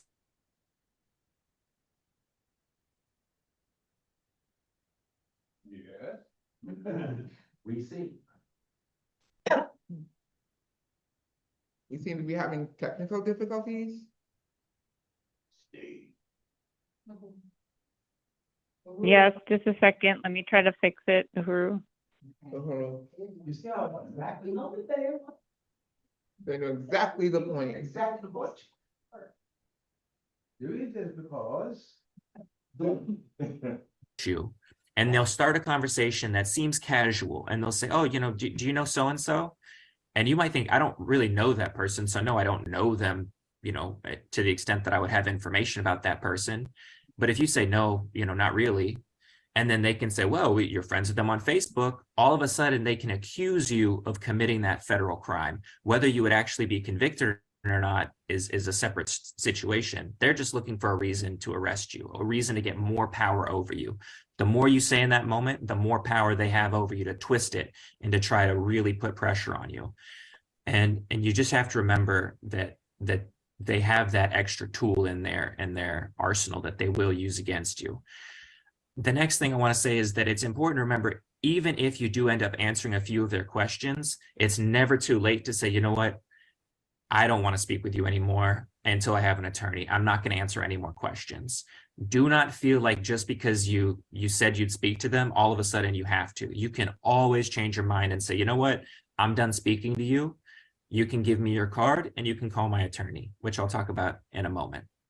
So again, the best way you can protect yourself and prepare to fight back and that initial interaction is by saying nothing. You do not want to give them anything they can use against you.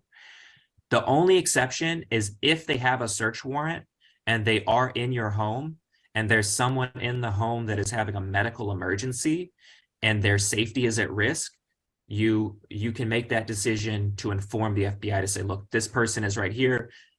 They are in the process of going through some medical situation. They need medical care. That's really the only exception that I can think of where you might seriously consider speaking up and saying anything beyond, don't ask me questions, talk to my attorney. Some examples of how you might say this would be, I'm not talking to you. You can just say that. If that's what you're comfortable with, you can leave it at that. You can say, I'd like to talk to my lawyer before I speak with you further. That's maybe a way to de-escalate if that's something you're more comfortable with. Or you can say, I have nothing to say to you, but if you leave me your card, my lawyer can call you. And you should practice saying those things, because again, in the moment when they're at the door and they're trying to come in and they want to talk to you and they're lying to you and trying to manipulate you, it's really helpful to just practice, just repeat those phrases. And you might have to say the same exact thing 10 times before they finally leave, but that's really what you have to do. Now, you want to take their business card. So you're not going to speak to them. The plan is you're not going to answer any questions. You're not going to let them into your home. You're not going to speak to them, but you are going to ask for their business card because you want to know, what is the name of the agent who just came and tried to intimidate me? There's a number of reasons you want that information. The first one is because you're going to document the situation. So as it says on the slide, you're going to want to write down as much information as possible. What time did they come to your home? How many agents showed up? What were the names of any of these agents, if you can get their contact information, or if they gave you a card? What telephone number did they give you, if any? Did they identify what agency they're from? They might be from the FBI, or if they're working through what's called a joint terrorism task force, they could, they might not be from that exact agency. So you always want to make sure you know what agency are they from. You should write down any questions that they asked you. That's super important, especially if they asked you questions about any specific individuals, organizations, or events, because that will give you and your comrades an idea of what they might be trying to get in terms of information and what they might be focusing on. You also want to try to write down any answers that you gave, because you're going to need to tell your attorney as much as you can about any conversation that you had. Hopefully you didn't give them any answers at all, but if you did give them any answer to any of their questions, make sure you write that down. Write down a physical description of the agent too, because sometimes, let's say they harass you and eventually you go to court to try to file a civil rights case. You might need a physical description in order to help identify exactly which agent was trying to talk to you. If there were any witnesses, let's say they approached you on the street and there's somebody who was nearby and observed the interaction, you might want to go ask that person, hi, can I just get your name and phone number in case I have any issues with this down the road? That can be helpful. And I say to write it down immediately because your memory is going to be best right after the interaction, once they leave. And you'll have that adrenaline and you'll really be in the best position to focus and write down as much as you can remember. If you try to do it later, you might end up forgetting some details. An important note I want to make about video and audio recording. is that you are legally allowed to video record law enforcement. You have that right, but you cannot interfere with what they're doing. So if you are videoing them and they say, you know, I need you to move over this way, you need to move over that way. Otherwise, they can accuse you of interfering with their investigation. You need to be obvious about it. You should not try to film them secretly. That's usually not going to work. It's not as protected legally, and unfortunately, it could escalate the situation, which is usually not your goal in the moment. But if you feel comfortable and you feel that you can safely video record the encounter, that's a great way to raise awareness about their tactics, because then you can distribute that video to all of your comrades in your community and say, look, this is when they approached me. This is how I stood up and asserted my rights. And now you can do the same thing. And that can be a really helpful tool to help encourage and make other people comfortable asserting their rights as well. So the next thing you want to do after you take all of your notes is you want to contact an attorney.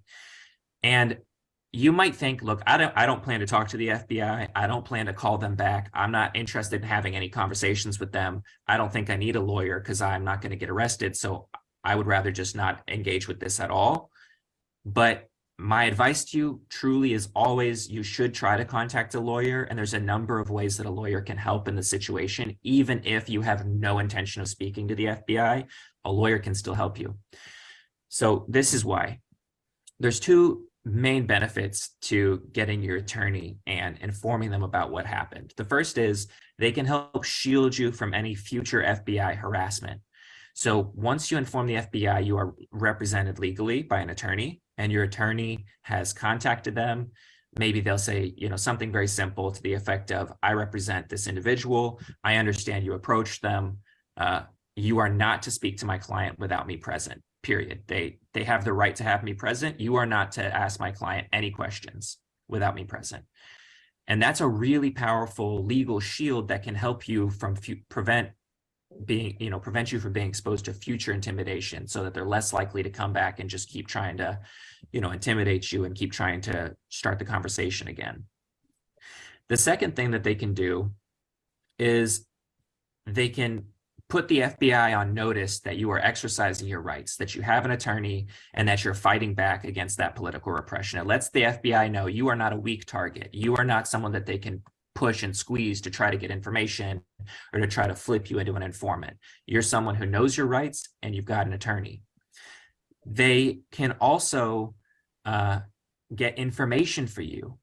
The FBI is not required to tell your attorney the truth, but they are more likely to reveal some information about why they're contacting you, because your attorney can say something like, my client is considering whether they want to speak with you further, but in order to make that decision, to advise them, I need to know, what are you going to ask them about? What is this in regard to?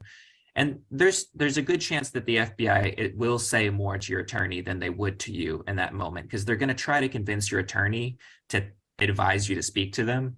So they're a little more likely to take your attorney seriously in terms of what they might be willing to say. Again, generally speaking, they're snakes and they're going to lie. So this is not to say that your attorney has like the power to make them tell the truth, but it's better that your attorney does that than that you personally do that in the moment when you're by yourself and very understandably concerned.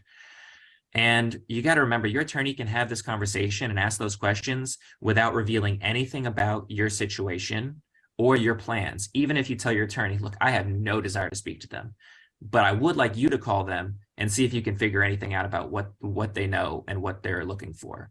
And your attorney can help you do that.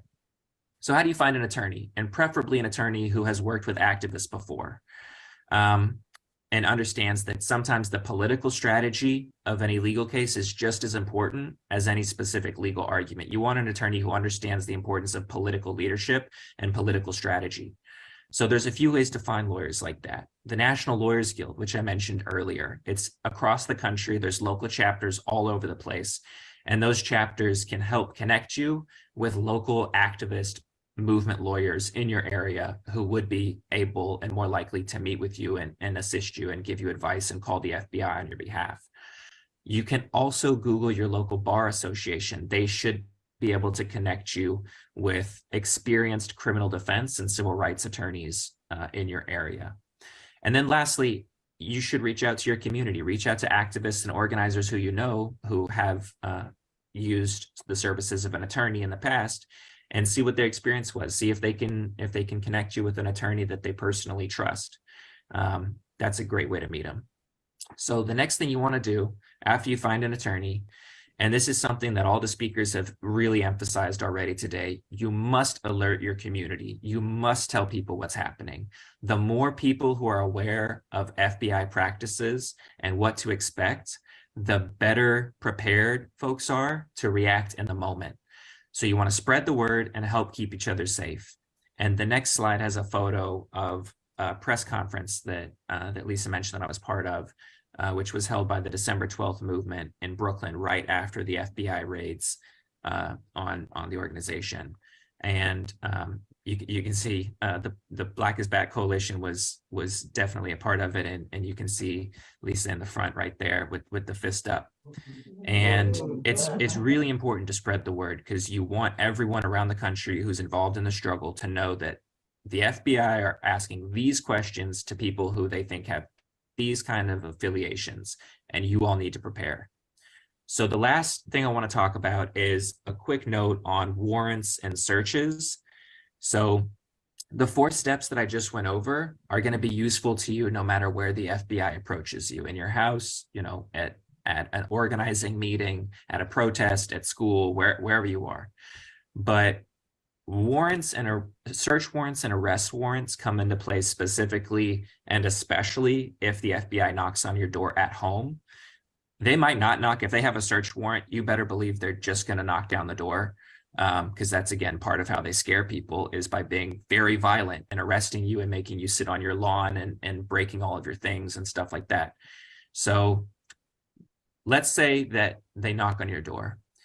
If they're asking permission to enter your home and they're asking you to open the door and speak to them, the best thing you can do is to refuse to open that door. You are always safer with the FBI on the other side of the door than if they are sitting in your living room and you have to come up with a way to get them out of your house. Yeah. You're always going to be safer with them outside. If they have the right to open your door, they're going to do it no matter what you say. So if they're asking permission, it usually means they don't actually have a search warrant. They don't have the right to go into your home, and you have the right to say, no, you're not invited into my home and I'm not opening the door. Again, you're always going to be in a better position if you can keep them outside. If they ask to come inside, the correct answer is always going to be not without a warrant, or I do not consent to a search of my home and I am not opening the door for you. You are not invited into my house. If you need to speak with me, speak with my attorney. He will contact you. If you let them into your home, then they can argue that anything that they might have seen around in the vicinity while they were in your home, they can say, well, it wasn't an illegal search because they let me inside. And I just happened to see this poster for this organization that they said they weren't affiliated with. So, you know, this is an example of the bad things that can happen if you let these people inside. If they claim that they have a warrant, if they say we have a warrant to come inside, you can open the door, but we do have a warrant. They could be lying. Probably they are lying. Probably they don't really have a warrant. But what you want to do is you want to say, hold that warrant up to the peephole or slide it under the door.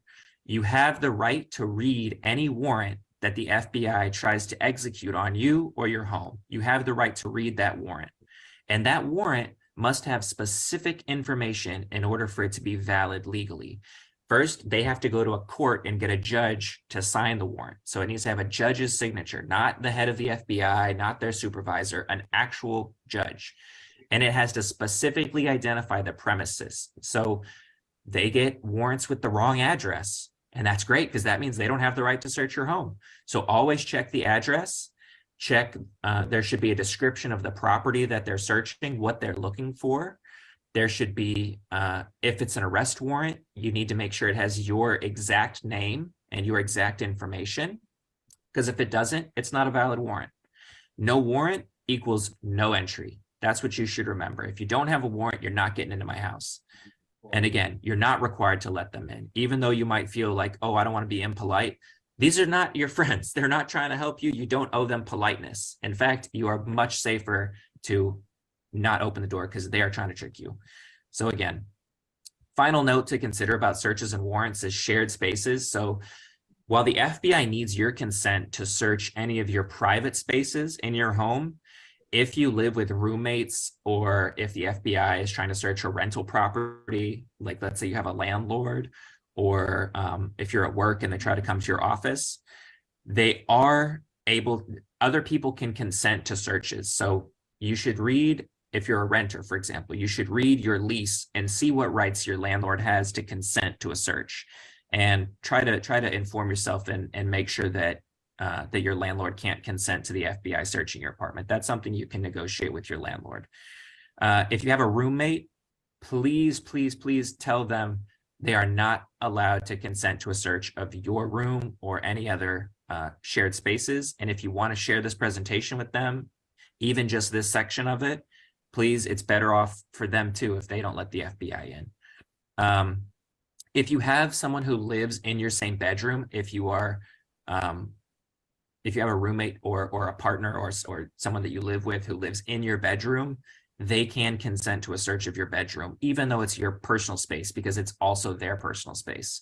So that's one thing you just got to keep in mind. It's a good idea to look around and think, okay, what are the private spaces that I have the complete authority over consenting to? And what are spaces where someone else might be able to consent? Because I need to go talk to that person and let them know, do not consent to any searches. And then, you know, that's most of what I wanted to say. But the next slide is just a few key points just to summarize the 4 things that you want to do in the moment. I hope it's been helpful for you all. Again, I know most of you know a lot of this already, but hopefully we can remember these things and be stronger together and be more prepared for when the FBI, if and when the FBI does approach you. It can be very intimidating, very scary, very violent. But if you can remember these things, you're going to protect yourself and be in the best position to fight back with your community and to fight back against these kinds of harassment and attacks. And, you know, just think of how many of today's speakers have been personally attacked by the FBI, and draw strength from that, draw inspiration from that. They stood up to the FBI, they exerted their rights, they asserted their rights. You can do the same thing. And with that, I just want to say hands off Uhuru, hands off Africa, fists up, fight back, and thank you all so much again for having me. And you can end the video, yeah, great.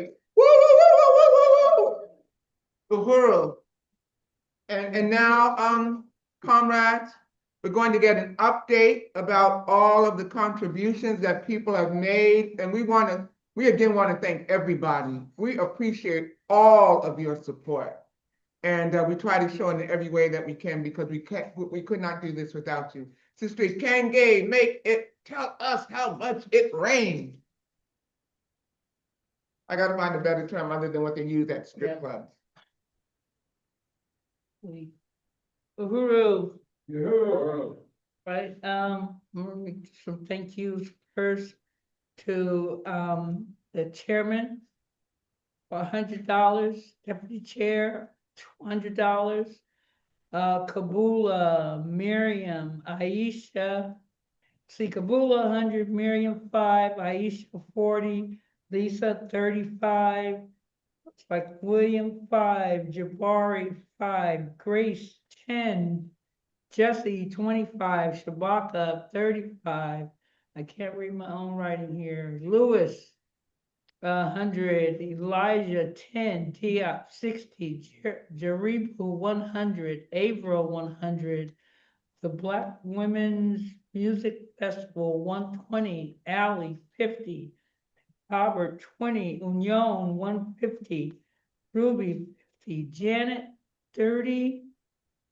I got another Janet with 50, Denise, it's Denise Young, Uhuru 50, Stephanie 50, Penny 100, Maureen 75, another Denise 25, MQ, Uhuru MQ, Dylan $60, and he's got gonna have a reoccurring $5 a month pledge. Redbeard 60, Kangozi 20, Kara, 240 at $20 a month. Uhuru. Which brings us to, $20 membership pledge for Mary Rock. okay, That's gonna be installment. all right, so let me add this up again. Add another 120 then to that. So our grand total is 080 is $2,080. Uhuru, Thank Sister you, everyone. Kenya, I didn't see my $60. Okay, well, let me okay, 2,000, what I say, 80, then add $60 to that, that's Sister Belinda. And I'm sorry if I missed anyone, that just means we lifted more. I was frantically trying to do that during the break. One is $2,140. Uhuru! Everyone, that doesn't mean that you have to stop giving. Share this video. Share with somebody that should be watching right now that needs to be organized, needs to know what it means to be organized. And for 17 years, the Black is Back Coalition for Social Justice, Peace, and Reparations has organized over 17 or more different Black organizations that believe in reparations, believe in social justice, and believe in peace. So Uhuru.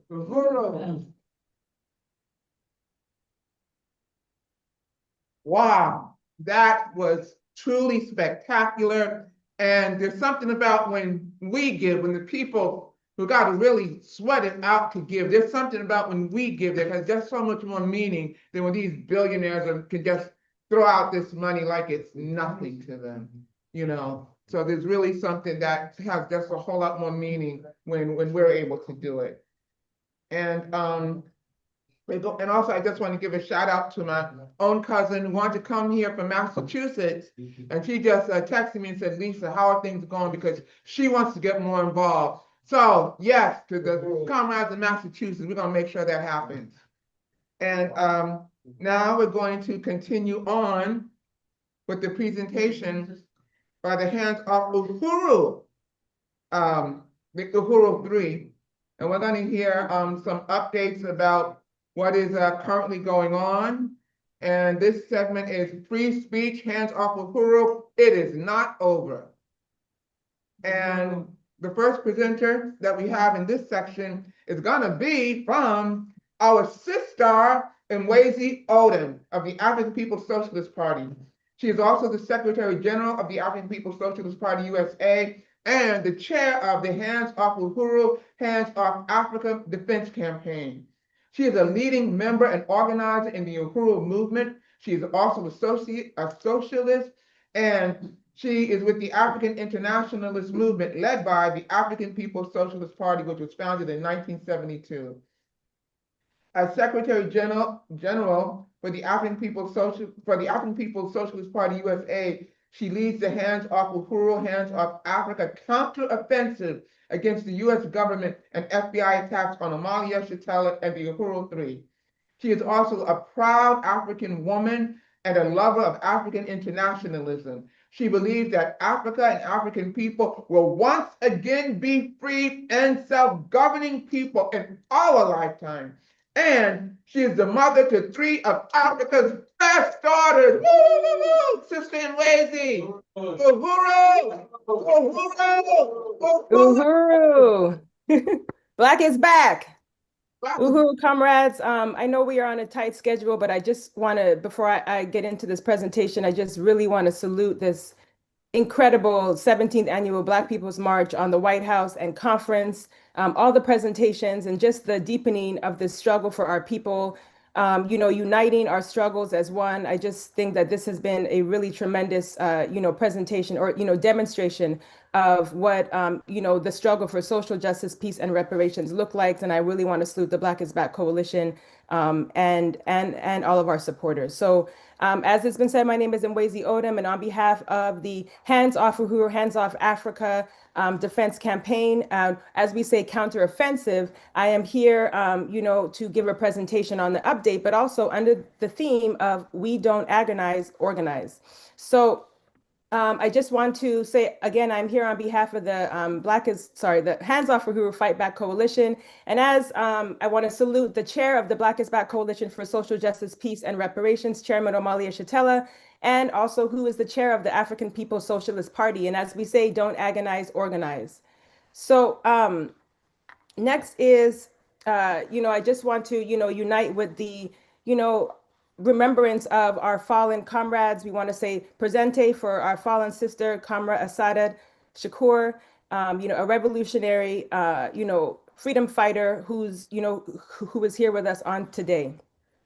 So in July 29, 2022, the FBI raided the Hands Off Uhuru, raided the Uhuru Movement in two cities, St. Petersburg, Florida, and St. Louis, Missouri. This was an attack on the African People's Socialist Party directly, and as we understand, a deeper attack on the Black Liberation Movement. And it was on this day that the Hands Off Uhuru, Hands Off Africa counteroffensive was initiated. And we understood this as an attack on Africa, an attack on the Black freedom struggle, and that African people everywhere should understand that this was an attack on our struggle. Chairman Omali Yeshitela and the Uhuru Movement were at the forefront of this. But again, we must remind ourselves that this was not a unique attack, because as we remember, this is, a decades-long struggle, and we're going to talk about that in this, brief presentation. So, one thing that the chairman, put out from the jump right after these attacks was for us to understand that these attacks on the Uhuru Movement were an attack on, Africa and African people everywhere. And the chairman said, we are not retreating, we are building. As we say, we don't agonize, we organize. And he said, this is more than a defense campaign, but this is a counteroffensive. And what's important about that is because when you're agonizing, you're on the defensive. When you're organizing, you are building a counteroffensive. And so that's what we are in the process of doing right now. Later on, we can talk about the charges and all of that, but we understand that the charges are whatever the colonizer says they are, because this attack is consistent with the FBI's track record and war against the Black freedom struggle. The case of the Uhuru 3 was a serious political assault on the struggle for African liberation since the 1960s. And, Omali Yeshitela has, been at the forefront of leading the struggle against colonialism, because as the chairman says, for the colonized, the highest form of democracy is self-determination. And this, what we live in right now, is a colonial democracy. And so when they talk about freedom and, freedom of speech, it rests upon a system of colonialism, the colonial mode of production. And this system can only exist for the colonizer. And, things can only get better for the colonizer, while at the same time you see genocide, starvation, military occupation, policing in our schools and our communities, assassination of our leaders, and imprisonment of our leaders. And so one thing that it was really clear for us in the very beginning was to remind people that this was nothing new, but also to remind, as the chairman put out, that the colonizer makes the law, but the law is illegitimate. And so under colonialism, we, had to be clear that we don't fight the law, but we fight the system, and that we make them, fight against their own law that, they will, change as they want. But as we understand that it has always been illegal to fight for Black freedom. We must be reminded that this is, African people, voices have always been silenced. Here's just some, images that, we have seen. These are some old images that we put out in the very start of this campaign. So I brought some of these back. Bobby Seale, Black Panther, party member, a co-founder, sorry, in 1969 was gagged and bound in court when they were on trial. Emmett Till, was an African boy who was abducted, tortured, and lynched in Mississippi in 1955 at the age of 14 after being accused of offending a white woman, and her family in their grocery store. Lynchings were used to terrify and control Black people, just like the face masks. Lynchings were another way to terrorize, African people. And part of what this, struggle was to, was to provide a legal lynching on Chairman Omali Yeshitela, in this process, and we'll talk about that. Malcolm X, we must remember, in 1964 spoke, in Oxford at the Oxford debate. 1965 assassinated. This is colonialism, and you've probably heard this a lot throughout today's, presentations and throughout these, past few days, but we have to understand what we are fighting against, because if we just fight the law, we will lose. But if we understand that this law is built on the root of colonialism, then we know what we are fighting for and how to organize. So what is colonialism? Colonialism is the foreign and alien domination of a people for the purpose of economic exploitation and political advantage, to strip a people of all human and civil rights, and to rule without the regard to law. Does that sound familiar? So our struggle, comrades, if we're going to struggle for the struggle of free speech, we're going to struggle for, social justice, peace, and reparations. Our struggle must be rooted in an anti-colonial counteroffensive. So we say the struggle for free speech is, a struggle that is rooted against colonialism. And for African people, the struggle for free speech must be anti-colonial, because we're not just talking about making things better upon an already rotten system. We are saying the whole system has to go. And our speech has always been about Black freedom. Chairman Omali Yeshitela said this, the FBI wants to put me on trial for fighting for Black freedom, put the colonial state on trial, we will win. And this is what launched the Hands Off Uhuru Fight Back Coalition. We built this anti-colonial free speech coalition across the, political spectrum to, unite people with the struggles for self-determination, liberation, and freedom for Africa and African people, indigenous people, all oppressed and colonized peoples of the world. Part of this, part of our, winning this was, winning endorsements and support from organizations, like I said, across the political spectrum to unite with the demand to drop the charges on the Uhuru Three. Who are the Uhuru Three? You're going to hear from two of them right after me. You heard from Chairman Omali Yeshitela. You'll also hear from comrades Penny Hess and Jesse Nevel, who lead the Solidarity Front of the Uhuru Movement. And, and so they're leading the Solidarity Front. This is Black power in white face for the anti-colonial struggle. And this was a strategy, of the Uhuru Movement, under the leadership of Chairman Omali Yeshitela, to develop this, strategy for, so that when they attacked not just the chairman, but, white people, we said, you can either, cower in this, or you can stand on the right side of the question. And so this was another reason why we understand we were attacked. The case of the Uhuru Three, as we know, was the case for the future of free speech. And we assembled the people from around the world, but we also assembled and had to assemble a lawyer, a legal defense. So we want to salute our brilliant legal team who is, working on our appeal that is, being filed. And, we can say more about that in, future webinars. You can check out our website. But we were able to, in a federal court in 2024, in September, have the federal government admit and affirm what the people already knew, that the Uhuru Movement works for Black people, not Russia, as they tried to claim that all of the work of the Uhuru Movement for these past 50 years was under the leadership of a foreign agent, aka Russia. They convicted them on the bogus charge of conspiracy, and which is the appeal that we're fighting right now. But we knew that the Uhuru Three free speech victory was a victory for all oppressed and colonized people, because we were able to build solidarity for the right for African people to organize for self-determination for Africa and African people, and on the basis alone, the question of free speech.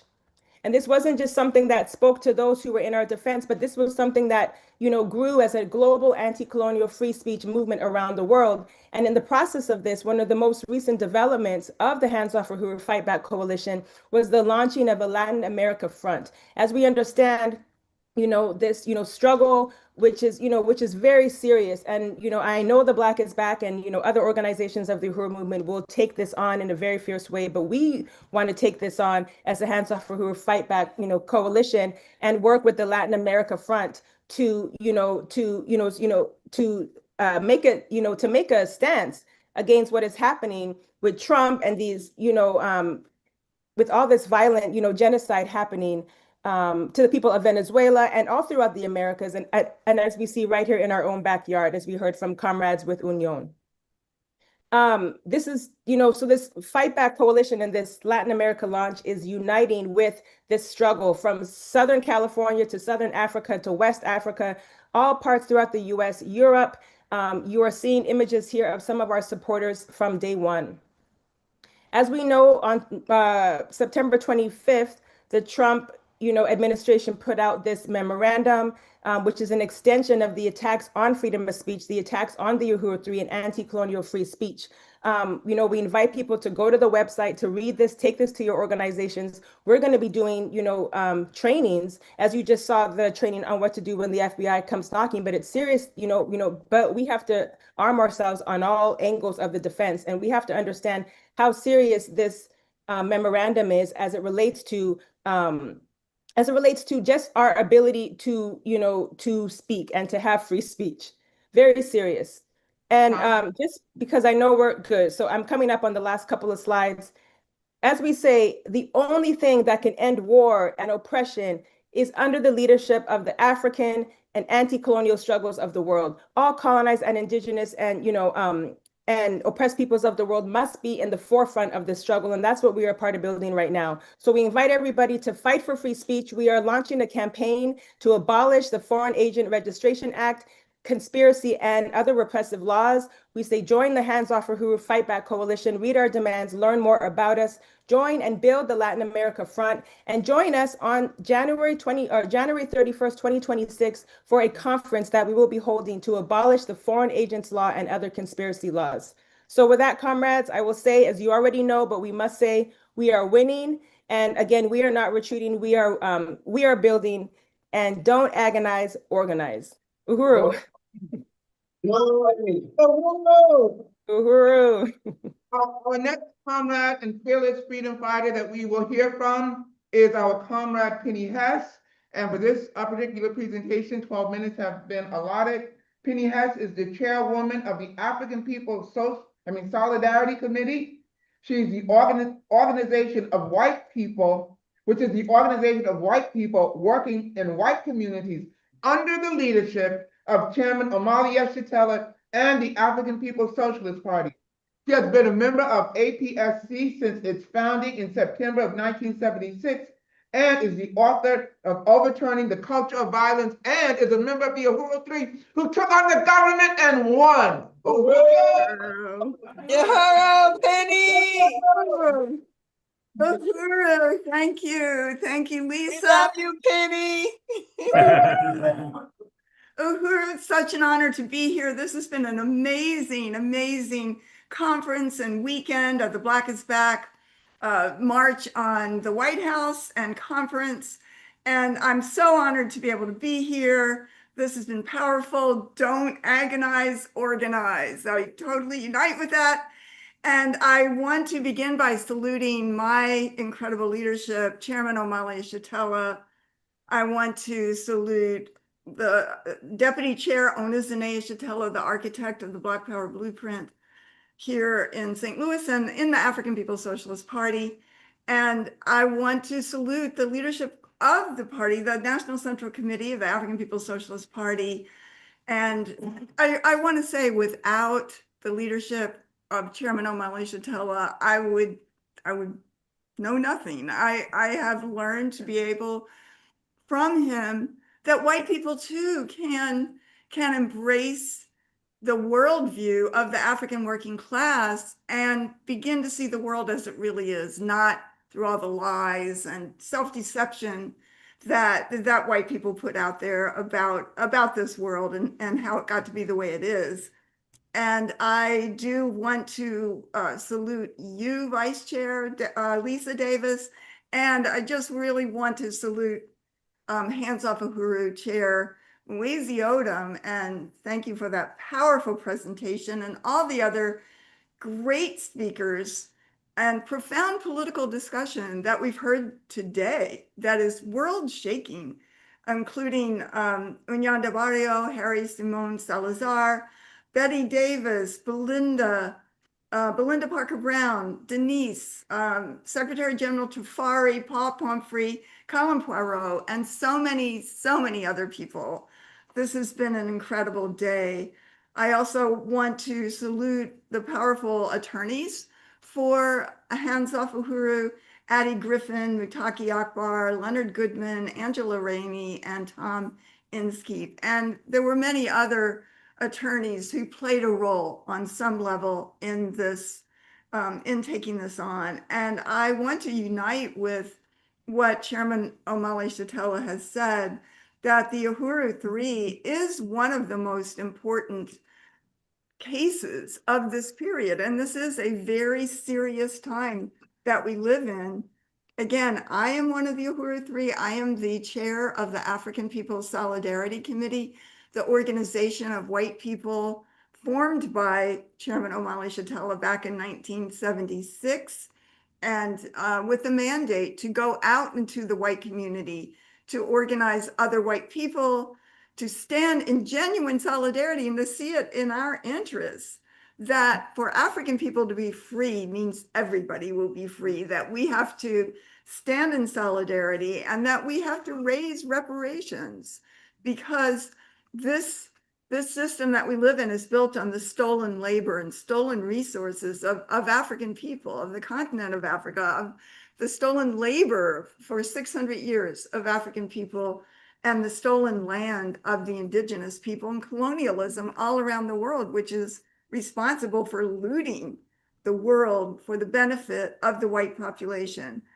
And we were, the Uhuru Three, Chairman Omali Yeshitela, Jesse Nevel, and myself, along with a total of 7 locations of the Uhuru Movement in 2 different cities, St. Petersburg, Florida, and St. Louis, Missouri, were raided at 5 a.m., 6 a.m. on the East Coast, on July 29th, 2022.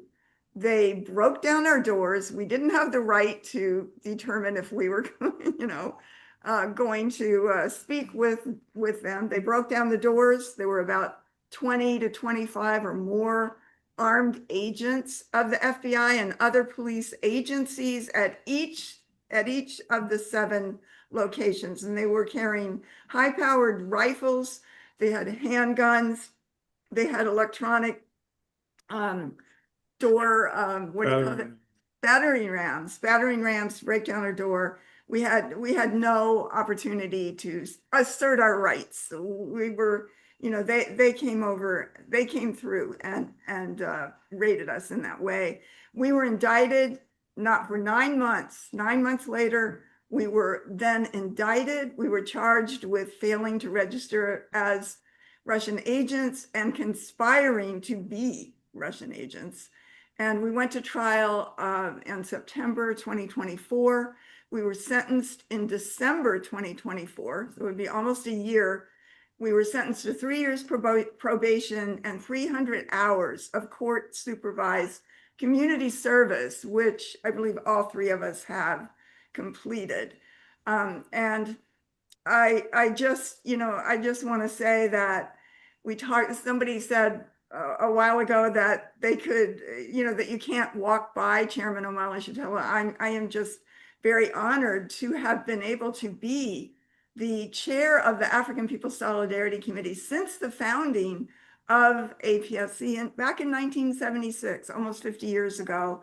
And that the attack on Jesse Nevel and myself were part of the attack on the chairman. The chairman and the African People's Socialist Party were the target of this vicious attack by the U.S. colonial state.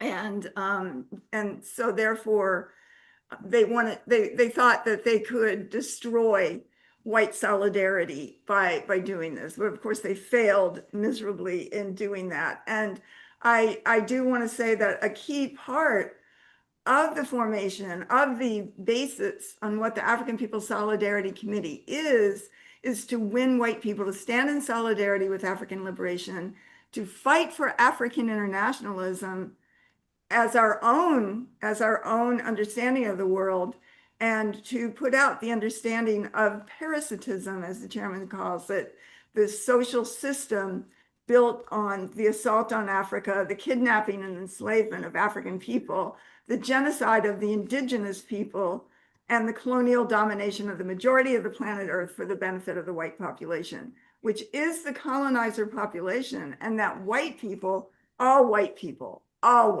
sit on the pedestal of the oppression of African people, regardless of income or anything else. There are 2 Americas, and one exists at the expense of everybody else. And, the chairman taught us that this understanding of primitive accumulation of capital, that how capitalism got its very start, how it got its startup money is through the assault on Africa, through stealing it, committing genocide, enslaving African people, selling African human beings, which were for hundreds of years the largest, most lucrative commodity of the capitalist system, the colonial capitalist system.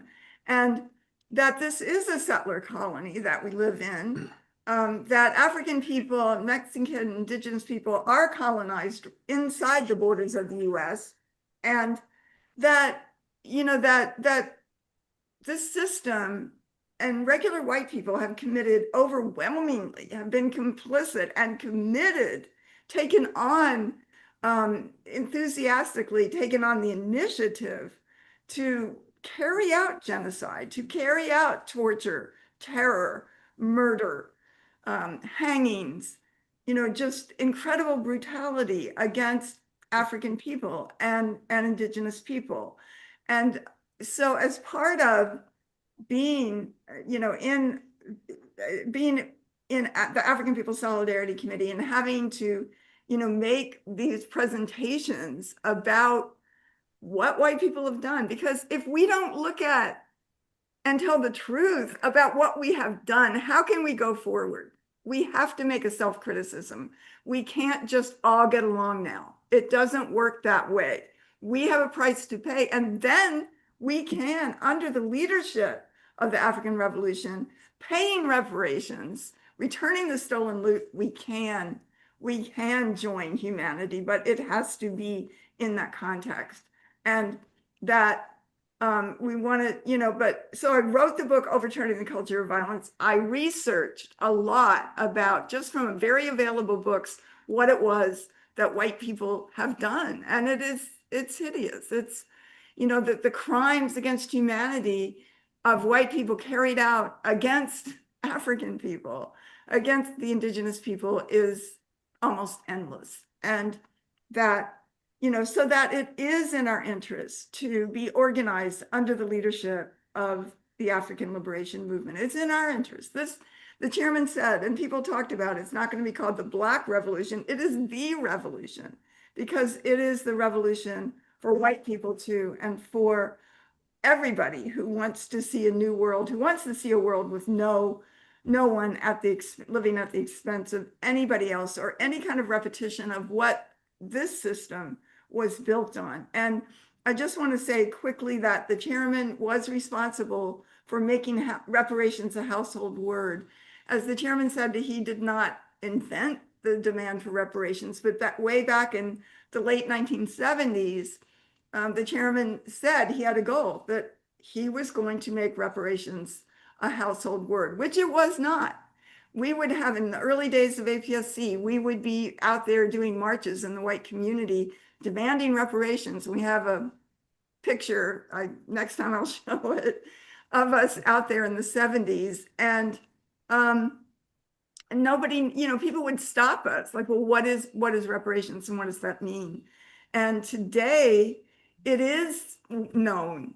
And you know, we talked about CARICOM, we talked about, and I think that CARICOM is demanding more than, I think you had said, Chairman, more than even money that exists in the world, the African Union. And yeah, some of it might be, you know, somewhat opportunist, but it is out there. It is out there. And there is the consciousness around the world that African people are owed reparations. And that is a household word. The chairman made that happen. And that I also know that the first thing I remember the chairman saying at the founding conference of APSC is that the struggle is against colonialism, not racism. And that's, of course, stayed with me and still, you know, is very true. And that, you know, the chairman has said that the struggle against racism is about the ideas in white people's heads. It keeps white people in the center. But the struggle against colonialism means that African people and oppressed and colonized peoples are leading their own movements, their own struggle for self-determination. And it, you know, it flips the script. It turns the world right side up and calls on white people to stand in genuine solidarity with that. And I just want to say, for, you know, that the chairman has been brilliant in leading the fight back on hands off Uhuru, and that he totally, just crushed the state's attempt to silence the leading voice of the African liberation movement, the true movement for socialism, and that the state was not able to stop the building of the party's programs for dual and contending power. Here on the ground, Deputy Chair Omali Yeshitela has just continued to be out there building the programs, opening the Uhuru Bakery Cafe, the tennis court, the basketball court, and many other programs that are just amazing. There's going to be a farm soon. It's very, very exciting. They tried to crush the solidarity movement and they were not able to do that. So, yeah. So I want to stop there. I am very, very excited to be here today. We are winning unity through reparations, hands off Uhuru, hands off Africa. Uhuru.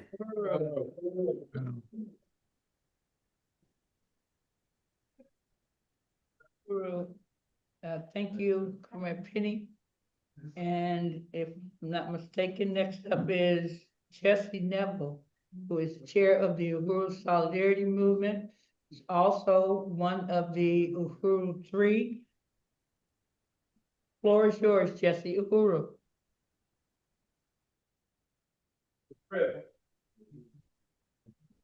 Uhuru, thank you so much. Salute to, to the two previous speakers, to Secretary General Mwezi Odom and Chairwoman Penny Hess. And it's an honor to be here, here in St. Louis with Chairman Omali Yeshitela and Chairwoman Penny and everybody who's here in attendance. And I just want to say that I'm deeply honored to have the ability to participate in the 17th annual Black is Back March and Conference virtually. However, I want to mention that I was intending to be there in person, and this is related to the topic of the presentation. The only reason I did not get to be there in person is because of this attack that we're talking about right now. The United States government actually blocked me from going to Washington, D.C. for the Black People's March on the White House and the conference, specifically the D.C. probation office, who said that due to the nature of my request and the location to which I wanted to travel, that my travel request was denied.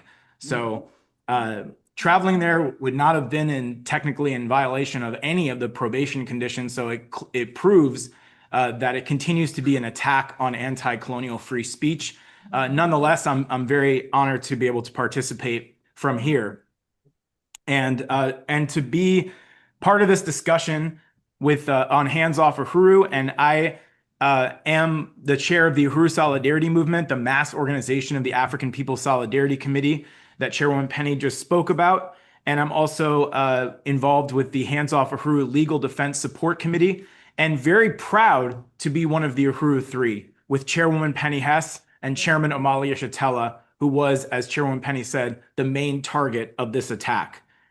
I wanted to just say a few quick words in terms of the latest with the case itself. Our conviction on the conspiracy charge that SG and Mwezi mentioned is under appeal as we speak. The US government is not relenting in their efforts to maintain this conviction, to defend this bogus conspiracy conviction. We found out about a month or so ago that the Department of Justice assigned a Washington, D.C. based appellate attorney to lead the government's position, the government's side in opposing our appeal. They basically turned it over from a prosecutor in Tampa to someone from the National Security Division in Washington, D.C., further proving what has been clear all along, that this case was being orchestrated from the highest levels of the U.S. government. And that remains true regardless of whether it's the Biden administration who initiated the attack or the current administration. We remain on probation, as we've discussed. And again, that is why I'm not there today in person. As has been stated, the attack on the Uhuru 3 was an attack on African people and the African liberation movement. And as the chairman always summed up, defeating the US government's main charge against the Uhuru Three that alleged that Chairman Omali Yeshitela and the Uhuru Movement were somehow working under the direction and control of the Russian government as part of a conspiracy to sow discord and weaponize free speech in the United States was obviously a legal victory, but bigger than that, it was a major political victory because the attack on the Uhuru Three was a political attack. It was a political trial. They were political charges. And the practical objective, obviously, of the charges was to imprison Chairman Omali Yeshitela for up to 15 years and to attempt to destroy the African People's Socialist Party. And in so doing, to discredit the African Liberation Movement, to delegitimize the African Liberation Movement by putting forward this slanderous, absurd notion that when African people criticize their conditions of oppression under colonialism, that it is somehow the Russians or some other boogeyman that is actually behind the scenes pulling the strings. And that's why that Burning Spear headline was so powerful. And those were the chairman's words the day that verdict came back, that the US government was unable to prove that the Uhuru Movement worked for anybody but for African people. So now we're taking on this conspiracy charge, which is, as the chairman has said, a thought crime. We talk about free speech and even freedom of thought. Conspiracy is a charge that does, in order for them to bring conspiracy charges against you, they don't even have to prove that you did the thing that they claim you conspired to do. They just have to show that you thought about it, that you wanted to do it. So it's a thought crime, and it's a very dangerous tool that the US government has used against the African Liberation Movement time and time again. And it is very significant, this appeal, in terms of the kind of precedent that it can set in pushing back on the US government's use of these laws to attack African people and to attack anti-colonial free speech. So what I want to say a few other things about is the campaign that SG Mwezi mentioned that Hands Off Uhuru is launching to demand the repealing of the Foreign Agent Registration Act, the related law, 18 USC 951, which was used specifically against the chairman and the Uhuru Three, and the General Conspiracy Statute. The campaign is an example of what the chairman says when he talks about how when the First Amendment was written and ratified, African people were enslaved. The First Amendment was written for white people. And therefore, as the chairman poses the question, who else but African people would be at the vanguard of the struggle for free speech and democratic rights? Who else but African people who didn't have those rights in this country to begin with? And the chairman also clarifies that this is part of the struggle for anti-colonial democracy, the negation of the influence of the colonial state in the lives of the colonized. The political objective of this strategy is not to convince the US government that the revolution is good, but to hold them to their own stated commitment to the US Constitution, their own First Amendment, to fight for the democratic space, just as African people have always done in this country, the spearheading, the leaders and drivers of all progressive change in this country. So I just wanted to quote from the First Amendment itself. The First Amendment says, Congress shall make no law respecting the establishment of religion or prohibiting the free exercise thereof, or abridging the freedom of speech or of the press, or the right of the people peaceably to assemble and to petition the government for a redress of grievances. The Foreign Agent Registration Act and 18 USC 951, the law used against the Uhuru Three, were laws made by Congress. They are laws that explicitly abridge freedom of speech, freedom of the press, the right to peaceably assemble, and the right to petition the government for a redress of grievances. The Uhuru Three case alone is evidence of that, because everything that the Uhuru Movement was charged with, all of the so-called overt acts, are basically what's contained in the First Amendment as examples of what Congress is supposedly prohibited from passing laws to restrict. And that is why this campaign is so important. This case, this appeal, and this ongoing anti-colonial counteroffensive is so important. So I think I might have a few more minutes, so I'll try to make this quick. So the law that was used against the Uhuru Three, 18 USC 951, was originally a component of the 1917 Espionage Act, and which was created during the first imperialist war, during the period of anti-colonial struggle that the chairman talks about that was sweeping the world at that time, whether it was in India, Nicaragua, or in the United States with the rise of the Garvey movement. The origins of that law were political. Its function was political from its inception. The Foreign Agent Registration Act was passed in 1937, supposedly to prevent the spread of Nazism, they said, though almost immediately it was used instead to target people accusing of having ties to Soviet Russia. But as the chairman has pointed out, even if you take it at face value that the law was meant to stop the spread of Nazism, that meant that its goal, its function from the beginning was to prevent ideological influence in the United States of anything the US claimed they did not approve of. So its intention, its function, its purpose from the very beginning was political. And the US government claimed in their filings and rulings or in their motions against us, basically, that the use of the law and that the law itself is content neutral. They argued that the law does not have to do anything with freedom of speech because it doesn't have to do with what you're saying. It has to do with the fact that the Russians or some other foreign government told you to say it. The case of the Uhuru 3 is obvious proof of how absurd that is, but so is the history of this law. If you look at the use of this law, the times that this law has been used to prosecute people, you don't find people charged with being foreign agents of Canada or France or the UK or Israel, for that matter. You find people charged with being foreign agents of Russia, China, Iran, North Korea, Venezuela, Cuba, countries that the United States considers so-called adversaries because they refuse to bend to the will of the United States because they are involved in a struggle against colonialism in one form or another.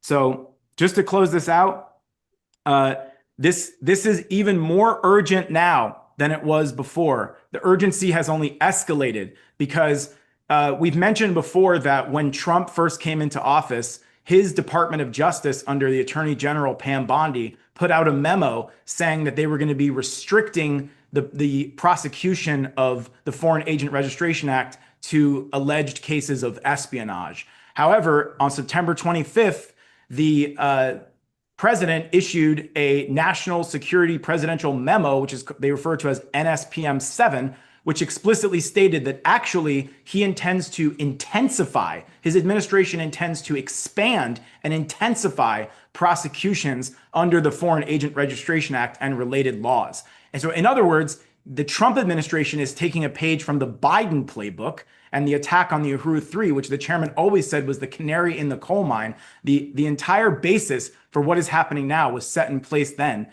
And this is what the government is talking about doing. And finally, it is also incredibly urgent to wage this campaign because this is a federal law, but there are now several states throughout the United States that are passing what they refer to as baby FARA laws, state level versions of the Foreign Agent Registration Act, which means that they are trying to create the ability where you could be charged on a federal level of being a foreign agent, and the state that you live in could charge you separately with violation of their state level Foreign Agent Registration Act.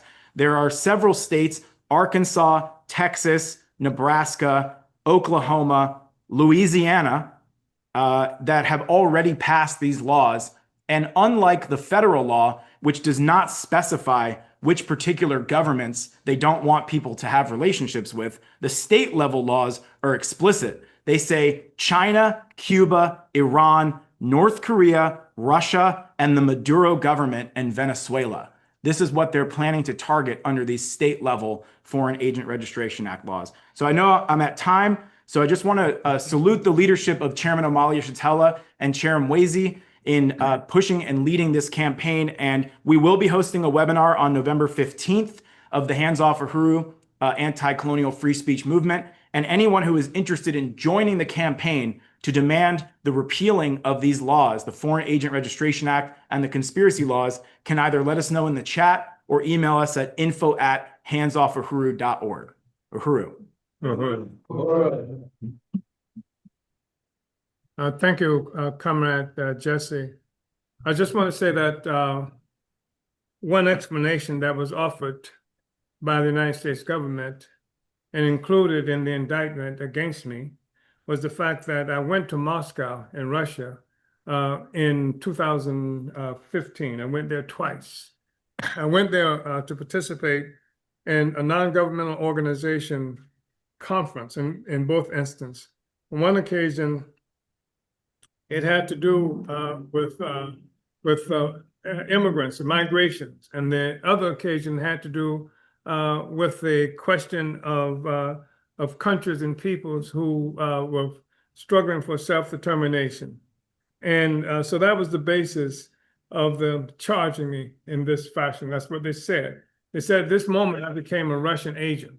When the fact of the matter is that I am a revolutionary, and I have been for most of my life. And what we have had to do is to solve the problems of the revolution. One of those problems has been the isolation of the African liberation movement.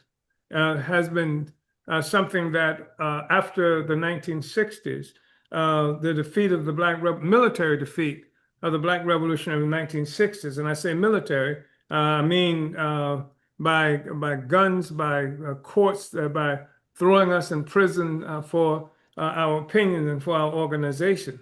A consequence of that was the, again, ideological defeat of our movement. I mean, Malcolm was killed and King was killed, and members of the Black Panther Party were thrown into prison. And of course, physically, that was really important. But the other thing about that was that it was ideas. It was ideas for liberation against colonialism that was a fundamental target of what we were looking at. And so I have developed over a period of time a strategy to solve the problems of the revolution.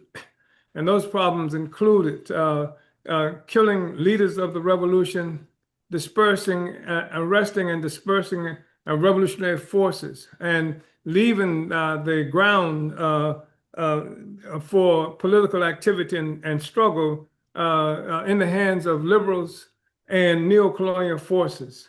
The majority of African people in this country who participate in political life do not participate with the African People's Socialist Party or the Uhuru Movement. They participate inside the Democratic Party or with the Democratic Party. The Democratic Party has become a substitute for the African Revolution. And so my point is that we had to solve this problem. At the end of the 1960s, the height of our movement, peoples all around the world saw the struggle of African people in this country as being the critical struggle for the defeat of imperialism. And it was true. I mean, our presence here has represented the weak link for the imperialists of the colonial social system. So to crush it, it was the movement that initiated the whole struggle for women's liberation. It took white women out of the kitchen, and it took white homosexuals out of the closet. It was this movement, Black people's movement, that led this. And so it was a critical question for the US government. So the thing is that we had to regain support or recognition of the struggle against colonialism, because even internationally, many of the peoples around the world had assumed that we were just trying to struggle to, that our movement was about integrating into the capitalist system that was responsible for the oppression of Africans and other peoples around the world. And in fact, that was something that was validated by the enthusiasm demonstrated by African people for the selection of Barack Hussein Obama. So that was a problem that had to be taken on. Political prisoners, the prisons were filled with Africans who had been a part of the liberation struggle of our people, those who survived. And so that was a struggle that we had to take on. Someone mentioned, I think, very appropriately, I think it was coming at Jesse, about the role of, about our relationship, that is Africans, to the Bill of Rights, to the Constitution, to the whole issue of speech. And while credit is given to people like Thomas Jefferson and Thomas Paine and other great heroes, American heroes, for introducing things like free speech and to the Constitution of the United States. The fact is that those free speech advocates were slave owners. They owned the Black people, and they would kill us in terms of trying to be able to speak freely. It was Africans who, in this country, who really fought in this struggle around the right to freedom of speech, because we had none. Freedom of assembly, because we had none. Because the colonizers would pick us up. Even the police got organized in this country as a consequence of slave catchers who would catch us not assembling where we're supposed to be and things like that. So it was Africans who were in the forefront, always have been in the forefront of this struggle for the right to speak and assemble, etc. So I think that's also important that the situation has been transformed. In 1967, it was October of 1967, I think it was, in Havana, Cuba, a magnificent conference was held. It was a conference of Africa, Asia, and Latin America. It was held in Cuba because initially it was supposed to have been held in the Middle East, perhaps in the Middle East or Madagascar. And the one who was supposed to preside over that was kidnapped by the French and murdered. Nobody knows what happened to him, where he went. And so it couldn't be held there. And then Cuba, who had won its liberation in 1959, hosted that conference. It was a major conference. Incredible forces from around the world attended that conference. And it was a conference against colonialism. Che Guevara did not attend but he sent a message from Bolivia, where he was executed that month. He was executed on October 9th of 1967. So he didn't make it. But the struggle against colonialism was the real target of most of this wars that's been made against our movement here and other places around the world.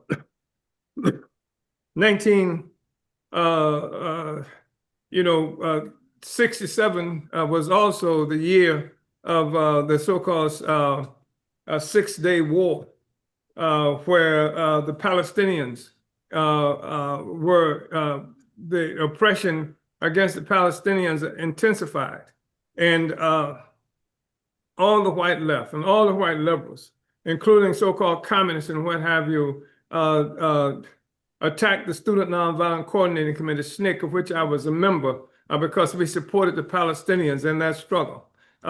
So the Africans have been on the forefront of these struggles forever, because it's a struggle against colonialism. It was then. In 1950, the first in Indonesia, the Bandung Conference held in Indonesia. Was that 54? Was that 54? That was held in Indonesia.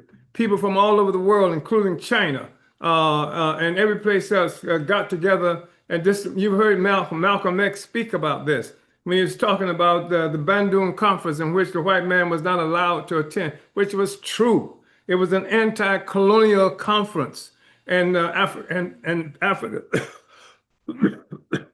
Excuse me. Thinking Nkrumah was there, Africans and others came together to talk about ending colonial domination of our peoples and our countries.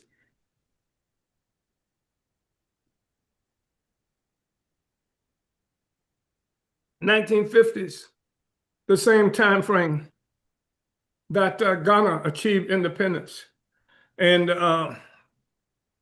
Martin Luther King attended the independence ceremony in Ghana in West Africa, which is testimony to a recognition of the fact that we were all struggling against colonialism. So, I mean, there's a whole history there that's been removed from the consciousness of African people and other colonized peoples around the world. The United States government participated in 1966, I think it was, in mass murder in Indonesia. More than 1 million people were killed, more than 1 million people that year who were characterized as communists and what have you, were slaughtered with the assistance of the United States government in Indonesia. So these are the struggles and movements that we've been involved in. And these are the kinds of issues that we found it necessary, I found it necessary as the head of the African People's Socialist Party and the leader of the Uhuru Movement to take on. And to recognize that, for example, when the 1979 struggle happened and here, well, in Iran, and the people in Iran rose up against this nest of spies. That was the U.S. Embassy in Tehran. And this country initiated a whole anti-Iranian assault on the consciousness and persons of people who were presumed to be Iranian, and because Americans didn't know the difference between an Iranian and an Arab or anything like that. Anybody who looked different might wear a turban, which was not something that I saw that many Iranians ever doing. But because they were confused, they began to attack people in this country. They attacked on the campus, one of the most illustrious universities in Florida, University of Florida in Gainesville, Florida.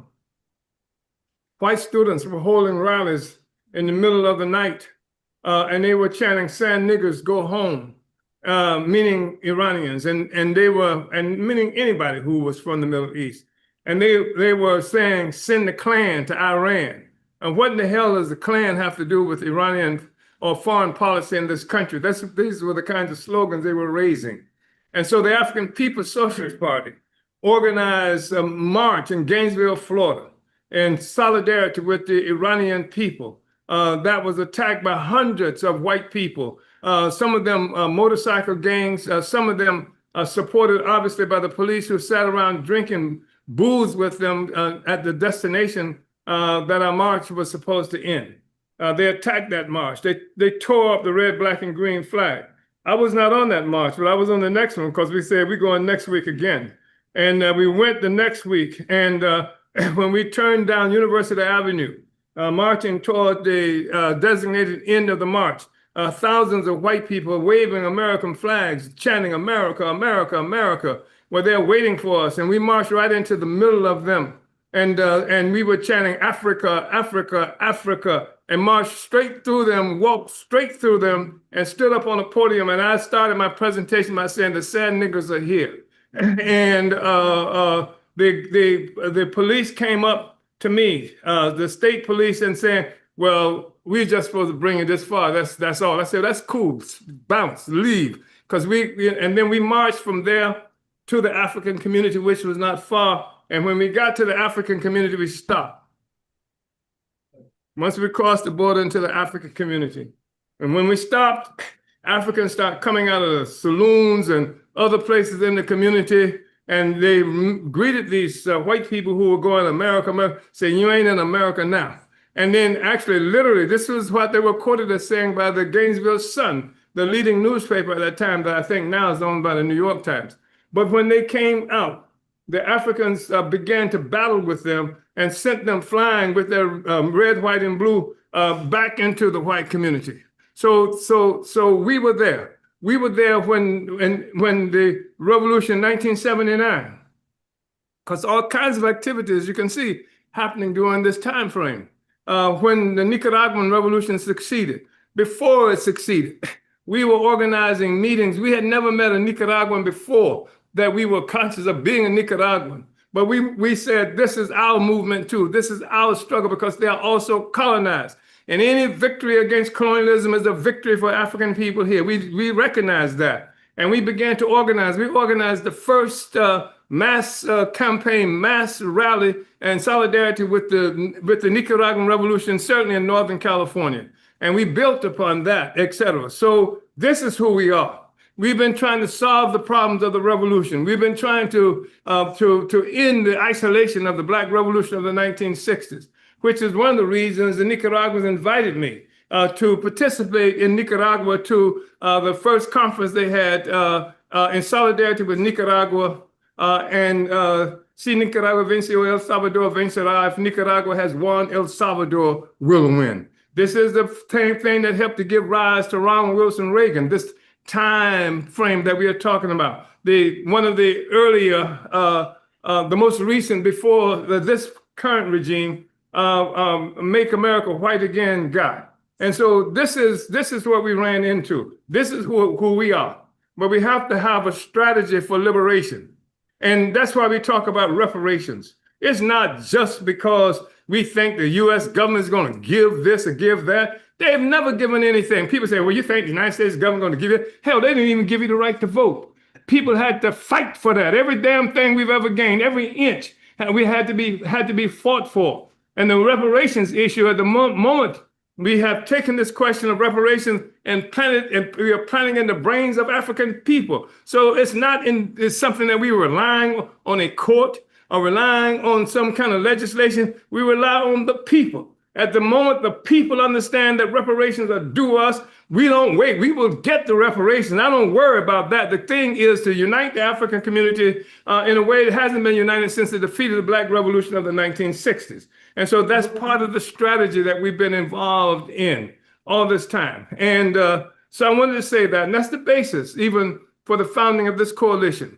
That's the basis in part for the opening up the Latin American front of the Hands Off Uhuru, Hands Off Africa campaign, so that we're not just here. We're in Venezuela. We're working with people in Cuba of supporting the Cuban Revolution. The thing is that we are part of an anti-colonial movement, and increasingly peoples of the world recognize that it's been this movement, this party, that has led the struggle, reintroduced the struggle against colonialism and taken it out of the hands of namby-pamby forces who just want to talk about stop racism and boss, can we come into your situation, as opposed to taking control of our own lives as what any people with any kind of integrity would do. And that's what the peoples around the world are doing. And that's why everybody's under attack now, either because we're doing it because they think we're going to do it, or we might do it, or somebody might help us to do it.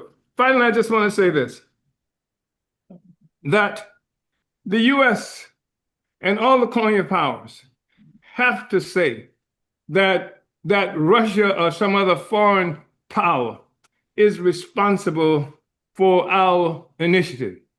Otherwise, it exposes the reality that they are colonial powers, that they cannot justify the relationship they have with us. So if, in fact, they recognize that, and they claim that we are oppressed because they're trying to help us. They say, without us, without the white man here, you will be living in a barbaric state, et cetera, et cetera. Look at what we've done for you. We brought education to you. We brought health to you, et cetera, which is nonsense. Which should be an affront to every living colonized person around the world, which presupposes that if white people hadn't shown up, we wouldn't have education. If white people hadn't shown up, we wouldn't have a hospital. But the fact is that you look at China, where I doubt if there are 16 white people in the whole university or education system, and then they're outpacing America and most of the colonial powers around the world. The fact is, the reason China is able to do that is because it broke free from colonial powers many years ago, and they had a revolution that took over the responsibility of leading the Chinese people to a different conclusion than the neo-colonialism that we've had to experience since the end of so-called end of colonialism. So we are engaged in a struggle, and the intensity of the repression that we see now, or the threats of a repression that we see now, the bullying that we see now is something that's being done by a social system that's shaking in its boots. It's found itself in a rocky kind of foundation. And the fact is that if you have a system that cannot tolerate a discussion, what kind of fragility is that? How fragile is a system that can't even tolerate people having discussions, etc.? And it is a fragile situation. And the fact is that we are going to continue to struggle. We are going to win. We are winning. Uhuru.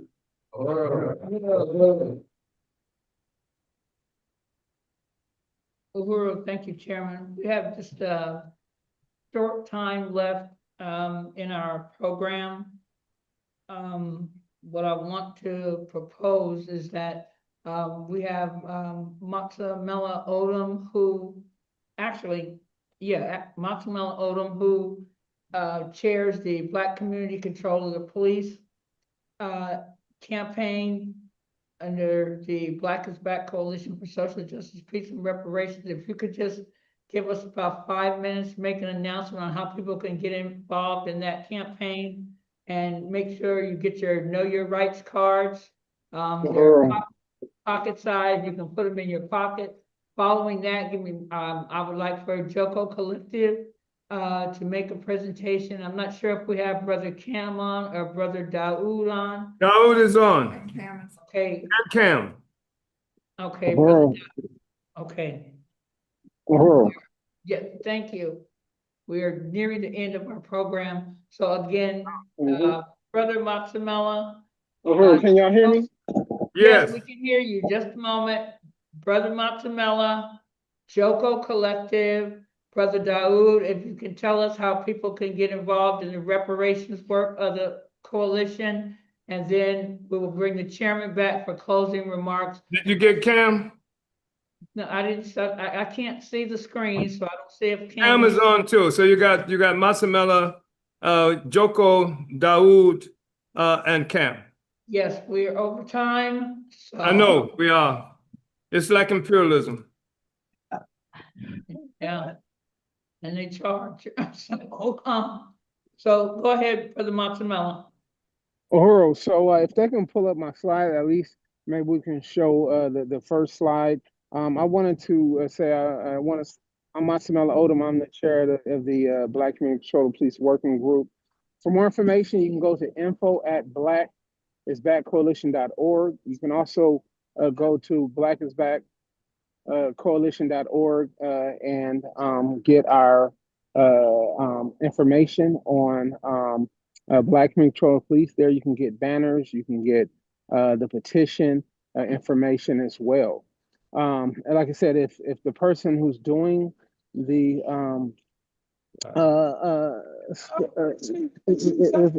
if you can pull it up, that's cool. If not, I just want to say I want to salute President Emmanuel of the International People's Democratic Uhuru Movement, and note that at the upcoming International People's Democratic Uhuru Movement RNDP study this Thursday at 8 p.m. Eastern, you will be able to attend a Black Community Control and Police working group or workshop on how to build a Black Community Control and Police political campaign.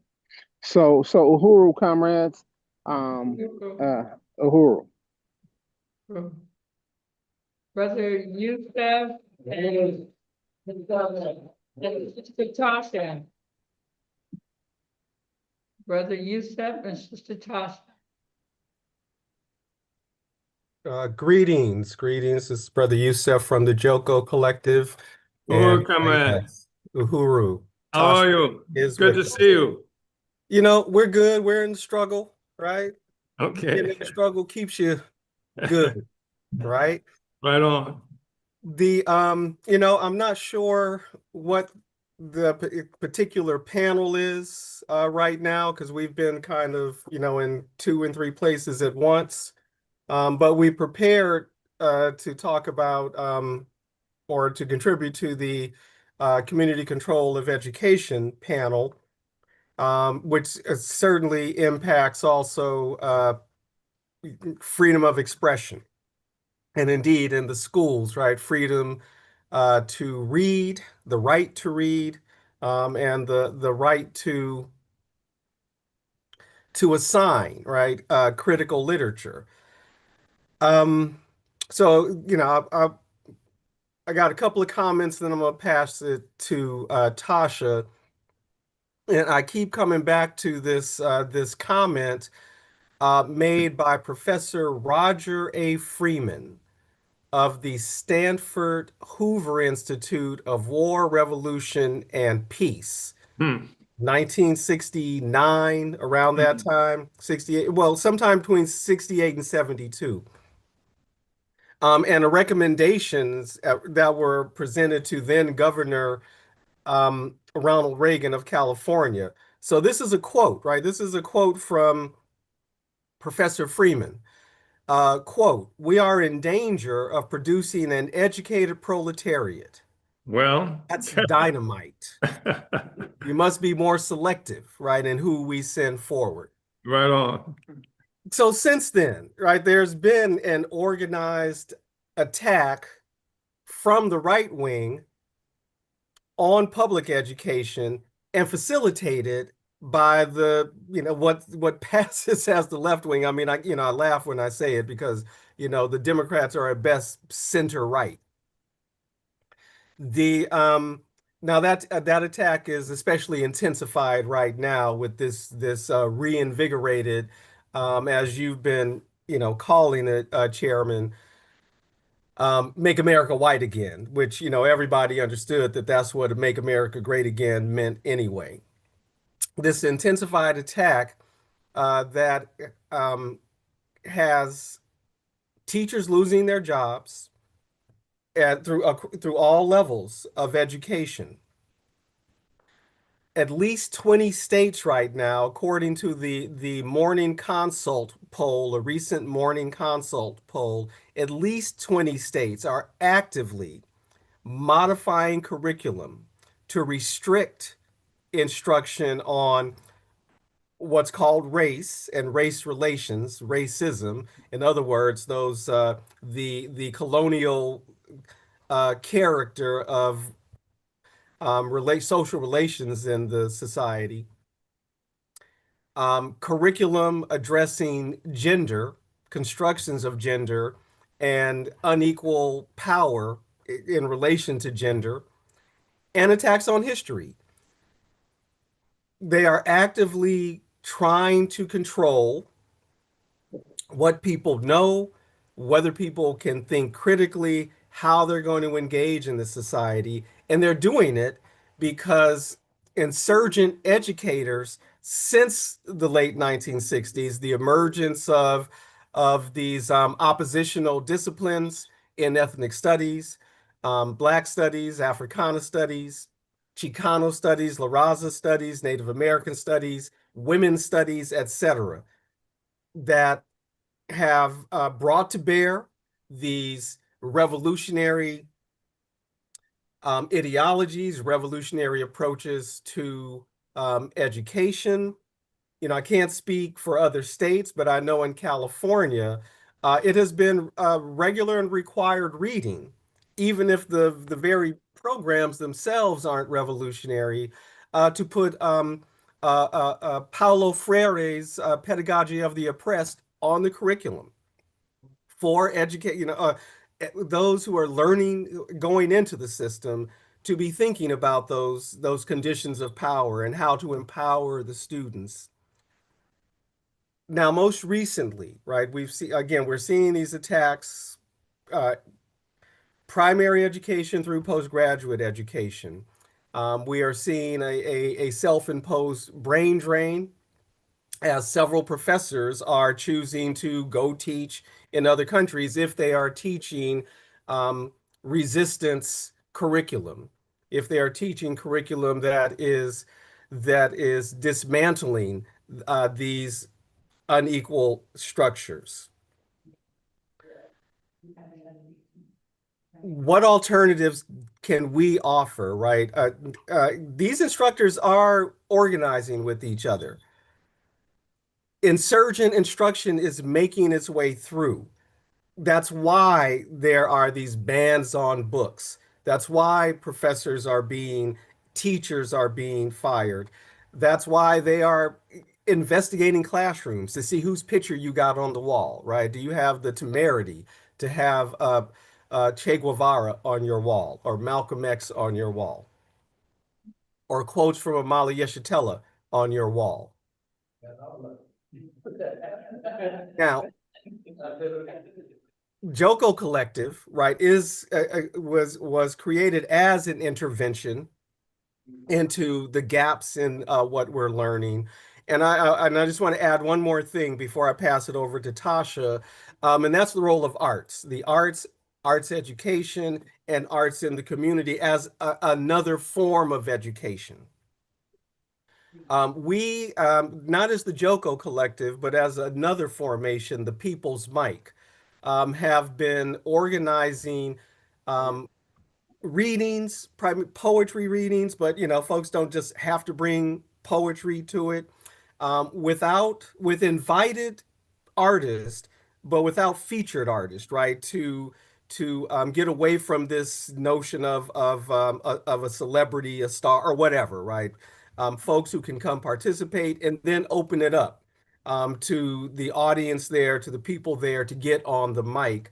And this is, we're being able to use this as forms of political education, general education, and organizing, as we are intentionally a nomadic poetry reading that's going to various cultural centers, political centers, to bring attention to the work that folks are doing at, say, the Harriet Tubman Center for Social Justice, All Power Bookstore, socialist collective bookstore here in LA, a site dedicated to primarily healing processes, holy ground, but that is very strong in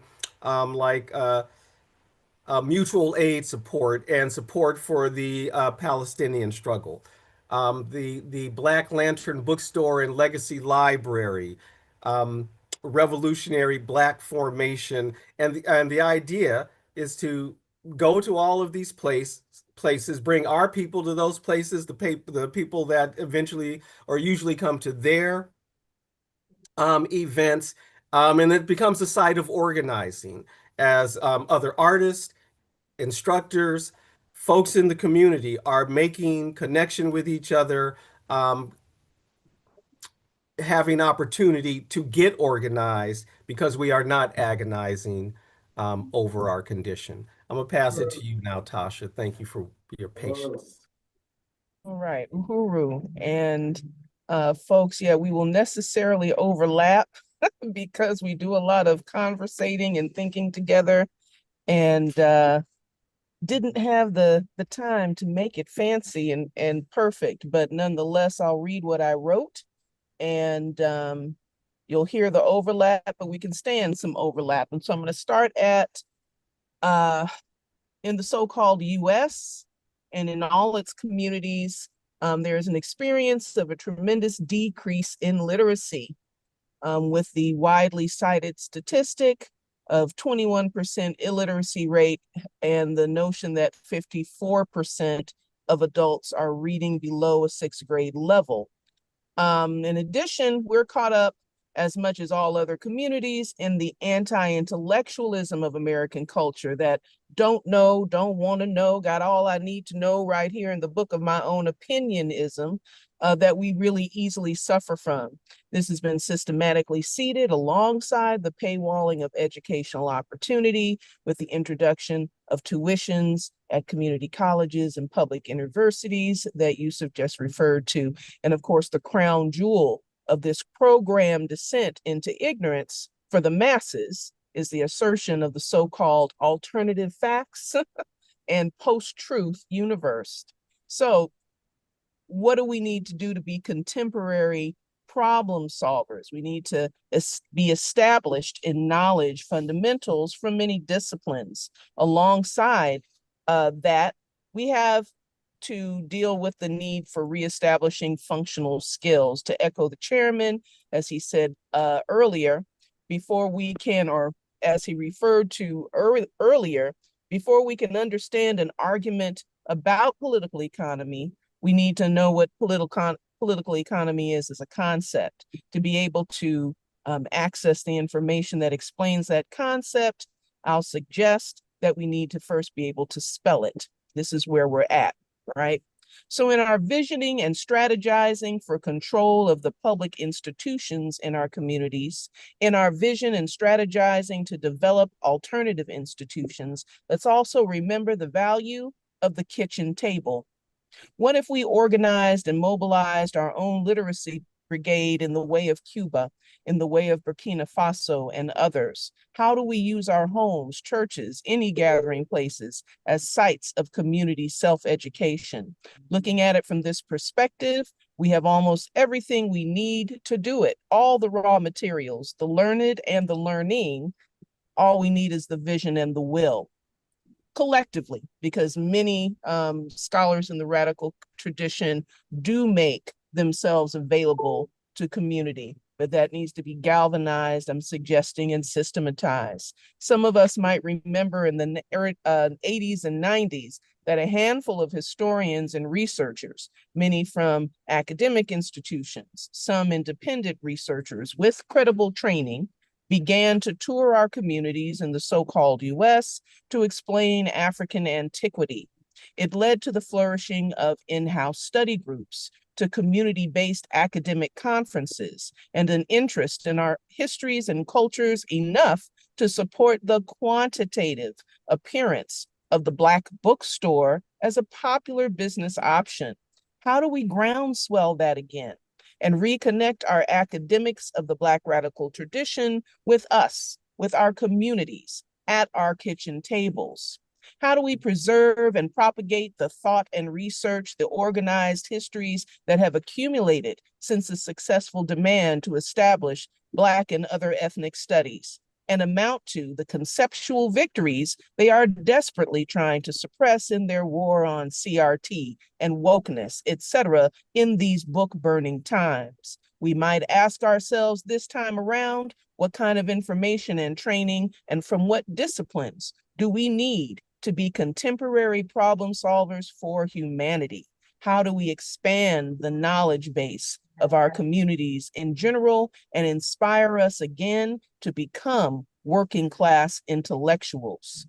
And this is about outpacing whatever the US does with its educational system and its ups and downs and its continued program and perseverance in attempting to underserve and handicap public institutions, public education's institutions. How can we outpace that in our own community situations? So we resist in the arena of public education, resist through the creation of institutions, and resist by bringing it home to the kitchen table. And that is my offering.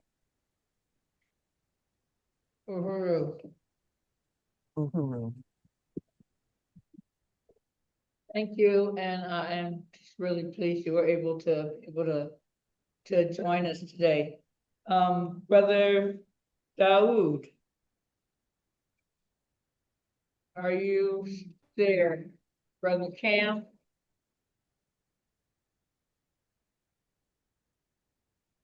Okay, they're moving stuff around me. Do I see either one? Uhuru, this is Brother Cam. I am here. Okay, if you can just give us a few words. The Canvas of Reparations United, a longtime member of the coalition.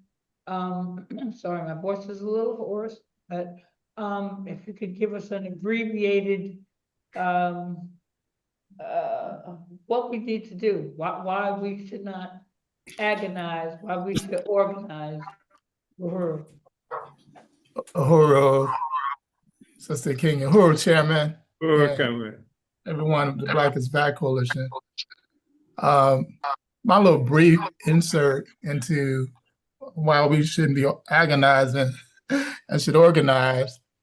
I've titled this little piece, Have We Stopped Our Fight?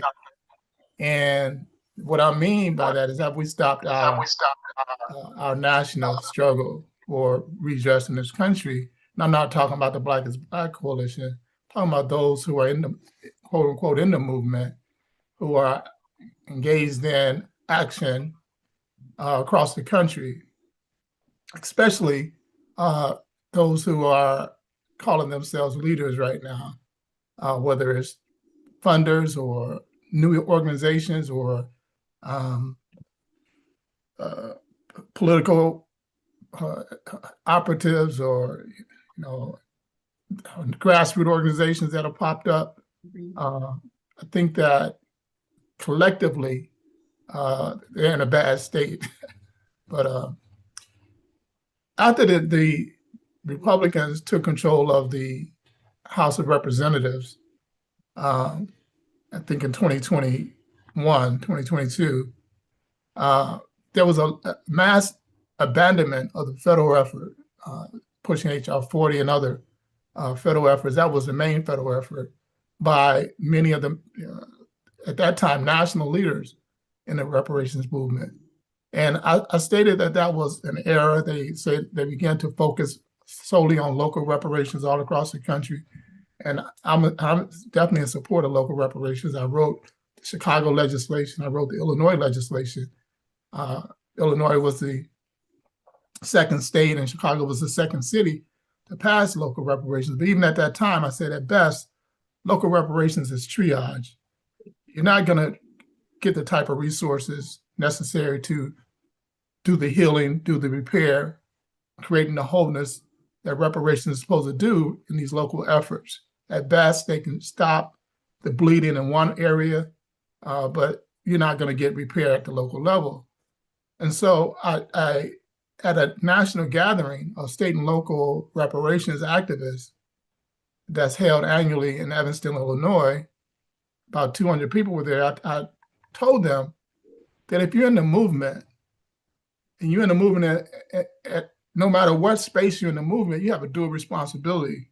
If you're fighting on local level, you also have a responsibility to fight at the federal level. You just can't abandon the federal effort, particularly when it's clear that you're not going to get to any superior level of redress at the local level. And I gave an example with Evanston, great program, $25,000 instant equity into a person's balance sheet.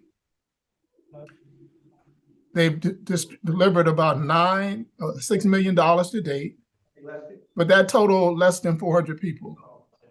So even a great program like that, you're not gonna close the entire racial wealth gap among all the people in Evanston, Black people in Evanston. You got 400 people, you got 25,000 Blacks in the community, and only 400 over a 4-year period have been redressed.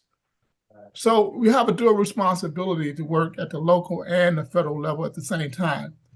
And we started a network at the time called Earn the Black Vote to solicit these local actors to engage in a national program to push their candidate, Biden, to establish a reparations commission via executive order. We knew we couldn't get an executive order from Congress because you need 60 votes to bypass a filibuster. And we knew the Republicans would filibuster a reparations bill at the Senate level.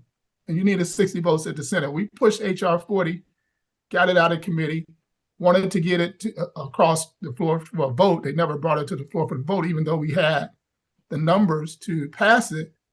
But that was only to push the president, to show the president that his party had the political will to enact this law, enact this commission into law. But for the Senate, it would pass through Congress. And so we crafted this network, Earn the Black Vote, to push Biden to pass this legislation, enact this commission through executive order. Through our organization, Reparations United, we were able to message Biden's top 750 influencers with over 1 million messages, 200,000 15-second videos. Our message click rate and our video watch rate was off the chart compared to national averages. So these white folks close to Biden, 250 of his closest personal influencers, about 400 of his personal political influencers, about 150 of his personal those within the government who were close to him. And that's what we targeted messages to. We needed our community, these community of activists, to do the same messaging to the Black masses. and we couldn't get them to do it. And so people who needed to hear this and put this pressure from the public to get this done, we just couldn't get it done because these so-called local reparations activists did not join the federal push. So after Trump's election, so we didn't get Biden or Harris to enact the federal legislation or enact the executive order, or she didn't win. But we didn't get Biden to do it or Harris to do it before, or Biden to do it before he left office. So Trump wins. After Trump wins, all of those in the local reparations have doubled down that federal reparations is a low priority. We had one funder who came out and said, these are our 6 priorities. And federal reparations was low priority. It had high level, medium level, and low level priorities. And federal reparations was low priority. Again, we push back on that. So we don't let any white man, we don't care what white man is in office. We don't let that determine how we're going to fight against this country, or what white man is in charge, or white woman, or anybody who's in charge. If our priority is to repair our people, we know that that repair can only come from the federal level to the extent that's necessary. We fight no matter who's there. And so they had this funder had a closed meeting with some other people to address what I addressed to them. So I don't know what's going to come out of that. So, but anyway, we started what we call the Federal Redress Advancement Network. Same way we started there in the Black Vote Network, we started the Federal Redress Advancement Network, again, to organize local and state so-called activists and organizations to move this federal needle forward. And the key elements, before I go to the key elements, so when we started this, and it's only been about 4 or 5 months, we got some buy-in from some local activists, but still they're focused on local reparations. And so in September, the Asheville Reparations Commission submitted their 39 recommendations. They briefed the Asheville Council to these 39 recommendations that they came back from the commission work. They were given $3 + $4 million to come back to first come back and report, and then make those recommendations. From those recommendations, that money will be targeted toward those recommendations. This is in September, early September. A day after they briefed the commission, Trump's Justice Department sent them a letter saying, we went over your recommendations. We hold that those recommendations are in violation of civil rights law, which means violation of white folks' privilege, and that we're watching it. And if you think about implementing these recommendations, we're going to bring the whole weight of the Justice Department down on you. So now they pull back their report. They haven't even submitted the whole report. And the local reparations community exists in a state of terror because the Justice Department said, we're coming down. If you think about some local reparations, we're coming down on you and we're going to investigate you. And so all these cities saying, we can't stand a federal investigation. So, we're going to let y'all commissions, we staff these commissions. And that's what happened in California, where there were 6 initiatives that made it to the governor's desk, and he vetoed, I think, 4 of the 6 that had some type of money attached to them. And so you see, even with all this work, all this busy work around the country in local spaces, they're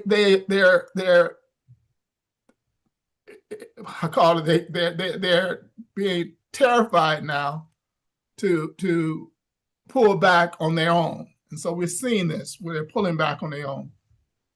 And so our position is still the federal government. And so we're pushing Fran. So I don't know what they're going to do on the local level at this particular point.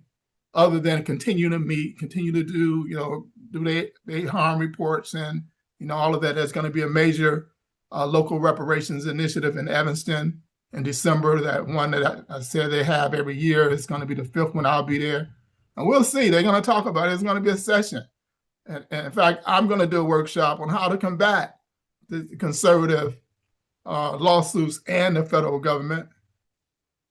But I don't know how much earshot I'm going to get, because they bring in their own lawyers who only know civil rights and don't know how to craft initiatives that bypasses government civil rights threats and et cetera. So that's what we're planning.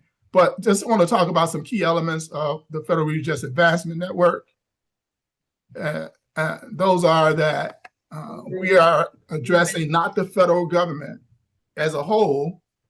When we talk about reparations, the federal government. So the federal government has 3 branches. The judicial branch, we know we can't get a lawsuit passed or any type of law to establish reparations from the Supreme Court the way it exists. The legislative branch, already stated we can't get a bill out of Congress, because you can't, right now the Republicans control the Congress. And even if the Dems had control, the best we could get is a bill passed out of the House because of the Senate situation, the rules of the Senate. And so at the executive level, which is the other alternative to how we can get redress from the federal government, is going to have to come through one of these 3 branches. Trump, we've already said this guy is a transactional dude. He'll deal with anybody. He'll deal with South Korea, Russia, America's so-called enemies, as long as he's getting something out of it, as long as there's a return to him or return on it, whatever investment he's attempting to negotiate. So it's not untenable to think that redress can be held at the federal level. However, our effort is not at Trump per se, but at the department levels. We're looking at various departments within the federal government. And can you tell me how I'm doing on time, Sister Kingi? We need to begin to close, please. Okay. Thank you. All right. So thank you for that. So we're looking at the federal level, the department level. Our goal is to look at which department has already policy that would be reparative. And the way we bring them into this element, we do what's called an historical audit on each department. Right now, we're working with 5 departments: Department of Interior, Department of Labor, Department of Health and Human Services, Department of Education, and I think it's one other one. Health and Human Education. So we do a historical audit. And we're really exploiting AI in this regards, because we prompt AI to give us an historical audit of the crimes and omissions of this particular department since its inception. And they spit out all these violations of this department, all these wrongful acts of this department. And we take that and we craft an initiative. This initiative is a redress initiative that would be a pilot program to be initiated in 5 to 7 cities and then scaled up nationally over the next 3 to 10 years. And each initiative has to be crafted as an investment, because we've already shown, Citigroup did a report that you pay reparations, you get a $2 to $3 return on every dollar you put out. It is in the form of redress. So we show how there's a return on investment, which is playing to Trump's psyche, that there's a return on investment on any redress.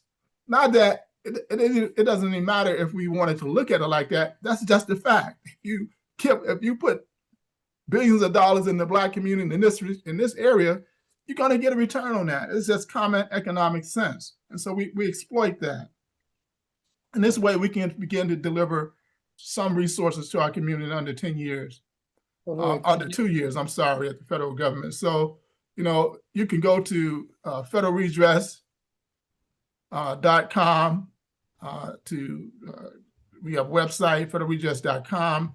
You can join, friend. It's a working body. It's not, there to teach and to talk. We're there to work, engage these departments. We have 5 offices, our department office. We have a legal office.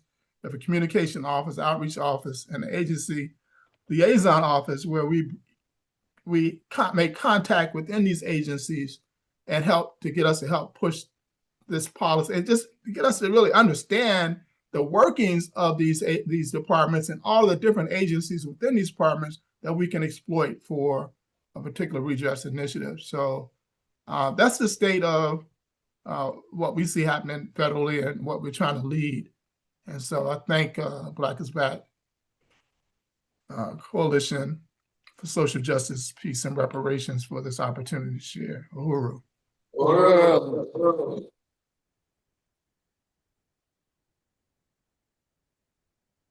Uhuru, President Daoud Kalik is the chair of the Reparations Working Group for the Black is Back.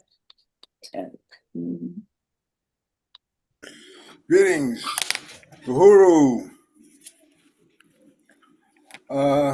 This is not going to be too long. I had to put this together at the last minute because I found out about it at the last minute. But, just a few of my thoughts on where we are presently. Presently, in my estimation, the reparations movement seems to be at a standstill. Not many headlines or news stories here lately.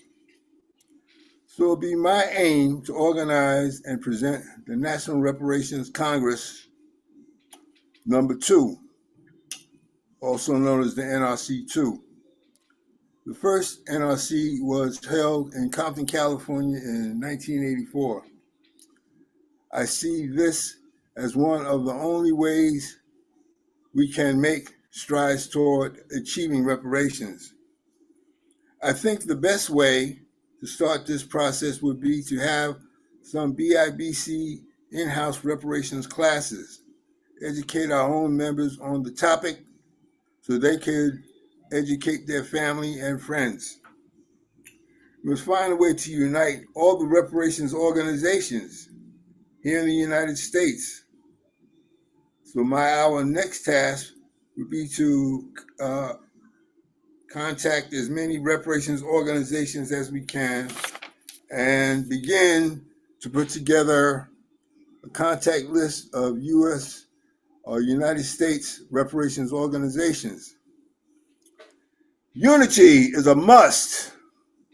All our plans, actions, and all our plans and actions will come to naught if we are not unified. No one or two organizations can achieve reparations. One area of reparations knowledge asks the question, who will pay reparations and who will receive reparations? This must be established first and foremost. We are sure there will be a lot of contention around this question. Those who have family ancestral records of businesses, business operations, and home ownership, etc., that were stolen or destroyed, or whose ancestors was enslaved on a plantation, and any other ancestors who were to get these processes started.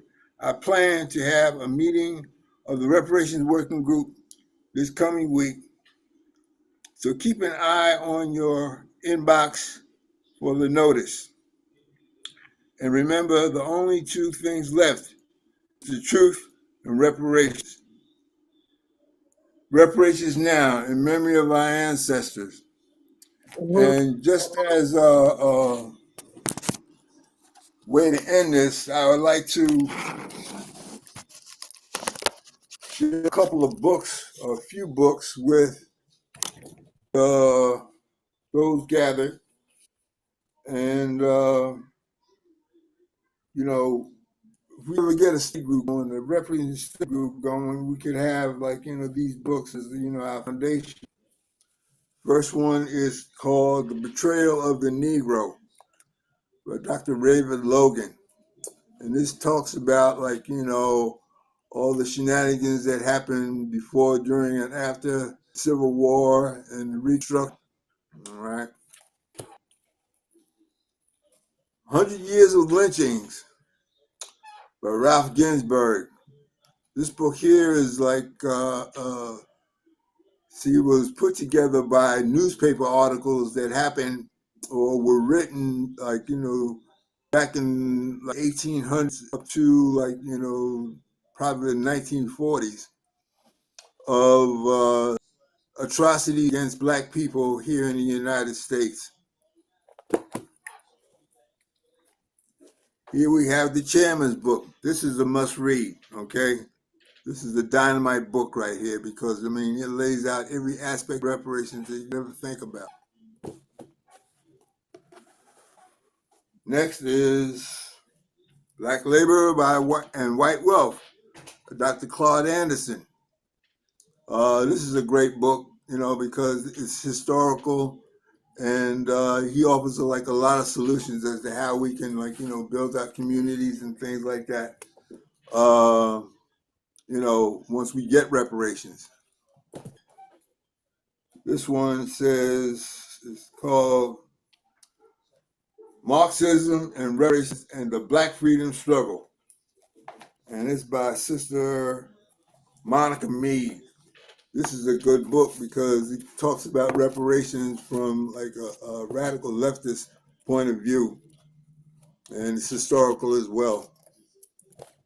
And the last one is, I think, is a masterpiece right here, is The Debt by Randall Robinson, who wrote this book, I think, right at the beginning of the modern reparations movement, which was like around, I think, the year 2000, something like that. This is a great book, and, you know, you should get your hands on it, you know, and read it, you know, if you have the opportunity. I don't know if it's still in print or not, but, you know, take a look, find out, all right? You know, we got a lot of work to do, but we need forces like, you know, to join us, help us, and, you know, move this movement forward, because we've been, like, you know, at this reparations thing for like, I don't know, 20 or more years. At least I have. And my reparations organization here out in California one is currently on hiatus because of we had, like, you know, 2 of our members pass away, and we are going to process of reorganization right now. So you know, that's my piece for this webinar, and I'm just hoping, like, you know, that we can, like, make some strides in the coming year, so that we can see, like, you know, how far we can get. Uhuru. Uhuru. Thank you, Brother Toad. And I would ask that anyone that is interested in joining the reparations working group, please make sure you put that information in the chat. We will get that to Brother Daoud. I heard him say there's a meeting coming up the next week. We want to make sure that you're able to participate. Thank you, everyone, all of our presenters. And it looks like, oh, I wanted to thank a couple of people. I wanted to thank Comrade Matsemela, $25. SG and Mwezi for $24, and the St. Louis InPDUM for $30, which brings our grand total for the day, for today, is $2,220. So we definitely exceeded our goal. And with that, I want to bring forward, excuse me, our chairman, Omali Yeshitela, and just really salute him for just the tremendous work he's done. 17 years of leading the Black is Back Coalition for Social Justice, Peace, and Reparations. Uhuru, Chairman. Uhuru. Uhuru, thank you, Comrade Kenge. I just want to express my appreciation to, first of all, to the steering committee of the Black is Back Coalition for Social Justice, Peace, and Reparations.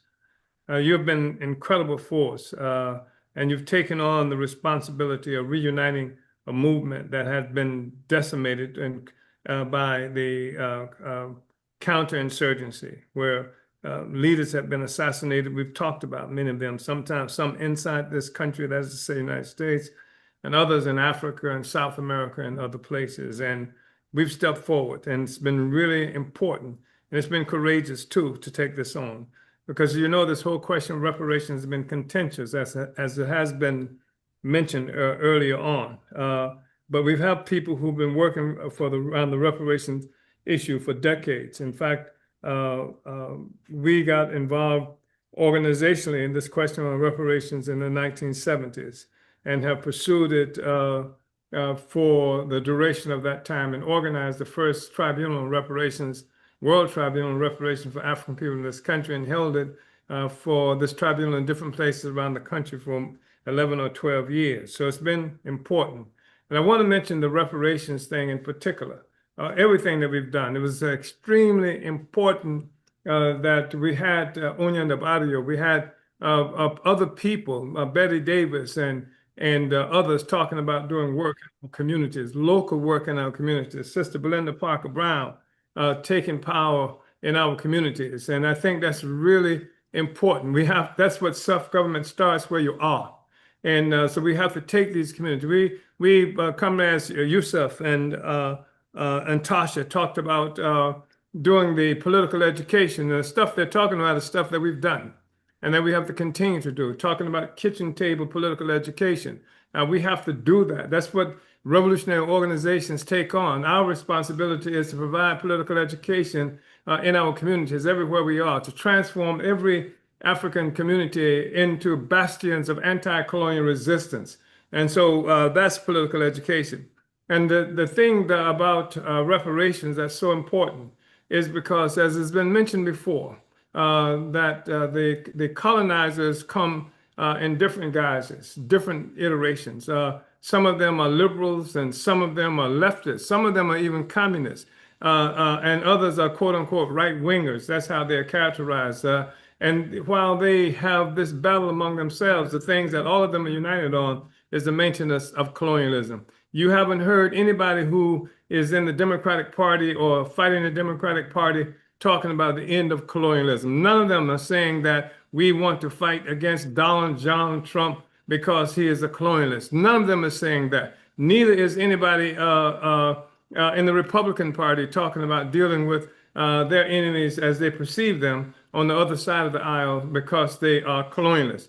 We are left with the responsibility of dealing with the colonial question and the colonial mode of production that makes both leftists and rightists who are colonizers rich, and they live at our expense. So this has been important. And one of the things that the administration of the Biden and Kamala Harris did was to put forth the notion that somehow that what we are engaged in today, the primary struggle, they say, is a struggle between autocracy and democracy. And democracy, from their perspective, is represented by the Democratic Party, and autocracy is represented first by Donald Trump and then by anybody with whom the U.S. disagrees, whether that's Russia, China, Iran, Venezuela. They are autocrats, autocracies, which is really extraordinary. And of course, they have to do that.